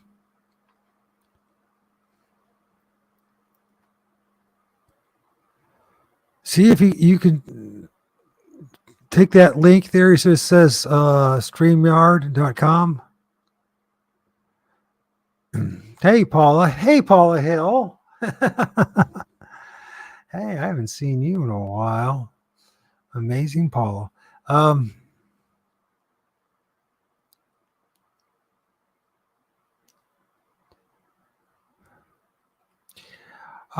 Yeah, why don't you see if you can join me? Now, the next step is to see if I can actually figure out how to do that. How do I know that you want to join? But if you try that, Chris, that'd be cool. Or if Paula or anybody else is capable of taking that StreamYard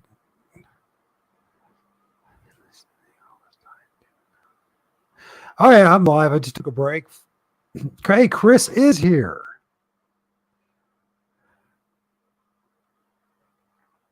Add to stream. Hey, brother, how's it going, man? It's going. How are you? I This, probably look like a Sasquatch right now. yeah, that beard's growing, bro. It's huge, Yeah, isn't it? Look at this thing. let me try to get rid of some of this stuff so I can make room for you. Stop screen.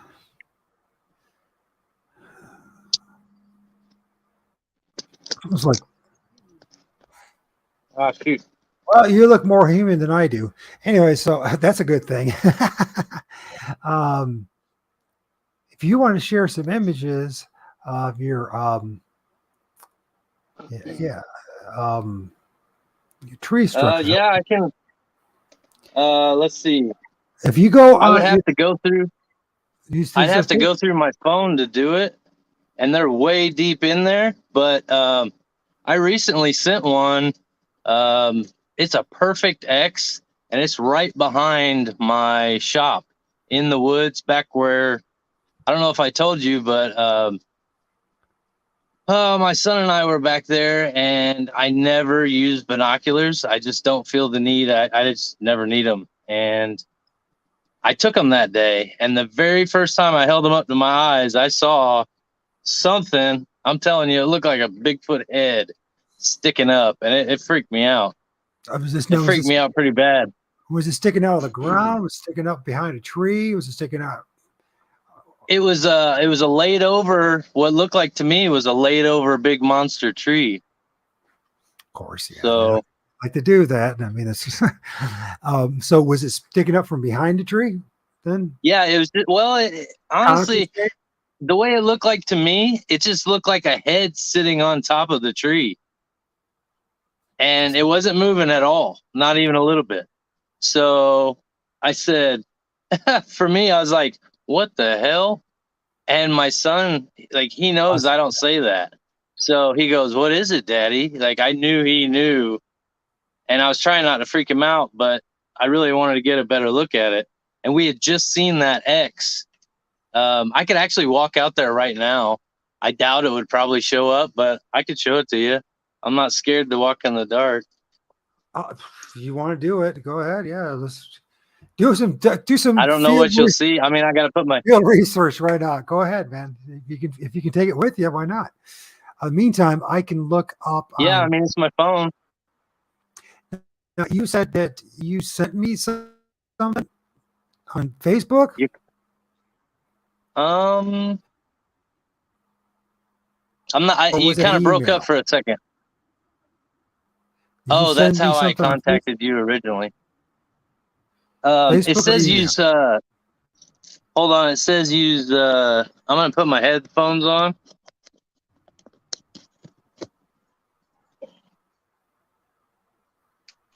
Can you hear me? I can hear you. Can you hear me? Okay. Yeah, I can hear you. Okay, cool. We'll do this. I'll get my gear on. We're gonna. Ad lib, we're gonna do a little wood. I can talk. I can talk and walk. And so it'd be pretty cool. This is fun. I mean, I hope like Diesel from New Jersey shows up. There's a couple other guys who wouldn't mind. There's a lot of like small channel guys that don't even like maybe hundreds or even thousands of subs that have great contact and really know what's going on. We spent a lot of time when people quote unquote say boots on the ground. These are the people I want to talk to. I don't want to talk to all these big names because the big names have been telling their stories long enough. And now it's time for the next generation, the next class of big research, Bigfoot and Sasquatch researchers to be heard. That's what my hope is. Now I got a very small channel and certainly I'm not going to be the answer for everyone to be heard, but if we can network and work together, you know what I mean?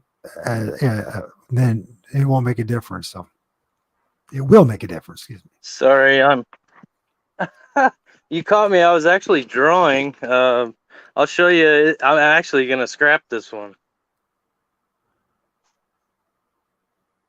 Can you hold up a little better? You can't really see it. It's blurry. Well, it's black. It's black black paint Oh, there it is. on black paper. It's not very good, but I was just playing around.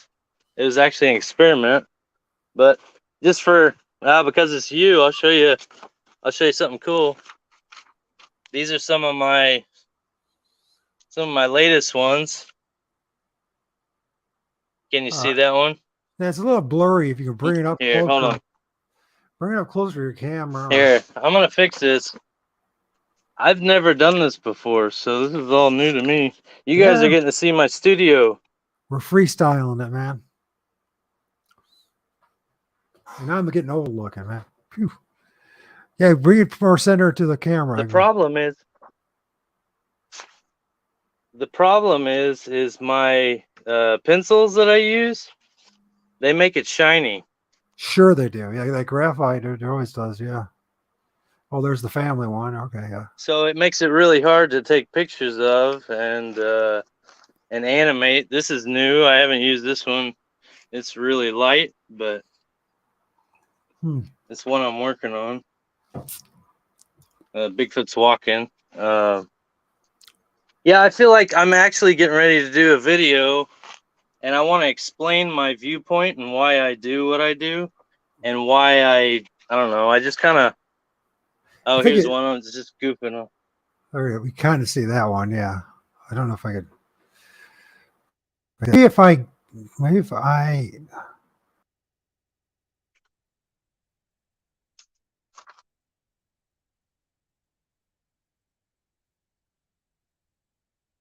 Oops, sorry. I'm not good at technology, so either way. I'm a little nervous to walk out there in the dark, actually.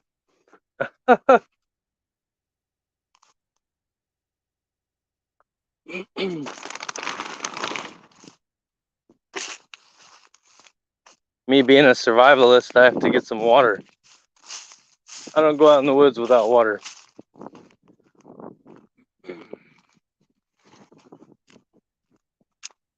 Am I still with you?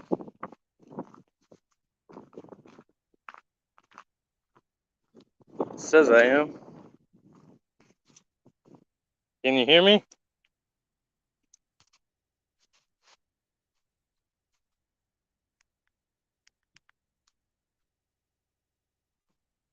Mike, can you hear me?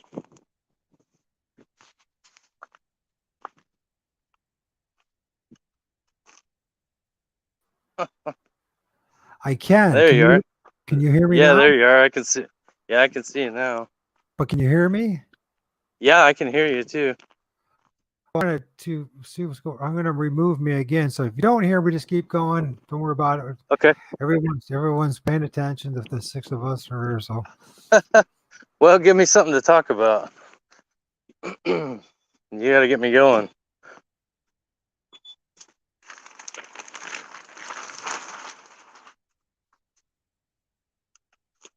So, the structure that I'm going to take you to is a perfect X, and it's pretty freaky looking.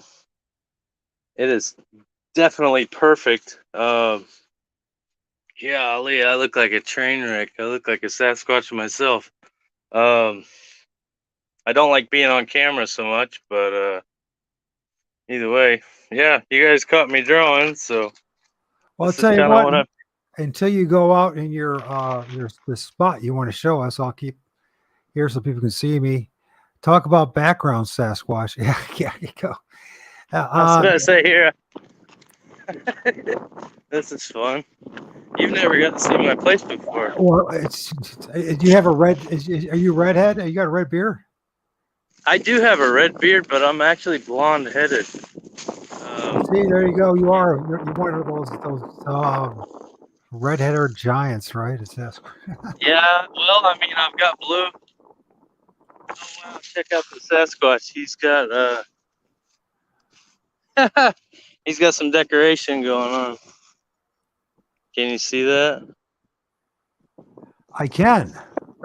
Yeah, he's got some ice on it. I'm I'm gonna do some creepy stuff. Hey, here's a survival tip for you. I can always share those.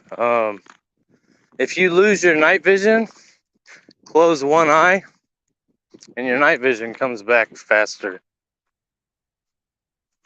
Did you know that one? I think you're going again. here's the problem. Until I figure out how to have the audio working with me removed, if I'm on, then I'm like dwarfing you. So, anyways, Diesel from Jersey and New Jersey says, "Right on, Chris. I draw for a living. Actually, my real job." So he's giving you a compliment. So there you go. Right on. Okay. Well, I So, appreciate that. well, I'll tell you what. Until you're ready to show us something, I'll just keep my ugly mug a showing. Sorry, folks. I am what I am. Got the big slap head and everything, and I'm just getting old, and that's the way it goes. So, How actually, many people do you have on the show tonight? on and off, I don't know, but right now we have like 6. Right on. Yeah, Not too bad for being midnight. Julio, we have Paula Hill. Paula, I've known for a long. She's been in and out of my life is due to my channel, and for I don't know 5 years, probably 6. Sheldon might still be here. I'm not sure. Sheldon, he's a good dude.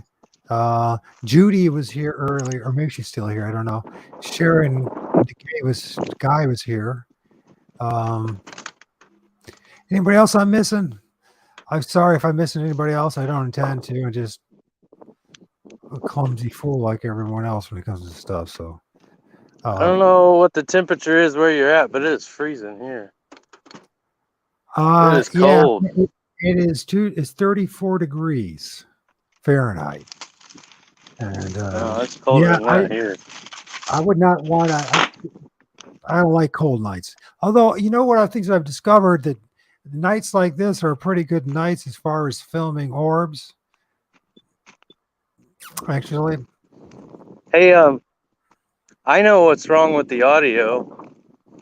It said use headphones. If you have the echo going on, it I don't says have. use headphones. There's no echo on my end. Is there an echo on your end? Yeah, a little bit. Probably from It your was just a phone. tip that it gave me, and the channel I actually shared my encounter.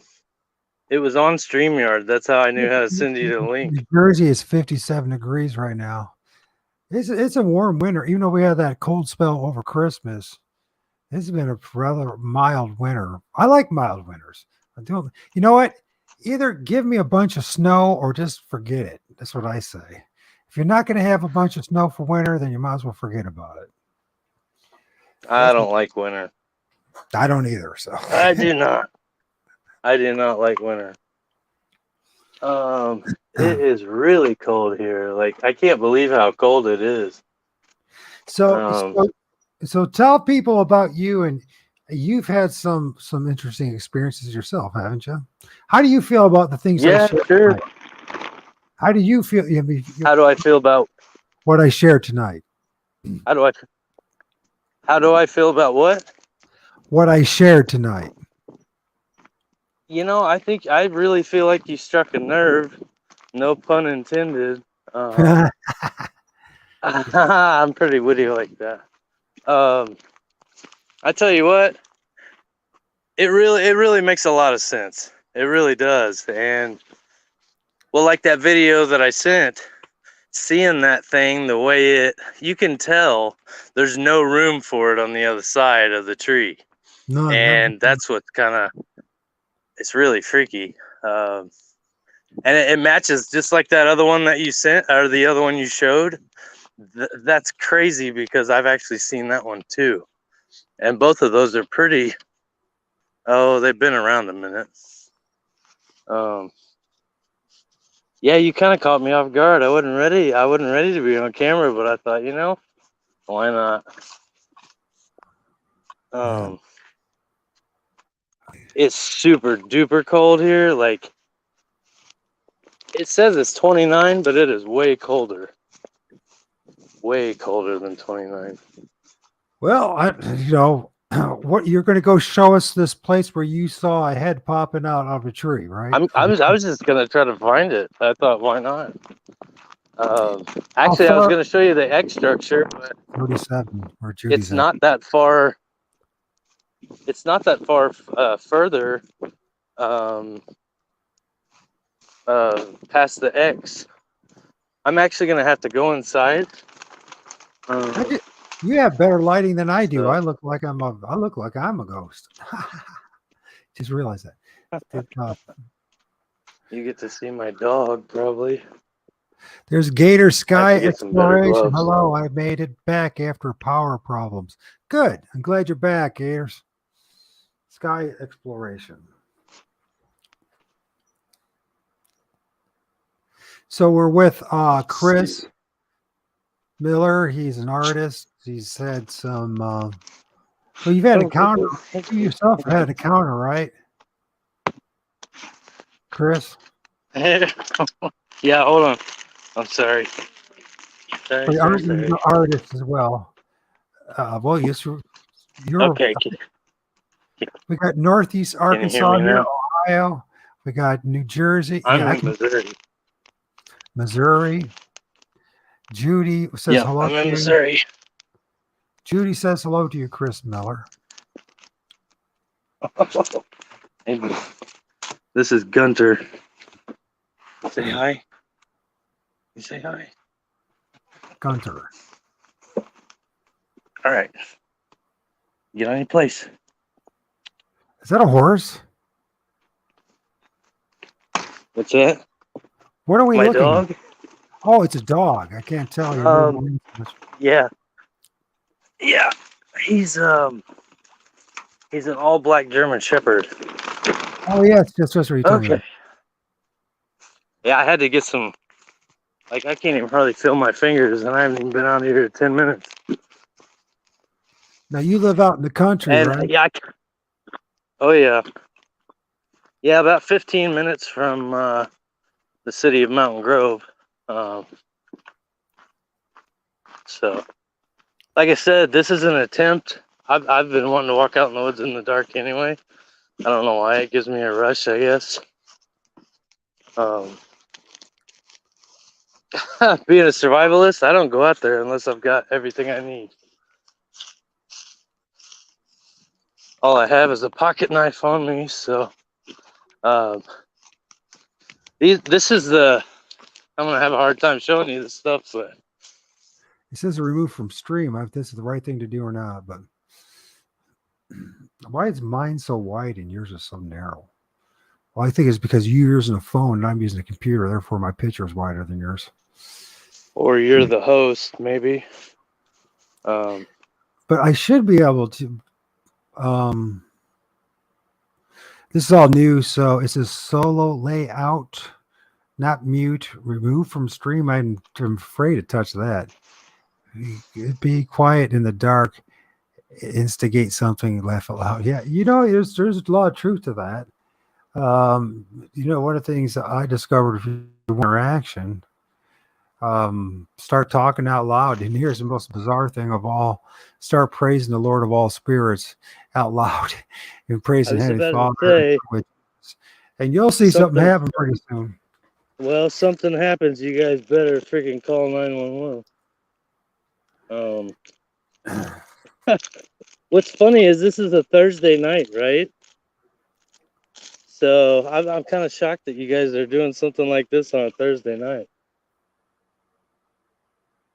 This is my very first night attempting doing live stream in a long time. I think I tried it a couple times last year, half-heartedly, but this is the first time I'm taking it seriously and starting to do live stream. Tomorrow night I got an interview at 9 p.m. Eastern time, and then Saturday, tentatively, I got a interview 12 midnight. So Where I'm walking, basically, I cut a path through all these thorns, and I've got a shooting lane. And I've noticed that there's these really big for lack of better words, I'll just call them like a trackway. And deer don't need any kind of trackway. This place was so overgrown, it's not even funny. So here's another one. I can't hear doodly squat because I got earphones on. So Well, I'm actually going to take it. I just I'm going to improved. take it off one ear. So I hope you're recording this because you might catch some crazy stuff here. Well, we got you, so let's start. Right. Oh, shoot. There's a hole. I almost cursed. Let's see. I don't know if you can see any of these. This is the spot I was telling you about. But well, Gators, I hope you start listening to me. So I have something to learn. I believe I have a few things to share. I truly do. So I'm going off memory here.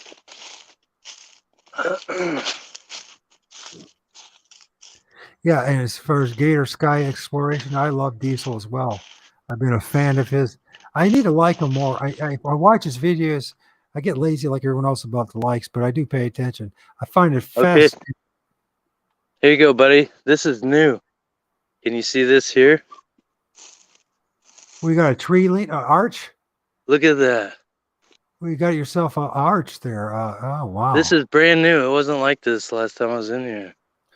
Now I see.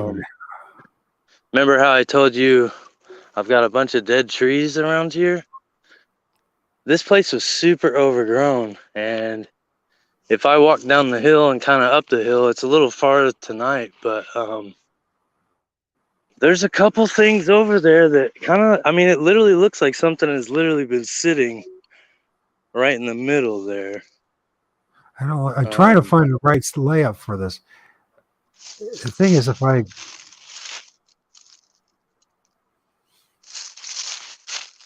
okay, let's see.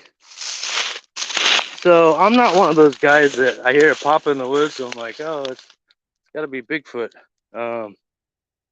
But if you look here, I'm gonna try to walk this down here for you. I don't know what you can see and what you can't. Okay, so you got this big one here, in between these two here, and then you have this big one here. This is investigating, and then, I mean, I can see how this could happen. You know, I mean, but you see this short stump here?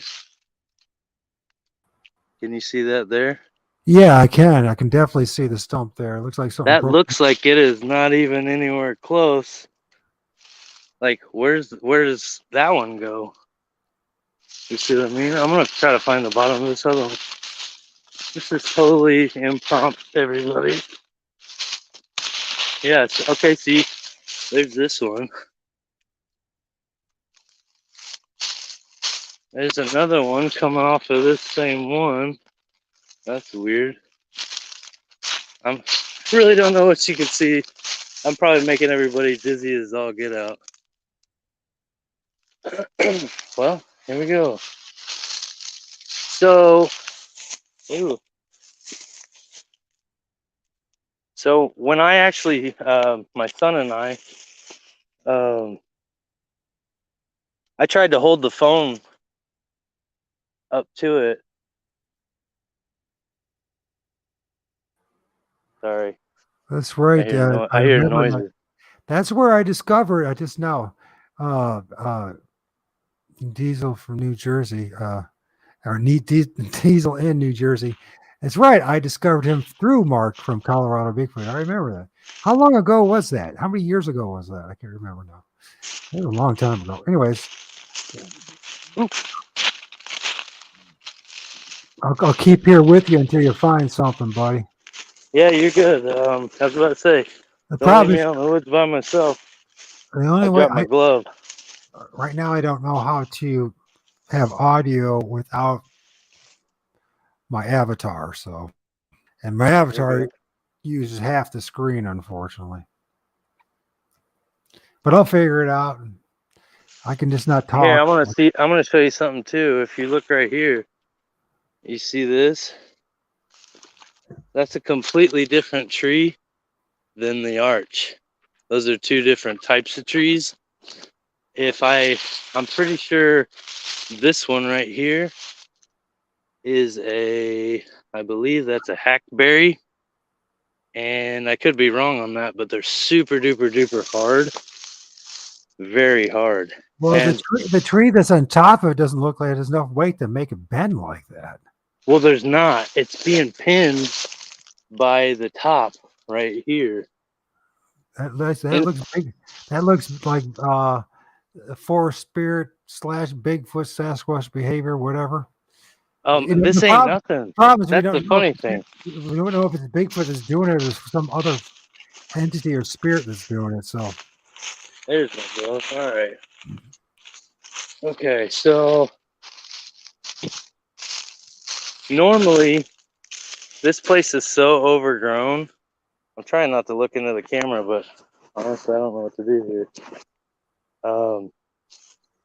It's so overgrown here that you couldn't even see my shop from the house, and it's only maybe like 30 or 40 feet from it. But it's amazing. can you see any of these trees laying around? Kind of.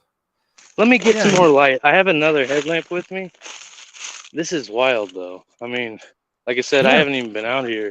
This whole night's been wild. 5 hours at this already, almost. well, like you said before, I feel like now is the time. For whatever reason, things are happening, and there's a lot of weirdness going on all over the world. Not related to. Well, oh yeah, go ahead. Let's go ahead. Well, I mean, this is just something I had heard, but this is not related, but they're wanting to get rid of gas stoves, which I think Oh is yeah. nuts. I mean, it's clear. Oh, obvious. I'll say it. There's a giant global eugenics program going on. That's what's going on. You bet. Okay, here you go. Pure evil is what's going on. I don't know what all you guys can see, but there's a lot of trees here. And like I said, I was walking in the daytime when we found this thing. But do you have in your barn anything like a big LED light? Oh yeah, dude. You didn't like if I would have had heads up. Here, I can go back and get it. Ooh, I just seen some eye shine. It's probably my cat. I haven't told you this, but a couple nights ago, I kept hearing this noise, and it sounded like a what the? Oh, it is my cat. Okay, one of them. I kept hearing this barking noise. Like, what is this? And turns out it was a fox. So you know that song? What does the fox say? I actually know what it says now. Ah. Yeah, it's a new one on me. I'm trying to think who Brandon from California is.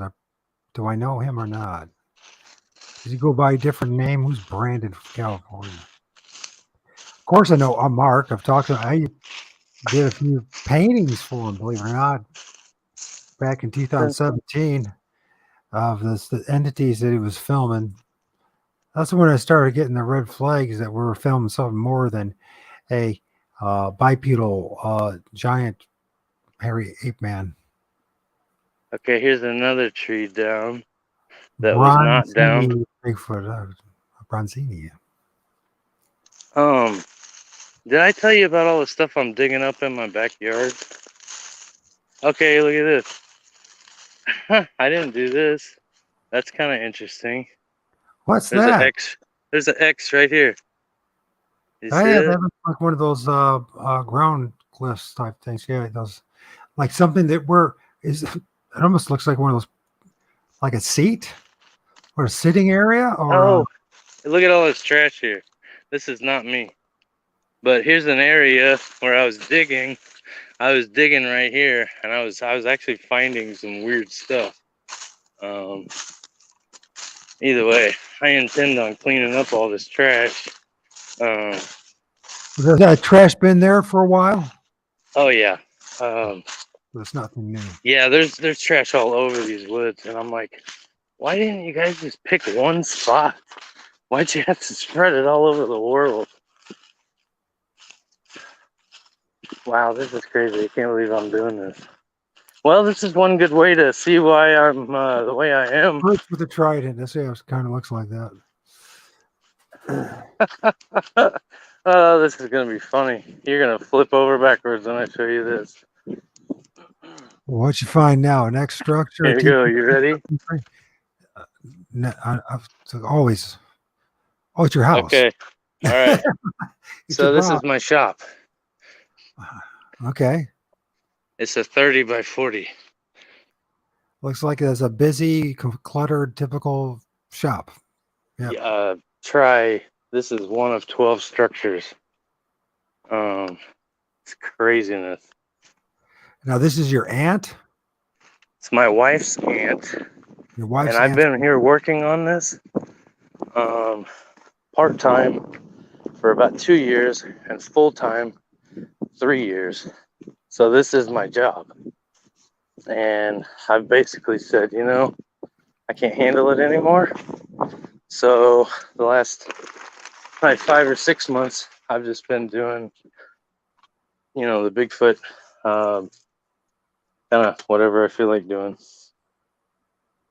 Well, sometimes you So- need to take a break from the madness and chaos. So Well, you saw my art, my website. That's a real thing now, so that's kind of cool. Man, I've got lights for days. I just wasn't ready. Let's see, what do I need?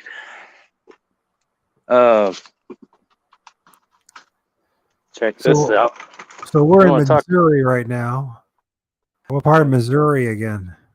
I am in the South Central. Okay. This is a knife that my buddy made. Check that sucker out. Well, He made that whole sheath. He made that for me. One of my army buddies. is it all camouflage or is that Yeah. Okay. So that's the Sasquatch Skinner. Yeah. Oh man, I'm just trying to be entertaining. Looks more like a Sasquatch toothpick to me, but that's besides the point. Yeah, I don't feel like I need it. I got this one here. This is my favorite, but I could go in there and get a couple. Oh, I got a 357 I could take out there with me. I probably should So, actually. do you do your drawings in the barn there, or are you doing it in the No, house? I'm on the front porch. Like I said, it's about the only free area in the whole place. So So, were you able to find a stronger light? Are we done, or what? yeah, I know. I think I got let's see. I don't know if you can see it or not, but Oh yeah, you see. that's a hell of a lot better. Oh yeah. Okay.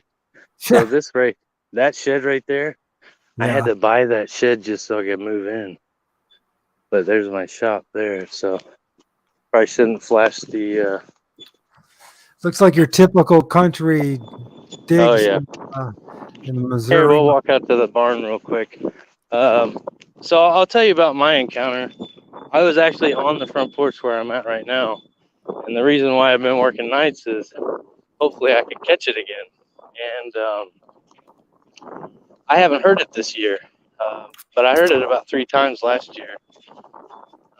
But it was actually here in the front yard somewhere, and it all started not long after I got that Bigfoot. My neighbors bought me that. And then, so here's my barn. We're talking, this is after working on it for 3 years. I don't know what you can see and what you can't, but it's crazy. Like you couldn't even hardly walk through here at all. But I've got, you know, it's a lot of work. Well, if you were a creature of such nature that people tell us says, that'd be a great place to hide now, wouldn't it? Oh yeah, I tell you, these woods. Like this house kind of sits maybe like on top of a hillside, and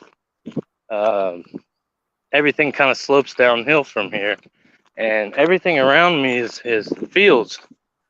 So it's all wooded, and everything kind of comes here as a safe place to hide. And so I've got a lot of deer in the woods, and found 3 dead ones, and I didn't kill them. I'm actually going to show you right now. I've got his head over here. I'm trying to do what they call a European mount, where you kind of let the critters kind of do the work for you. But yeah, I didn't kill that, but I found it over there, and his head had been twisted like 3, at least, I believe it was 3 times. Really? Yeah. Yeah, I got a picture of it. I gotta Oh, stop so I can put my. actually, I think you Did I showed send me you that. that? Yes, you did. Oh, But I didn't yeah, know I it gotta was try to put my 23 gloves times.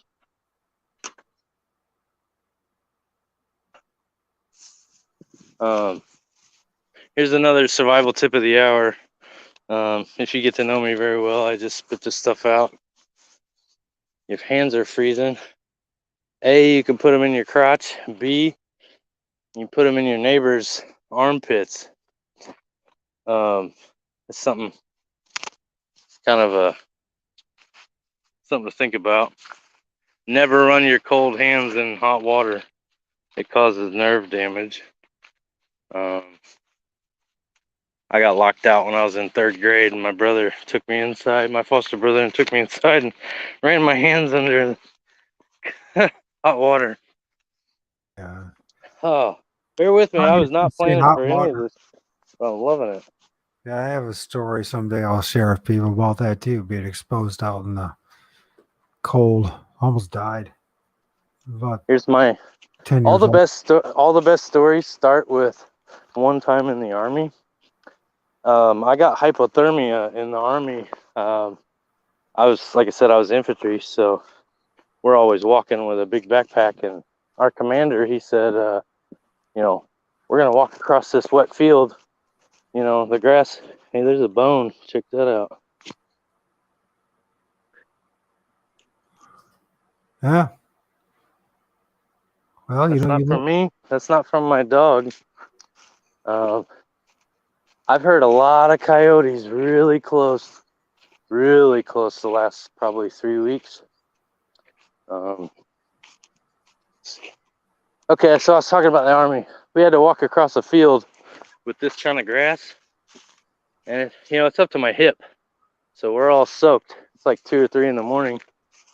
Anyway, we're all soaked, and then we have to lay down in an ambush.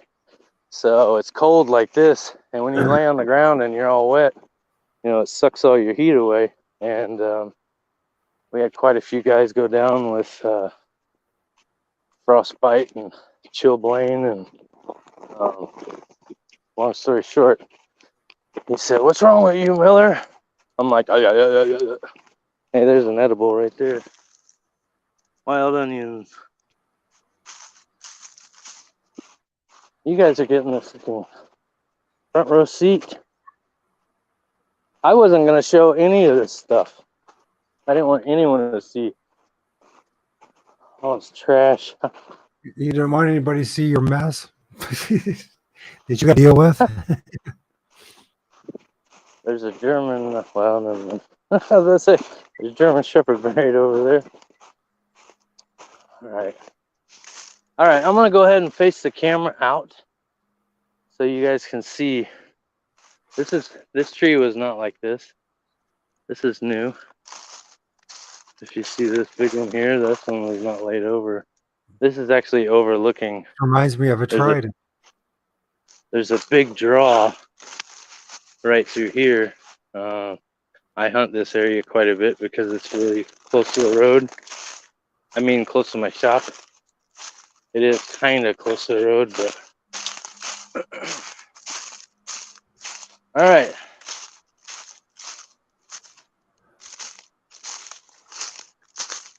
Okay, look at all this.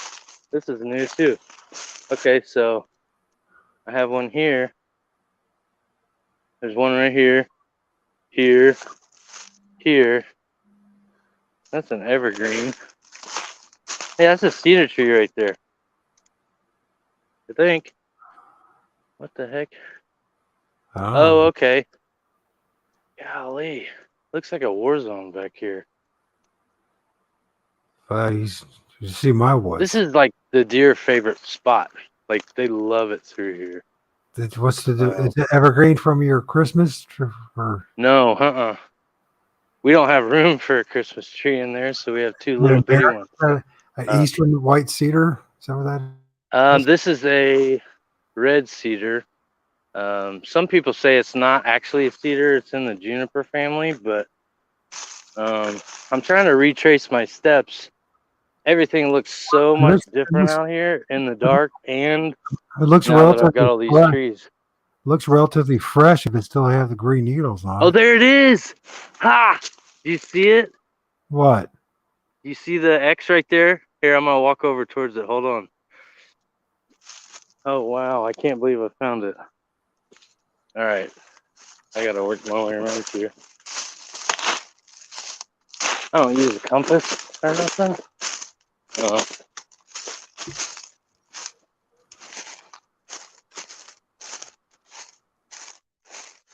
Yeah, see, look, here's another.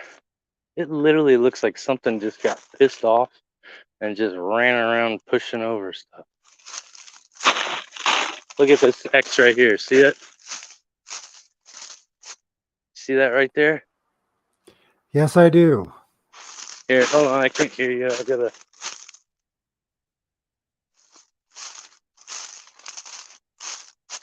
You see it? Yep, you have a neck structure there. Is it touching? Look at this. So this one, I believe, is alive. Okay, that's alive. Here, see the base of that right there? Yeah. That is the bottom.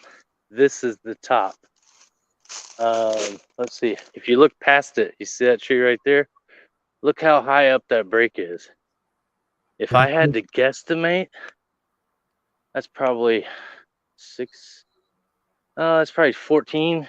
I'm guessing that's probably 14, 15 feet. It's long, straight Here, trunk there, ideal for what they would use for one of their structures. That's for sure. They're like a long, straight, well, skinny. I can't believe that I found this. Like, this is crazy. So, I'm really close to where I was. So, let's see. We didn't even walk up to this.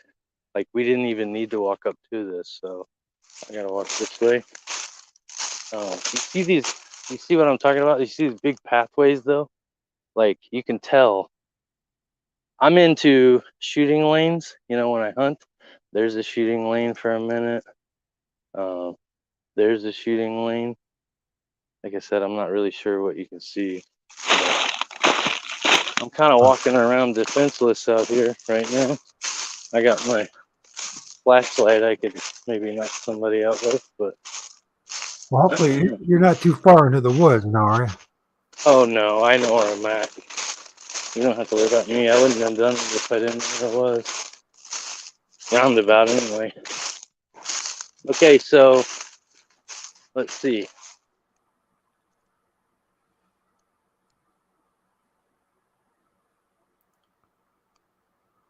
Okay, you see that archway right there? There's another one.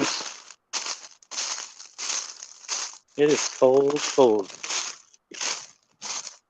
Man, this looks way different. Okay, you see this right here? Yeah. That is, I believe that's clematis. They call it grapevine, but most people don't realize it's not grapevine. This one here, see how that's broke? Uh-huh. Just so you guys know, see the snow? I did not do this. Like, it's been like this for a minute.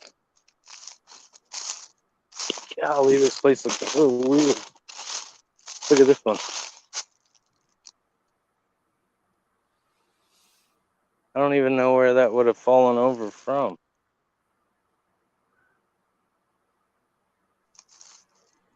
Can't tell you. I don't know. I'm not there. So. Okay, so yeah, I know this is weird. I was literally right over here. I'm gonna guess it was probably about 3 weeks ago because I was looking at these rocks right here. Kind of hard to show you, but Oh you yeah. look, Are those you see wedge the teeth? Those are teeth. teeth? And they came out of this right here. You see this right here? Okay. See They came out. see They came. They came out of the rock. well, to me, I think what it is if you look right here, that looks like some kind of a tooth, and then this looks possibly like a horn, or maybe like an eye socket, possibly. Like I haven't really got over here to check it out. I've been wanting to. I was trying to get my family over here, Yeah. and they're not real woodsy like me.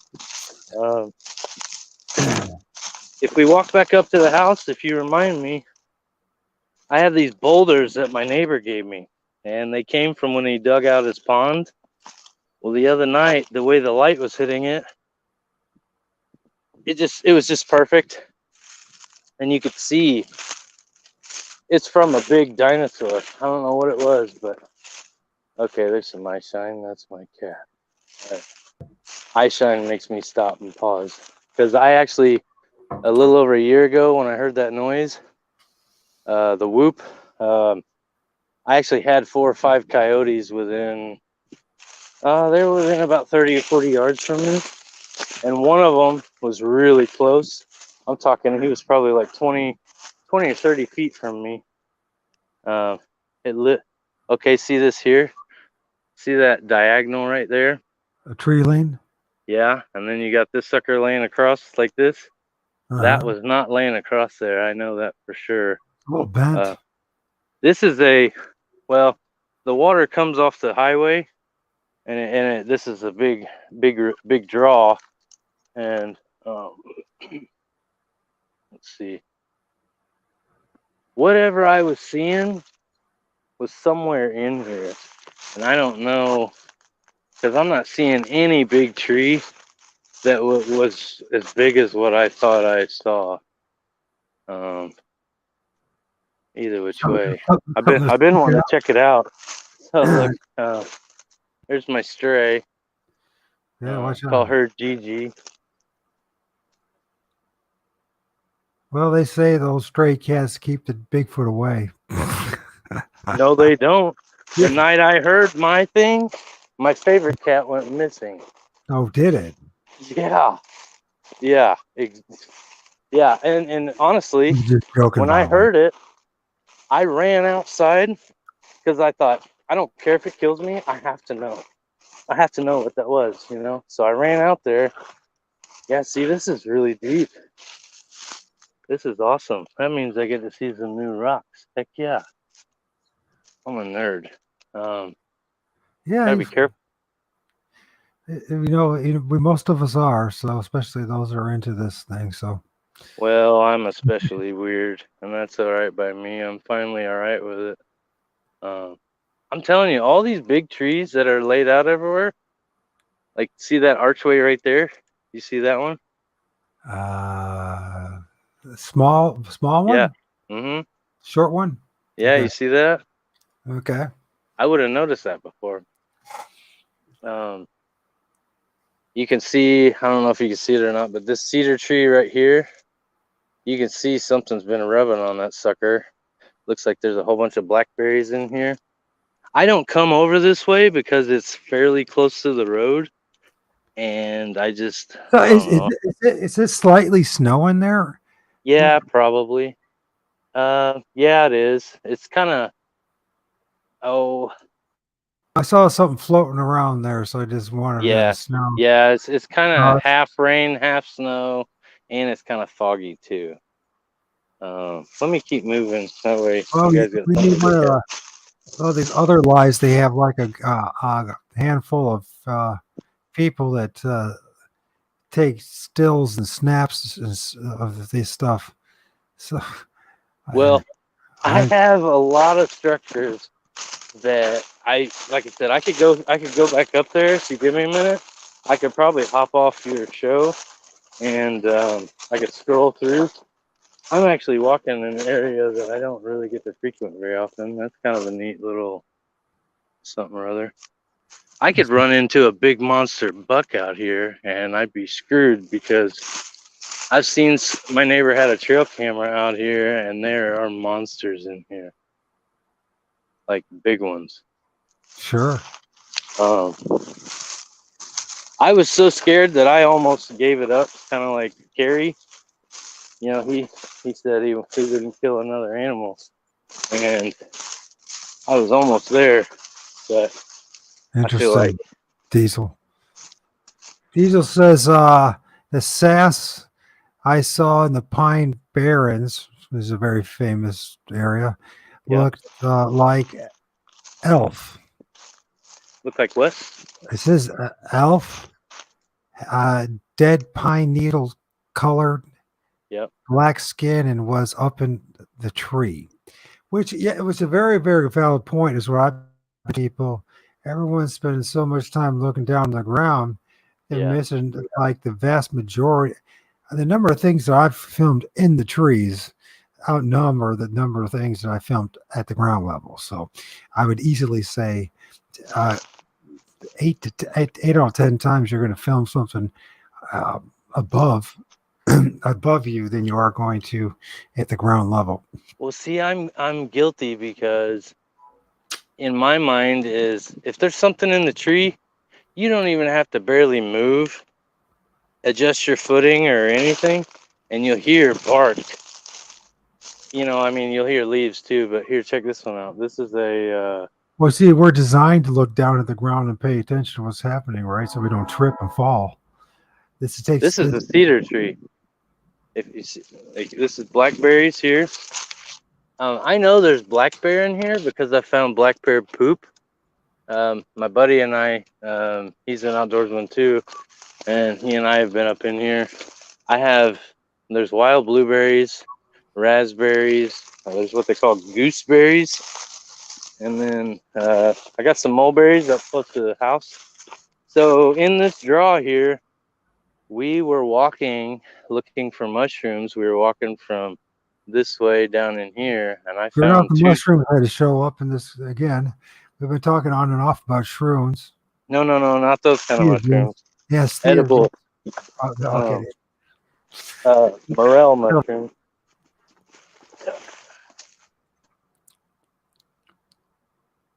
Okay. Yeah, it says Diesel says that these beings always have the best vantage points, put things in the strategic locations where they are, so you can only walk where they want, kind Pretty of much. funnel you through. Okay.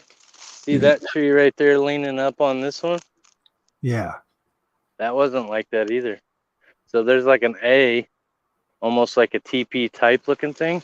Or an A-frame. I call them A-frames. Yeah, that's what I'd call that too. That's a good name for it. Okay, so like I said, the deer like to walk through here because I don't understand it, because I always thought deer like to walk on the ridges rather than the valleys, but they can hide, you know, because they're in the very walk lowest under part. that leaner. He says, walk What's under that? that leaner. Walk under the leaner. Yeah, let's not say we did.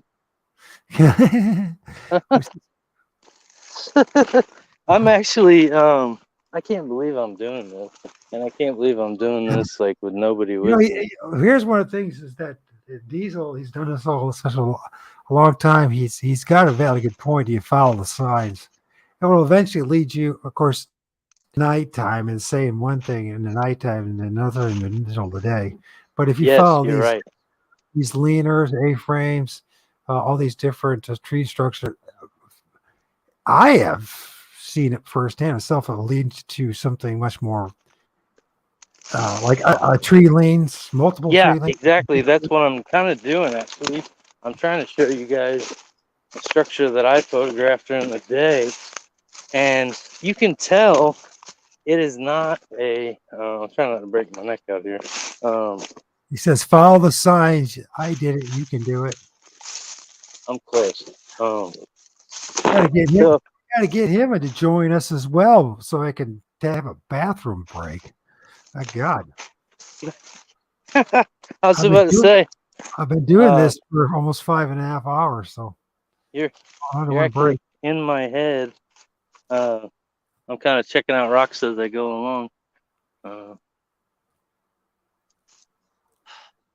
Okay, so I'm really close here. You can tell that where I'm trying to take you to, it's like a cedar tree. You could tell it wouldn't be much for shade, or what's the word I'm looking for? It wouldn't stop the rain or nothing. It wouldn't like. Okay, look, there's a little loop. What's see JK? the- Don't do that. I don't know what that You, means. you see the loop? The loop. Oh, right there, the little one. Yeah, you see that? Um, that's interesting. I know I'm really close to where I'm going. I'm gonna say this really fast. Think about the things that's in your mouth, right? Oh, just kidding. Okay. I've been digging, and I found one, two. I think I found 3 or 4. Okay, so see that? Oh yeah, that's definitely one. You can see one there. That's very interesting. Yeah. That's not something that's not something that a deer would do, huh? No way, No, no not way, close to. no. No, because look, you can tell it comes here, it goes down to the ground. It's rooted in right here. Comes up, snakes up, back and around. It's not a vine, is it? Yeah, it's I believe it's wild clematis. It's either wild clematis or it's wild grapes, and it's hard to tell when What's there's this? no. I saw That's- I saw something blue in the back there, something that reflected blue. I know I'm real close. You said blue? Blue. Blue jeans? No, blue. It was like a blue light. It might have been nothing. I don't know. Kind of freak me out is what you're trying to do. You see that No, big old tree? there's no reason to be freaked out about anything. Oh, I'm teasing. I got you guys with me. I'm all right. Although, Hear me. well, you got the cat. That's what you Yeah. got. Is that what it was? Yeah, you got the cat there. It's this, and it's also reflecting right there. I can see now what it is. What? It's the light. It's reflecting off the camera. Oh, I know what it is. Well, no. Okay, I'm getting close. I'm actually pretty close to where. I don't know if I told you, but they used to do some. Oh my gosh, I'm gonna get to show you. They used to do some really weird stuff out here. And anyway, Well, hey, listen. here it is. You're gonna get to see it right here, right here. Here's the circle of rocks. Look at this. Fire pit. Yeah. No. This is big time. See this big old circle? Was It's it this big. was it a foundation of a house once, or No, they made this. who's they? My wife's aunt and her uncle. What were they in? What were they into? Who knows? Anything to where they didn't have to say the name of Jesus. That's all I gotta say. So they were into Scientology, palm reading, all kinds of stuff. Like, yeah. So this circle kind of freaks me out for whatever reason. I want to break it. I had a vision. I say vision. I had a thought. I'll just call it a thought. But look, see this?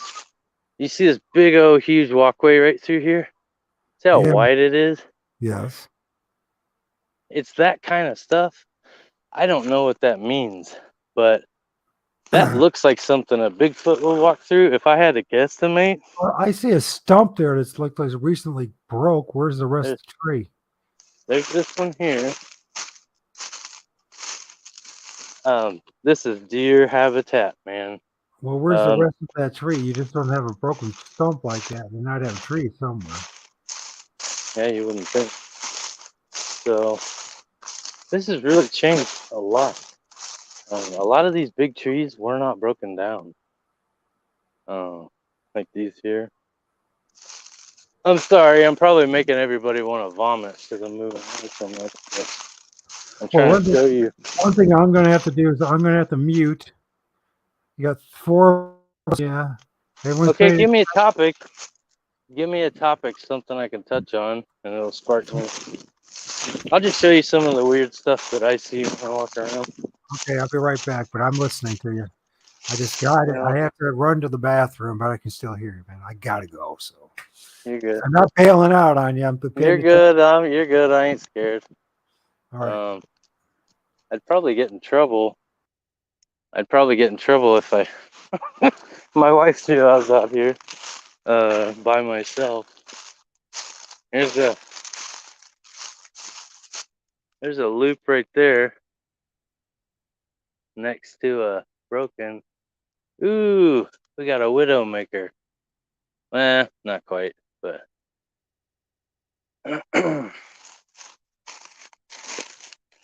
Well, let's see. I'll tell you guys a story. My wife's aunt told a story about how there was a guy here working something. I think a rock came flying out of the woods, and he's drilling something up on the roof, and he flinched. He flinched and broke his drill bit. And when he did that, I guess he came down. He was done working, and he wouldn't leave the house until my wife's aunt came home with a 357 and escorted him out of the house. So that's something that came with this property. I've actually got to do kind of what he was doing. So you guys, let's see.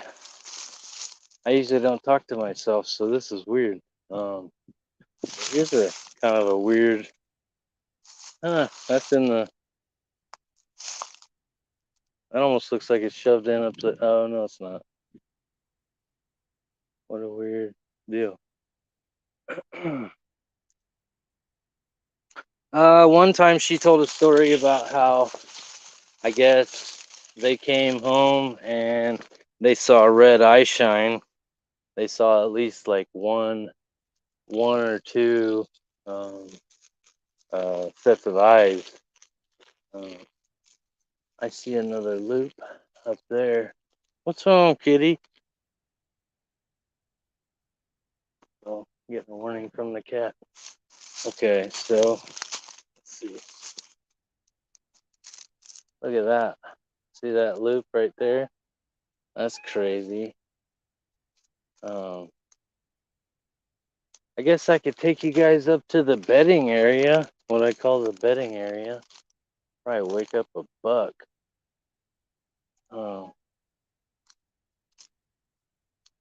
I found their bedding area this year, and it is crazy. You can tell, like, I found a 6-inch tree, 6-inch tree, and it's completely. It might even be an 8-inch tree, but it's completely barked off of it all the way around it, probably 3 or 4 feet up, and 3 or 4 feet up. Hi, Kitty. Come here, you gonna say hi? Don't hang up on me.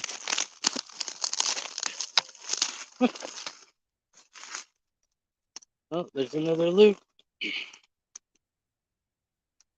What a weird deal. Sorry, folks. I gotta button up. All right. Let's see. There we go. Check this little. It's kind of. There's another one there. Let's see. Oh, there's another one. Look at that one. We got the St. Louis Arch right there. Let's see.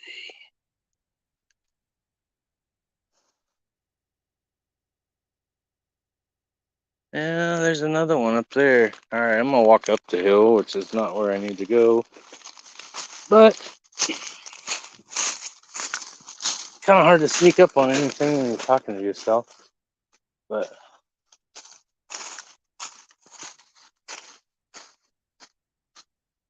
check that out.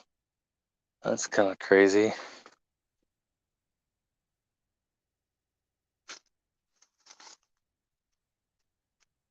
I just heard a coyote sound off. Their favorite meal is a cat, from what my buddy told me.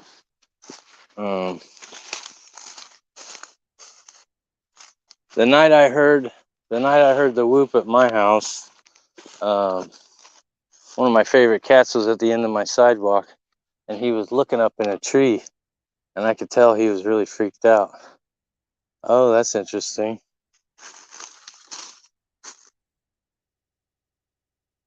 There's that loop. Here's another one. Maybe it's trying to tell me McDonald's is that way. If nothing else, the deer habitat. Ooh, I just seen some eye shine up in the tree. Huh. So most of these trees, if anybody cares, most of these trees are white oaks. This place had been logged way back when, and this is kind of what's grown back. And it's all fighting for the same amount of sunlight, so everything's all nice and straight, which is kind of good, but All right, man. All right, oh, man. you're I'm back. back. All right, I got some company. Yeah, I mean, you got company. You got a couple people watching us. I don't know if All right. if Damien's still in the house. Hey, Damien, haven't seen you in a while. Damien's over there in the other side of the pond, there in Europe. Really? He films a lot of what I would call the tree spirits. Okay. Daniela, she had an experience. Uh, that was kind of freaky, and she was in an urban environment, I believe.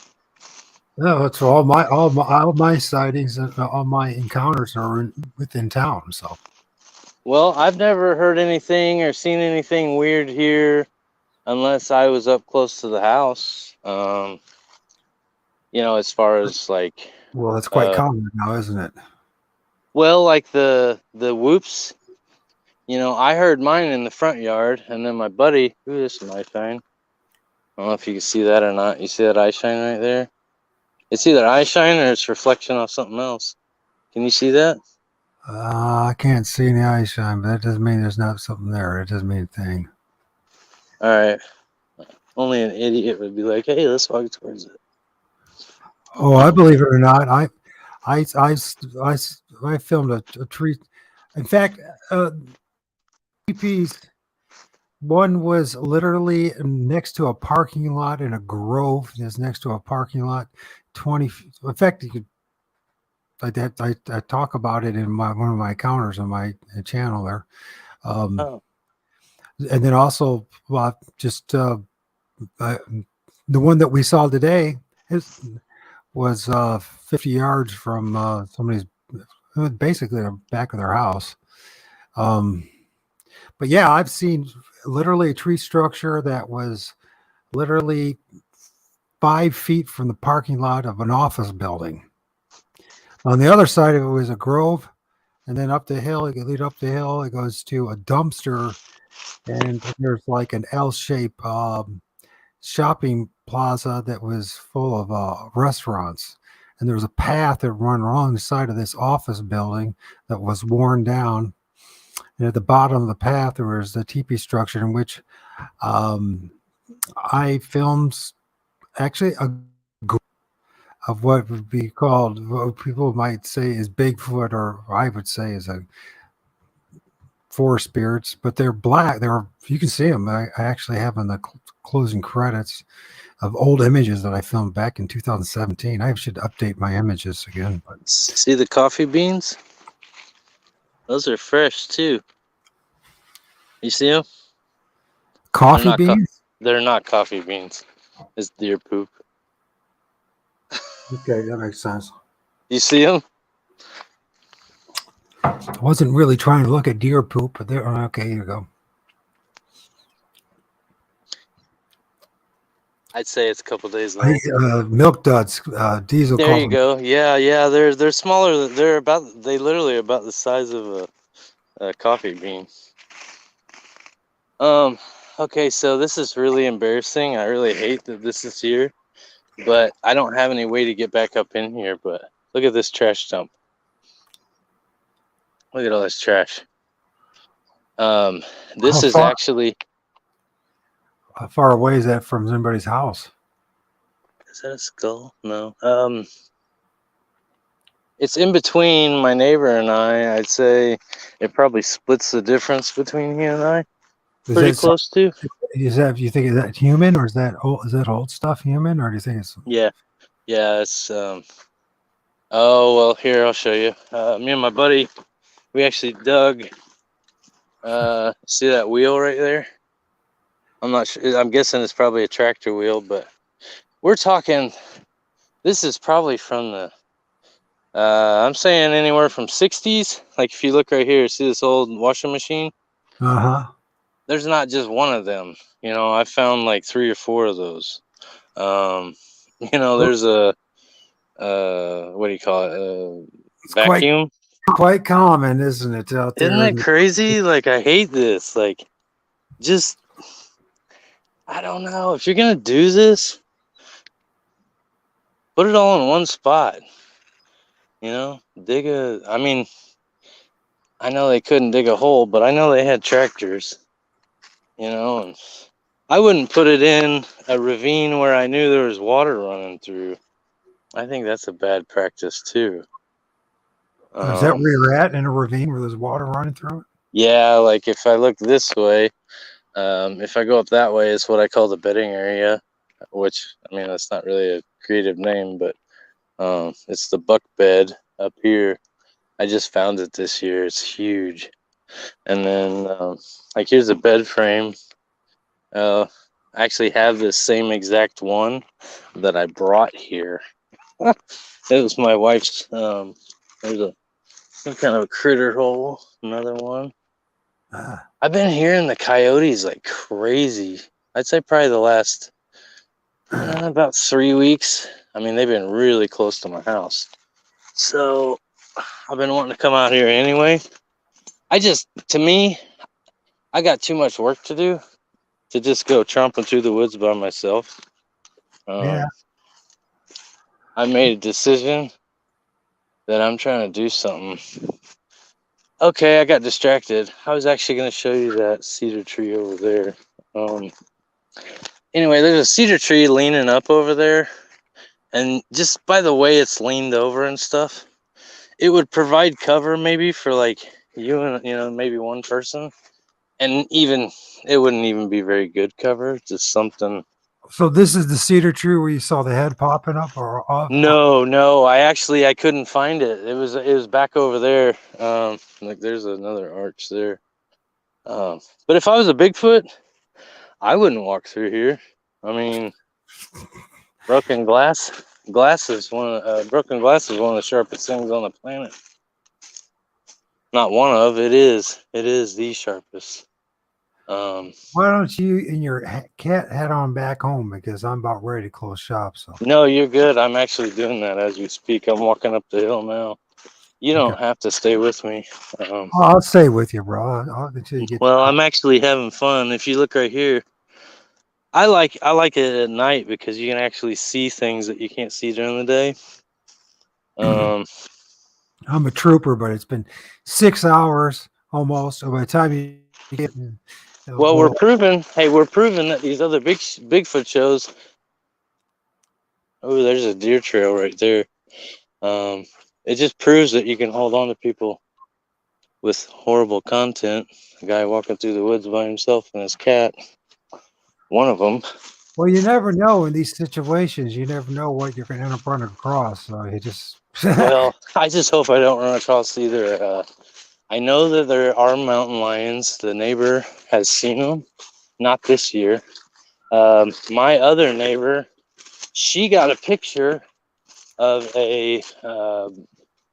She got a picture of a black bear in her front yard, and then let's see. I was gonna show you if I come to it. Huh? Oh, there it is. Look at this one. Look at that tree. See how it comes over? It looks like it was like bent. You see that? Yeah, yeah.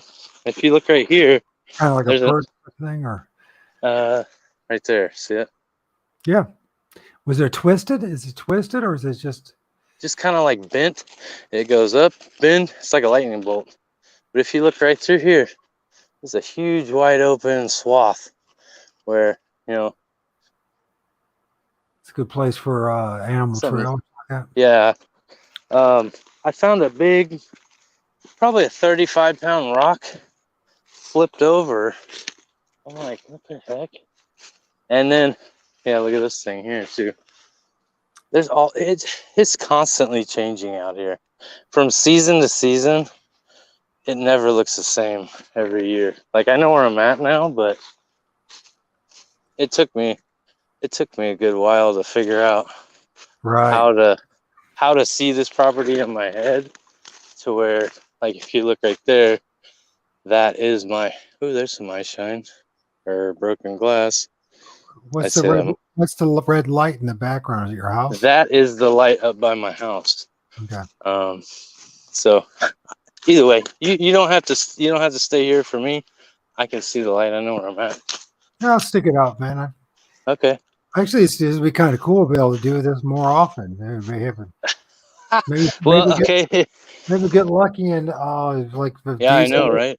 Diesel and other guys, maybe Damien, if he's still around. You know, Damien's always out there in his woods.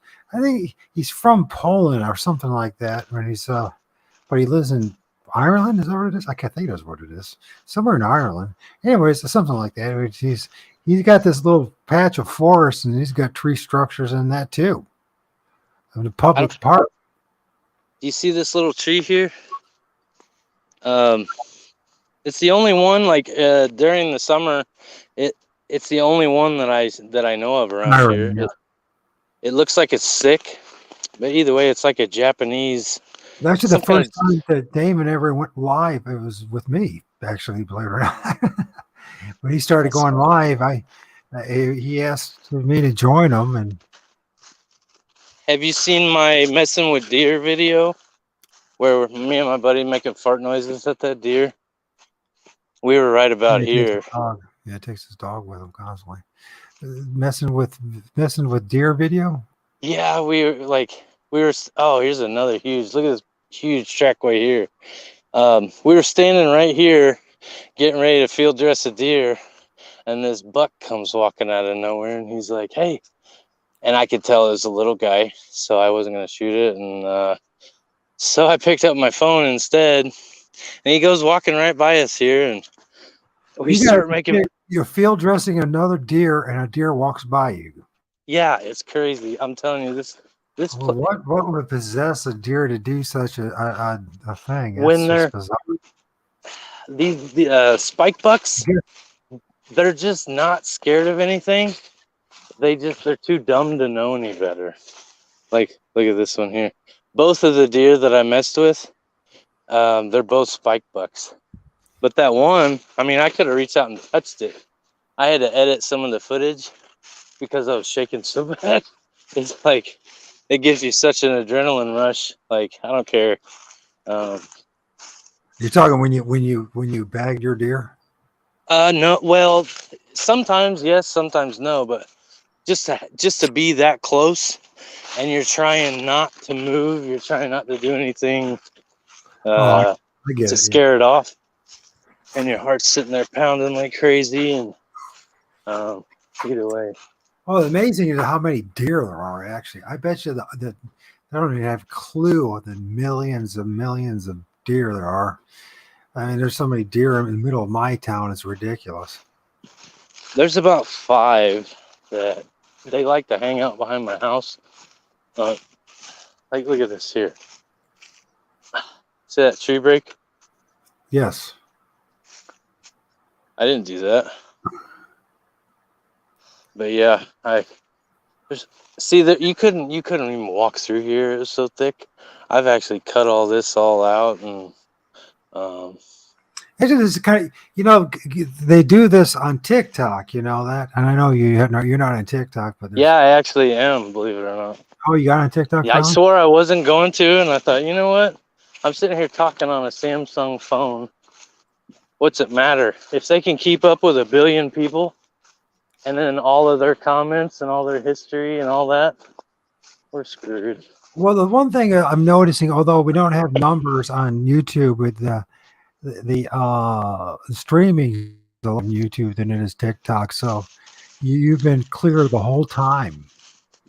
Where if it was on TikTok, it would have broke up a so cool thing. That might be some kind of cool thing to do, not original, and I'm sure there's other people doing it, but maybe you've given us an idea of something to do is Walk around and the look at my joint. trashy place. Well, No, yeah. I didn't create this. I did not make this. This is not my mess. Like it is, but it's not. So, Well, it when you're looks out in the like, I mean, I don't know how many times I've seen sightings and locations just like that. I don't know how many times I've seen or heard of. It seems to be they like to be around cluttered messes like this too. So who knows? You never one of know. my good buddies, he doesn't live all that far away from here. He told me a story. He used to work at Wally World. He came home about 2 o'clock in the morning, and he said he came around and he could see by street light. He could see like 2 or 3 what looked like football players, and he said it scared him so bad he pulled into his driveway and left his truck running and ran inside, and it ran all night long. He was so Really? scared. He was so scared he didn't even realize he didn't shut his truck off. I'm not gonna say his name, And 3 but entities when he said they were by the street light, did he give me details about that? no, he said all he could see was and he said that it looked like Sure enough, sure a enough, skinny neck. sure enough, you break up finally. It's all this time perfect, and then we start talking about stuff and it break up. Oh, am I breaking up? Not now, but you were during the time. So what Okay. was going on? He saw 3 what looked like, he said they looked like football players. Were they touching the And street light? Were they touching the street light? Were they? no, but he said he could tell that they were. He said the closer he got to them, the more he freaked out. And he said right about the time where he got as closest to him as he could was right where he had to turn into his driveway. So that's Oh, why he didn't waste any time. Like he also told me another story where I think he went over to his mom's or something, and she just dumped a bunch of food, because that's what everybody does around here. They throw all their food out in the wood line. And he said something growled at him, and he said it freaked him out. And he's certainly. an outdoorsy guy. He spends more time outdoors per season probably than I do. He's a Listen, if big you saw one of those things, you would crap your pants. 3 of them, that's for sure. Yeah, he said it was kind of smoky, hazy, kind of like it is tonight. Like, well, it's not super. The visibility was so, but when there's very few stories that I can tell you. I've Now, asked. did he describe them outside? They look like football players. I mean, did he give them details? Yeah, Were they he black? didn't get a good. Were He they didn't all? get a very Were good. they all? What, did he give like a color description? Were they all black He silhouette? said the best he could tell was just the body shape, and being the time of day, time of night that it was. Like, who's gonna be outside in a football uniform? 3 guys. You know, there's not gonna be 3 guys out there in a football uniform at 2 or 3 in the morning. Well, that's their time. That's their time. So it's although there's an awful lot of daylight sightings. I heard mine at 12:30 at night, and then my buddy in the back, he heard it at 2:30. And then I also heard it again that same. It was actually last season. I heard it again at 3:30. A different night. So I heard it a total of twice. I have not been, and someone has done the night stuff. So, but I mean, my first one was at around 9 p.m. in Okay. August of 2017, and then at around 5:30. It would be December, so it's getting dark, so it'd be around 5, right before darks. Um, and then all my other sightings. Well, actually, the very first sighting I had, that was my two encounters. My first sighting, I was around 7 Really? Was it dark? 7 p.m. No, it was still light out. Okay. I was gonna say this time of year is it's getting dark by now, but if you look across the way, It was bizarre way. Actually, in some ways, the very first sighting, which I would consider an encounter because I was about 100 yards away from it. mhm, So to me, encounters are like when you're in your grill type of thing, or in your kind of sacred space within a whatever that may be. So, but this one was like it was going west to east on the south side of the main creek that runs in the middle of town. There's a path there, and it was very humid that night. It was a very bizarre night in which, and one of the most bizarre nights of my life, to be honest with you, very memorable, almost like a dream. And you could cut the air like a knife, and it wasn't just the humidity. There was something very ethereal happening at that time. And right. when I saw that, and it went from west to east, and it went in what I would say was close to 100 yards, and 1, 2, 3, and then it was gone, and it was leaned over. It was large. It was extremely large for you to be able to see on the other side of the creek from where I was at. And it was all brown, like beige is brown in color. At first, when I saw it, I thought I was seeing a really huge dude going really fast on a bike down that trail. But the more I thought about it afterwards, and within seconds afterwards, I'm like, there's Yeah. no way that some huge dude wearing the Monkey tannish, suit. a tannish light brown hoodie going. And, we're talking 90 something degrees in humidity. Mhm. But it was leaned over like it was on a 10 speed, like going real fast. And then I discovered later to find out that it's quite common that when they run at quite fast distances, that they lean over just like that. So you know what I mean? Oh, yeah. I'm a sprinter, or I was. I can run really fast, and yeah, you feel like you'd fall over, but somehow you don't. I'm gonna show you something real quick since I got you here. When I talk about my blackberry patch, all of this whole area, I'm talking this whole back right here was all nothing but blackberries. That's what's right there, and then if you see that tall tree right there that What's that? doesn't have the next to the one that has leaves, that one is what they call a persimmon. I don't know if you're familiar with those, but Sure. I've got persimmon trees all over the place too, and those draw in the deer too. But that particular tree, it's so loaded up. When you look up, it's just nothing but little round balls everywhere. It's loaded. And something wiped out this whole entire area. I didn't get a single blackberry this year. And there was trails all in it too, where you could tell something had walked through it. And Well, you don't walk through you, blackberries. so you don't think it was the deers? Mm. Nope. What do you think it was? It's got to be one of a couple things. It's either black bear or Bigfoot. But even a black bear, I wouldn't think a black bear would be able to wipe it out in like a day, because they were there one day and I went out like a day later. It was like the next day. I was going to let them grow for like 2 more days because they came on really late. So we only had about half what we normally do. As you know, it's all about the frost and all that stuff come springtime. And So I was gonna let them go another day or two, and they were. I mean, there wasn't a single one. I find this Not even a single one.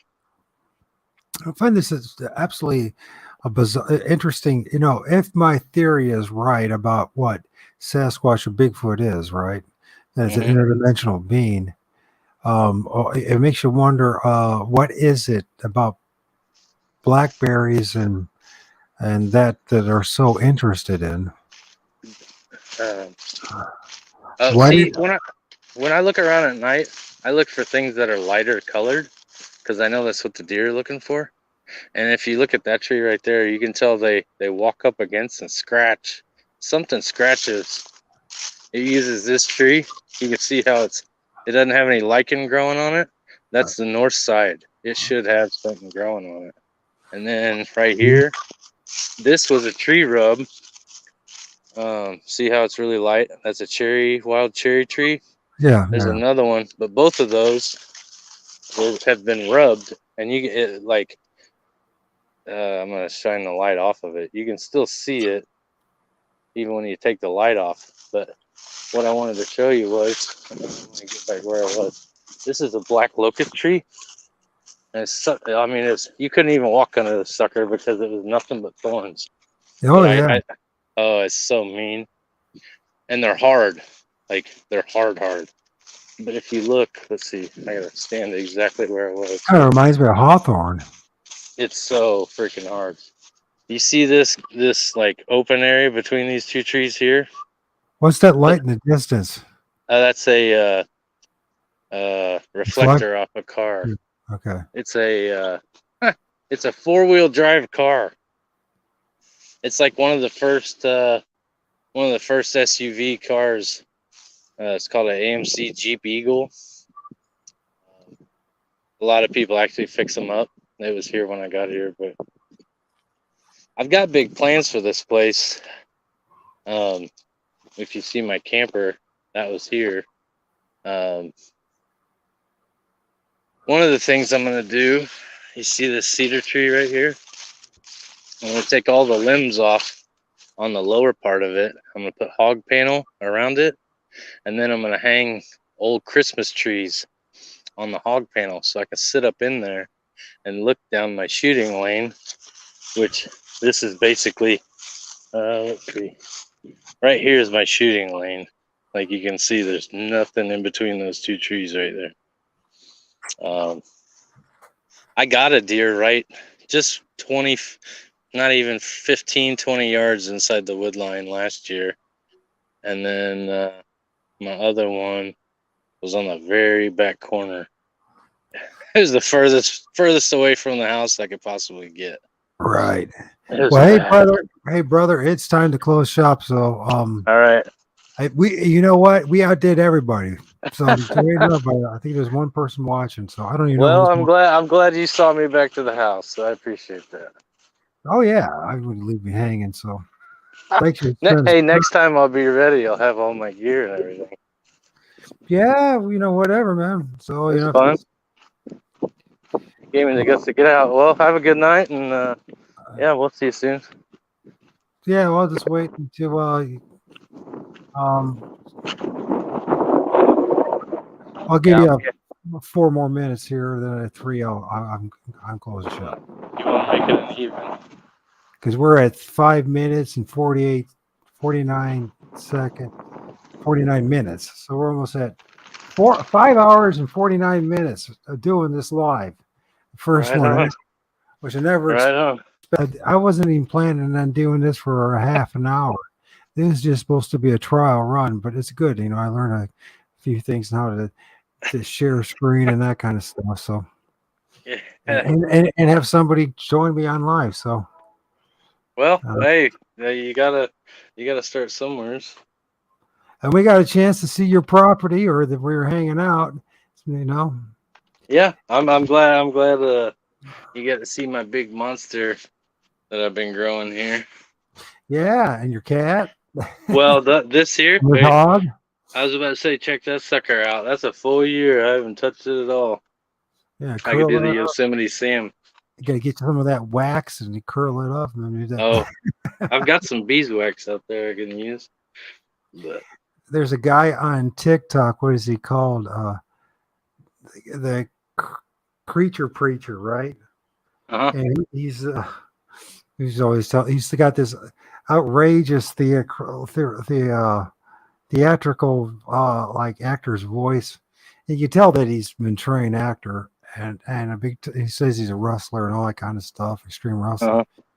And a deep voice, and he shares these well, not crazy, but these stories you've heard before, but with his voice and everything, it's all very authoritative and all that. And I'm telling you, that guy gets like, you're watching this stuff, and then he gets like 1 million likes in a live, 1 million. Huh. And I'm just like, I think it's because people really want to be entertained more than anything. They're not really interested in learning anything; they just want to be entertained. And so, and he just figured out how to do it. So, and he's like, I'm like, okay. He's like, and he's always playing with people and always, this bait and switch thing and just baiting them. It's coming. It's kind of like what, Steve over at howtohunt.com does. What he does. You ever notice that? Yeah. He's like, well, this information about the experts is coming. It's coming. Soon I'm compiling it all. And I'm like, I mean, I'm not knocking Steve. I'm not. I'm just explaining how the way it is. Have a good one, guys. Okay, yeah, Damon, I have to have you come on live sometime too again. So Damon was, like I said, I was the first person to join. I don't know if he remembers that when he started going live. We ended up talking for like an hour or something. I was on for like, I don't know, about a good 10 minutes, and then I had to jump off.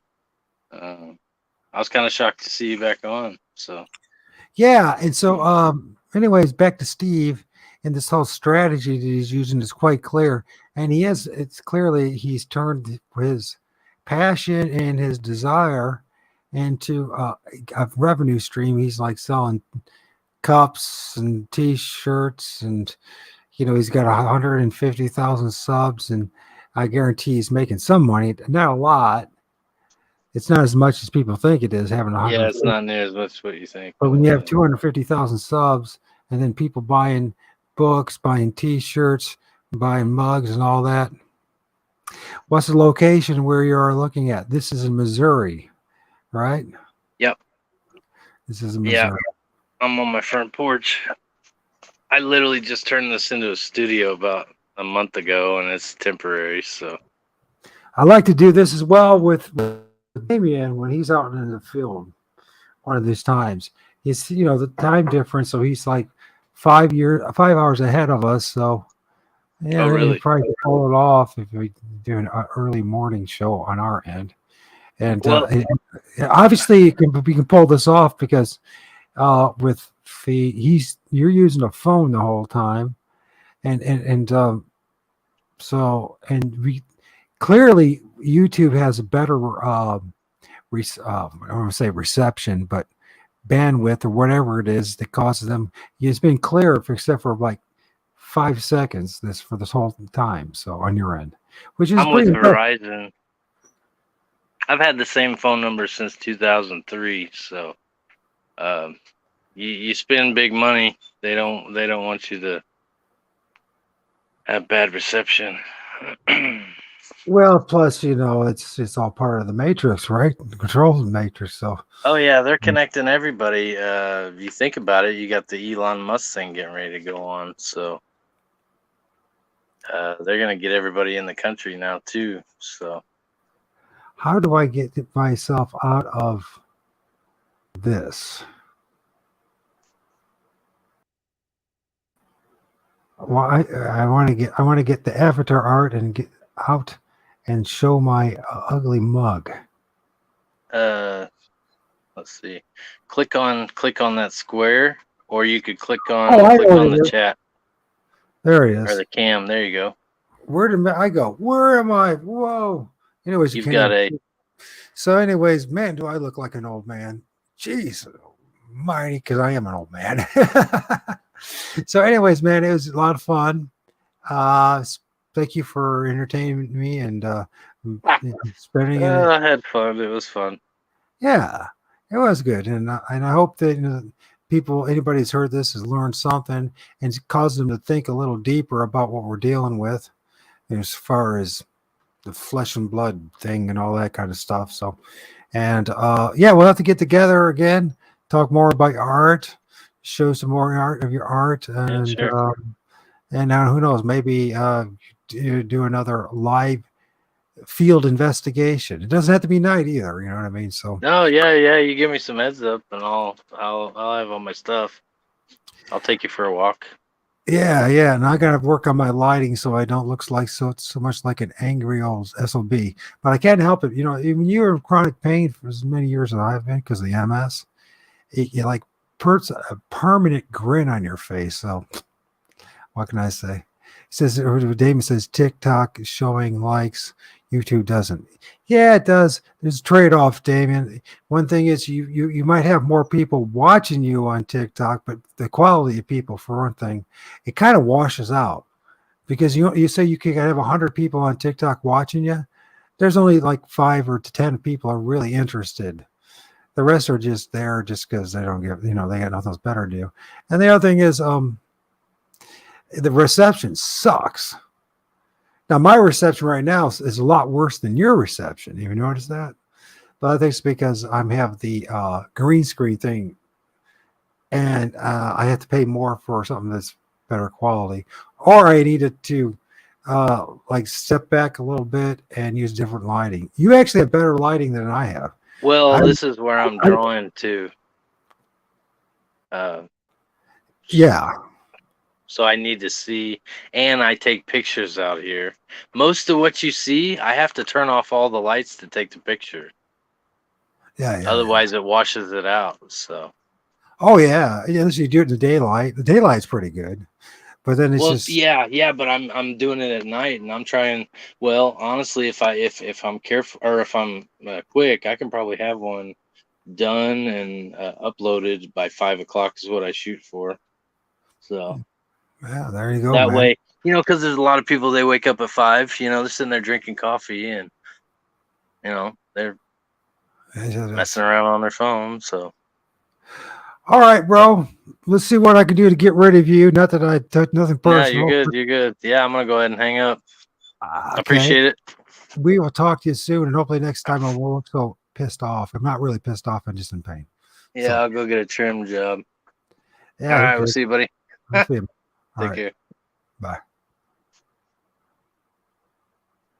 Let's see. So anyways, there's nobody really left. It's just 2 of us, I guess. And yeah, I have to figure out about this green screen craziness thing. Yeah, I look like I'm a ghost myself. Have a good night, guys. Yeah, same to you, Damien. Thank you for joining us, man. Good luck in your field investigations. And for anybody who's interested in Damien K, you can find him on YouTube, and you can find him on Facebook. You can find him on, I think I'm on TikTok as well. Anyways, definitely to find him on Facebook and YouTube. And you need to find some interesting tree structures and what I call elemental spirits and forest spirits constantly, which, is a big part of the story. In fact, I might argue that the forest spirits and the elemental spirits have to go to work restoring old mansion house with my buddy. I don't know what that means. Maybe mansion?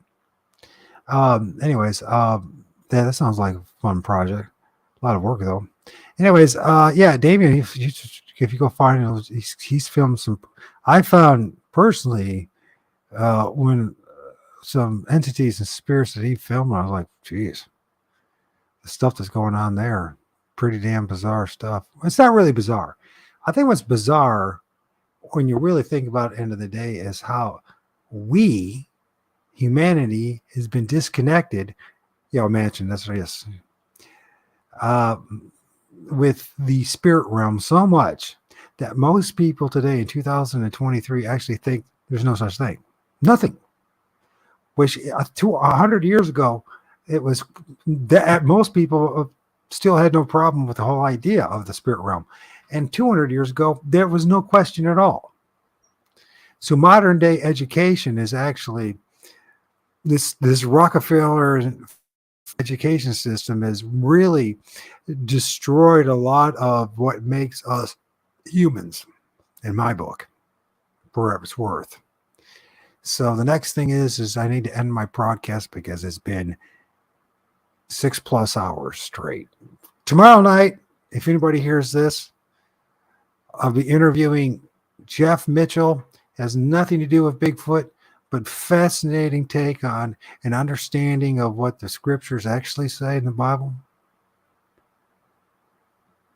Whether you're a believer or not, I think you'll get a lot out of it, and it won't be about convincing you or converting you or turning you to become a Christian or not, but you'll have a truly understanding. Actually, I argue totally 100% that if you listen to what Jeff has to say, you will understand the Bible better than 99.9% of those who call themselves Christians, regardless if you ever decide to become a Christian or not.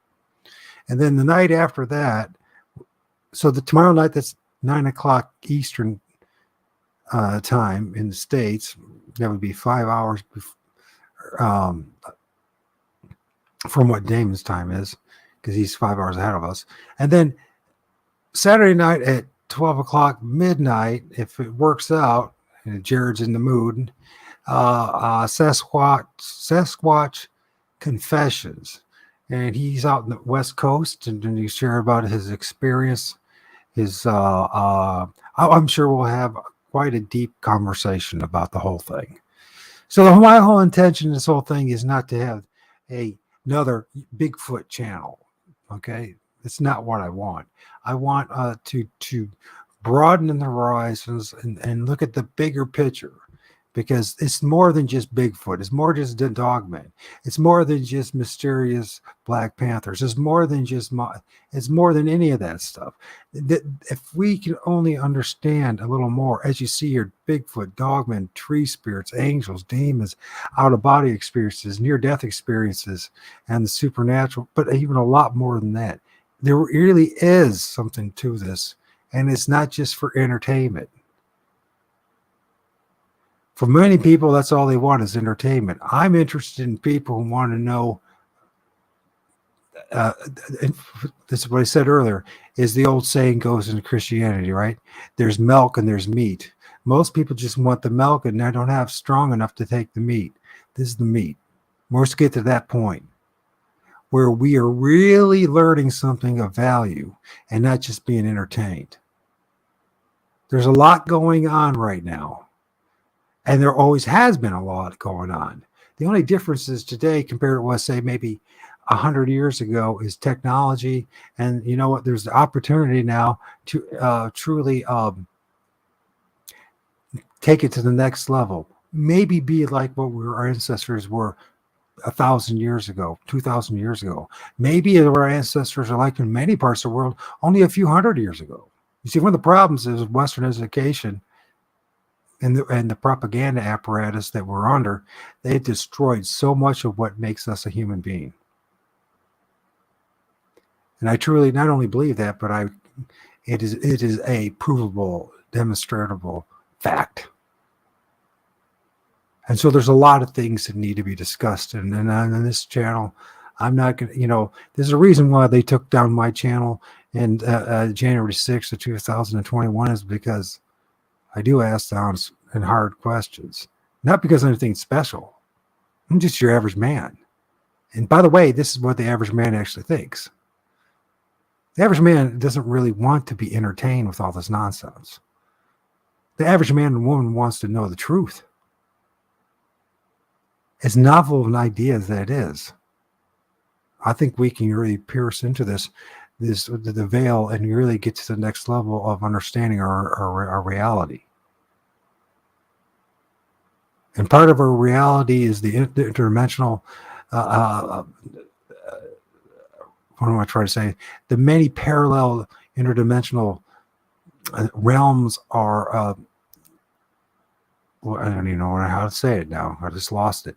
Interdimensional, parallel universes, realities, around us, right? We're not the right angles that are our walls and our ceilings. We're much more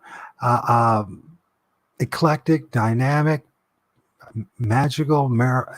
But the problem is Western civilization is systematically dumbed down the uniqueness that makes you and I a human being. Whether it's through medicine, whether it's through food, whether it's water, whether it's the education, the propaganda apparatus called the television, the mainstream media, everything is a constant assault. I do strongly believe that part of getting back to who we are is somehow, some way getting back, being connected with nature, with the trees, with the spirit realm. This is not about spirit worship. This is about being fully who we are. If you chose to want to be a spirit worshiper, you do what you want to do. But there's many of us that just want to know the fullness of our reality. I think we can do this, regardless of what our bent is. So with that, it's Old Religion Dystopia. On YouTube, it's Old Religion Dystopia 2. And I really don't do much. I just a few things I post on Facebook, and I do have a TikTok channel. I have several, but I don't do anything with it really, except join other people live. So anyways, with that, although I will, if you go there on TikTok, you will find me. Actually, a lot of times I do go live now to think of it, but what I'll do is I'll share other people's podcasts or videos, an eclectic range of things, not just about a specific topic. Last time I did it was a couple of days ago, and it was on, of all things, there's a thing called the balloon cult. The balloon cult is something you can see that I posted on the Facebook, my Facebook page, and which is Michael H. Adams. And the balloon cult is a fascinating documentary. At times it makes you feel like it's a mockingnary or whatever they call it. But it's legit. The power of summoning objects from the ethereal realm, from the sky. Of all things, balloons. You got to watch it. If you don't, it's hard. It's hard to believe, but it really does happen. And it's just a demonstration of the power of intent, of our mind, how the fact that universally there are familiar spirits and regional spirits, and how they know what we're thinking about, they know what we're focusing on, and they do lead us into these areas of high strangeness. This is something that magicians and witches and wizards and priests and magi's and members of all these different mystery schools have known for thousands of years. In fact, the big element and the big secret about the mystery schools is the fact that they've been interacting with these spirits in the spiritual realm and these interdimensional realms for thousands of years, keeping that away from you and I. Telling us that if we do that, we're going to go to hell, or that we're going to end up burning in hell. Or what if you and I right now are in this underworld, hell itself? How is that?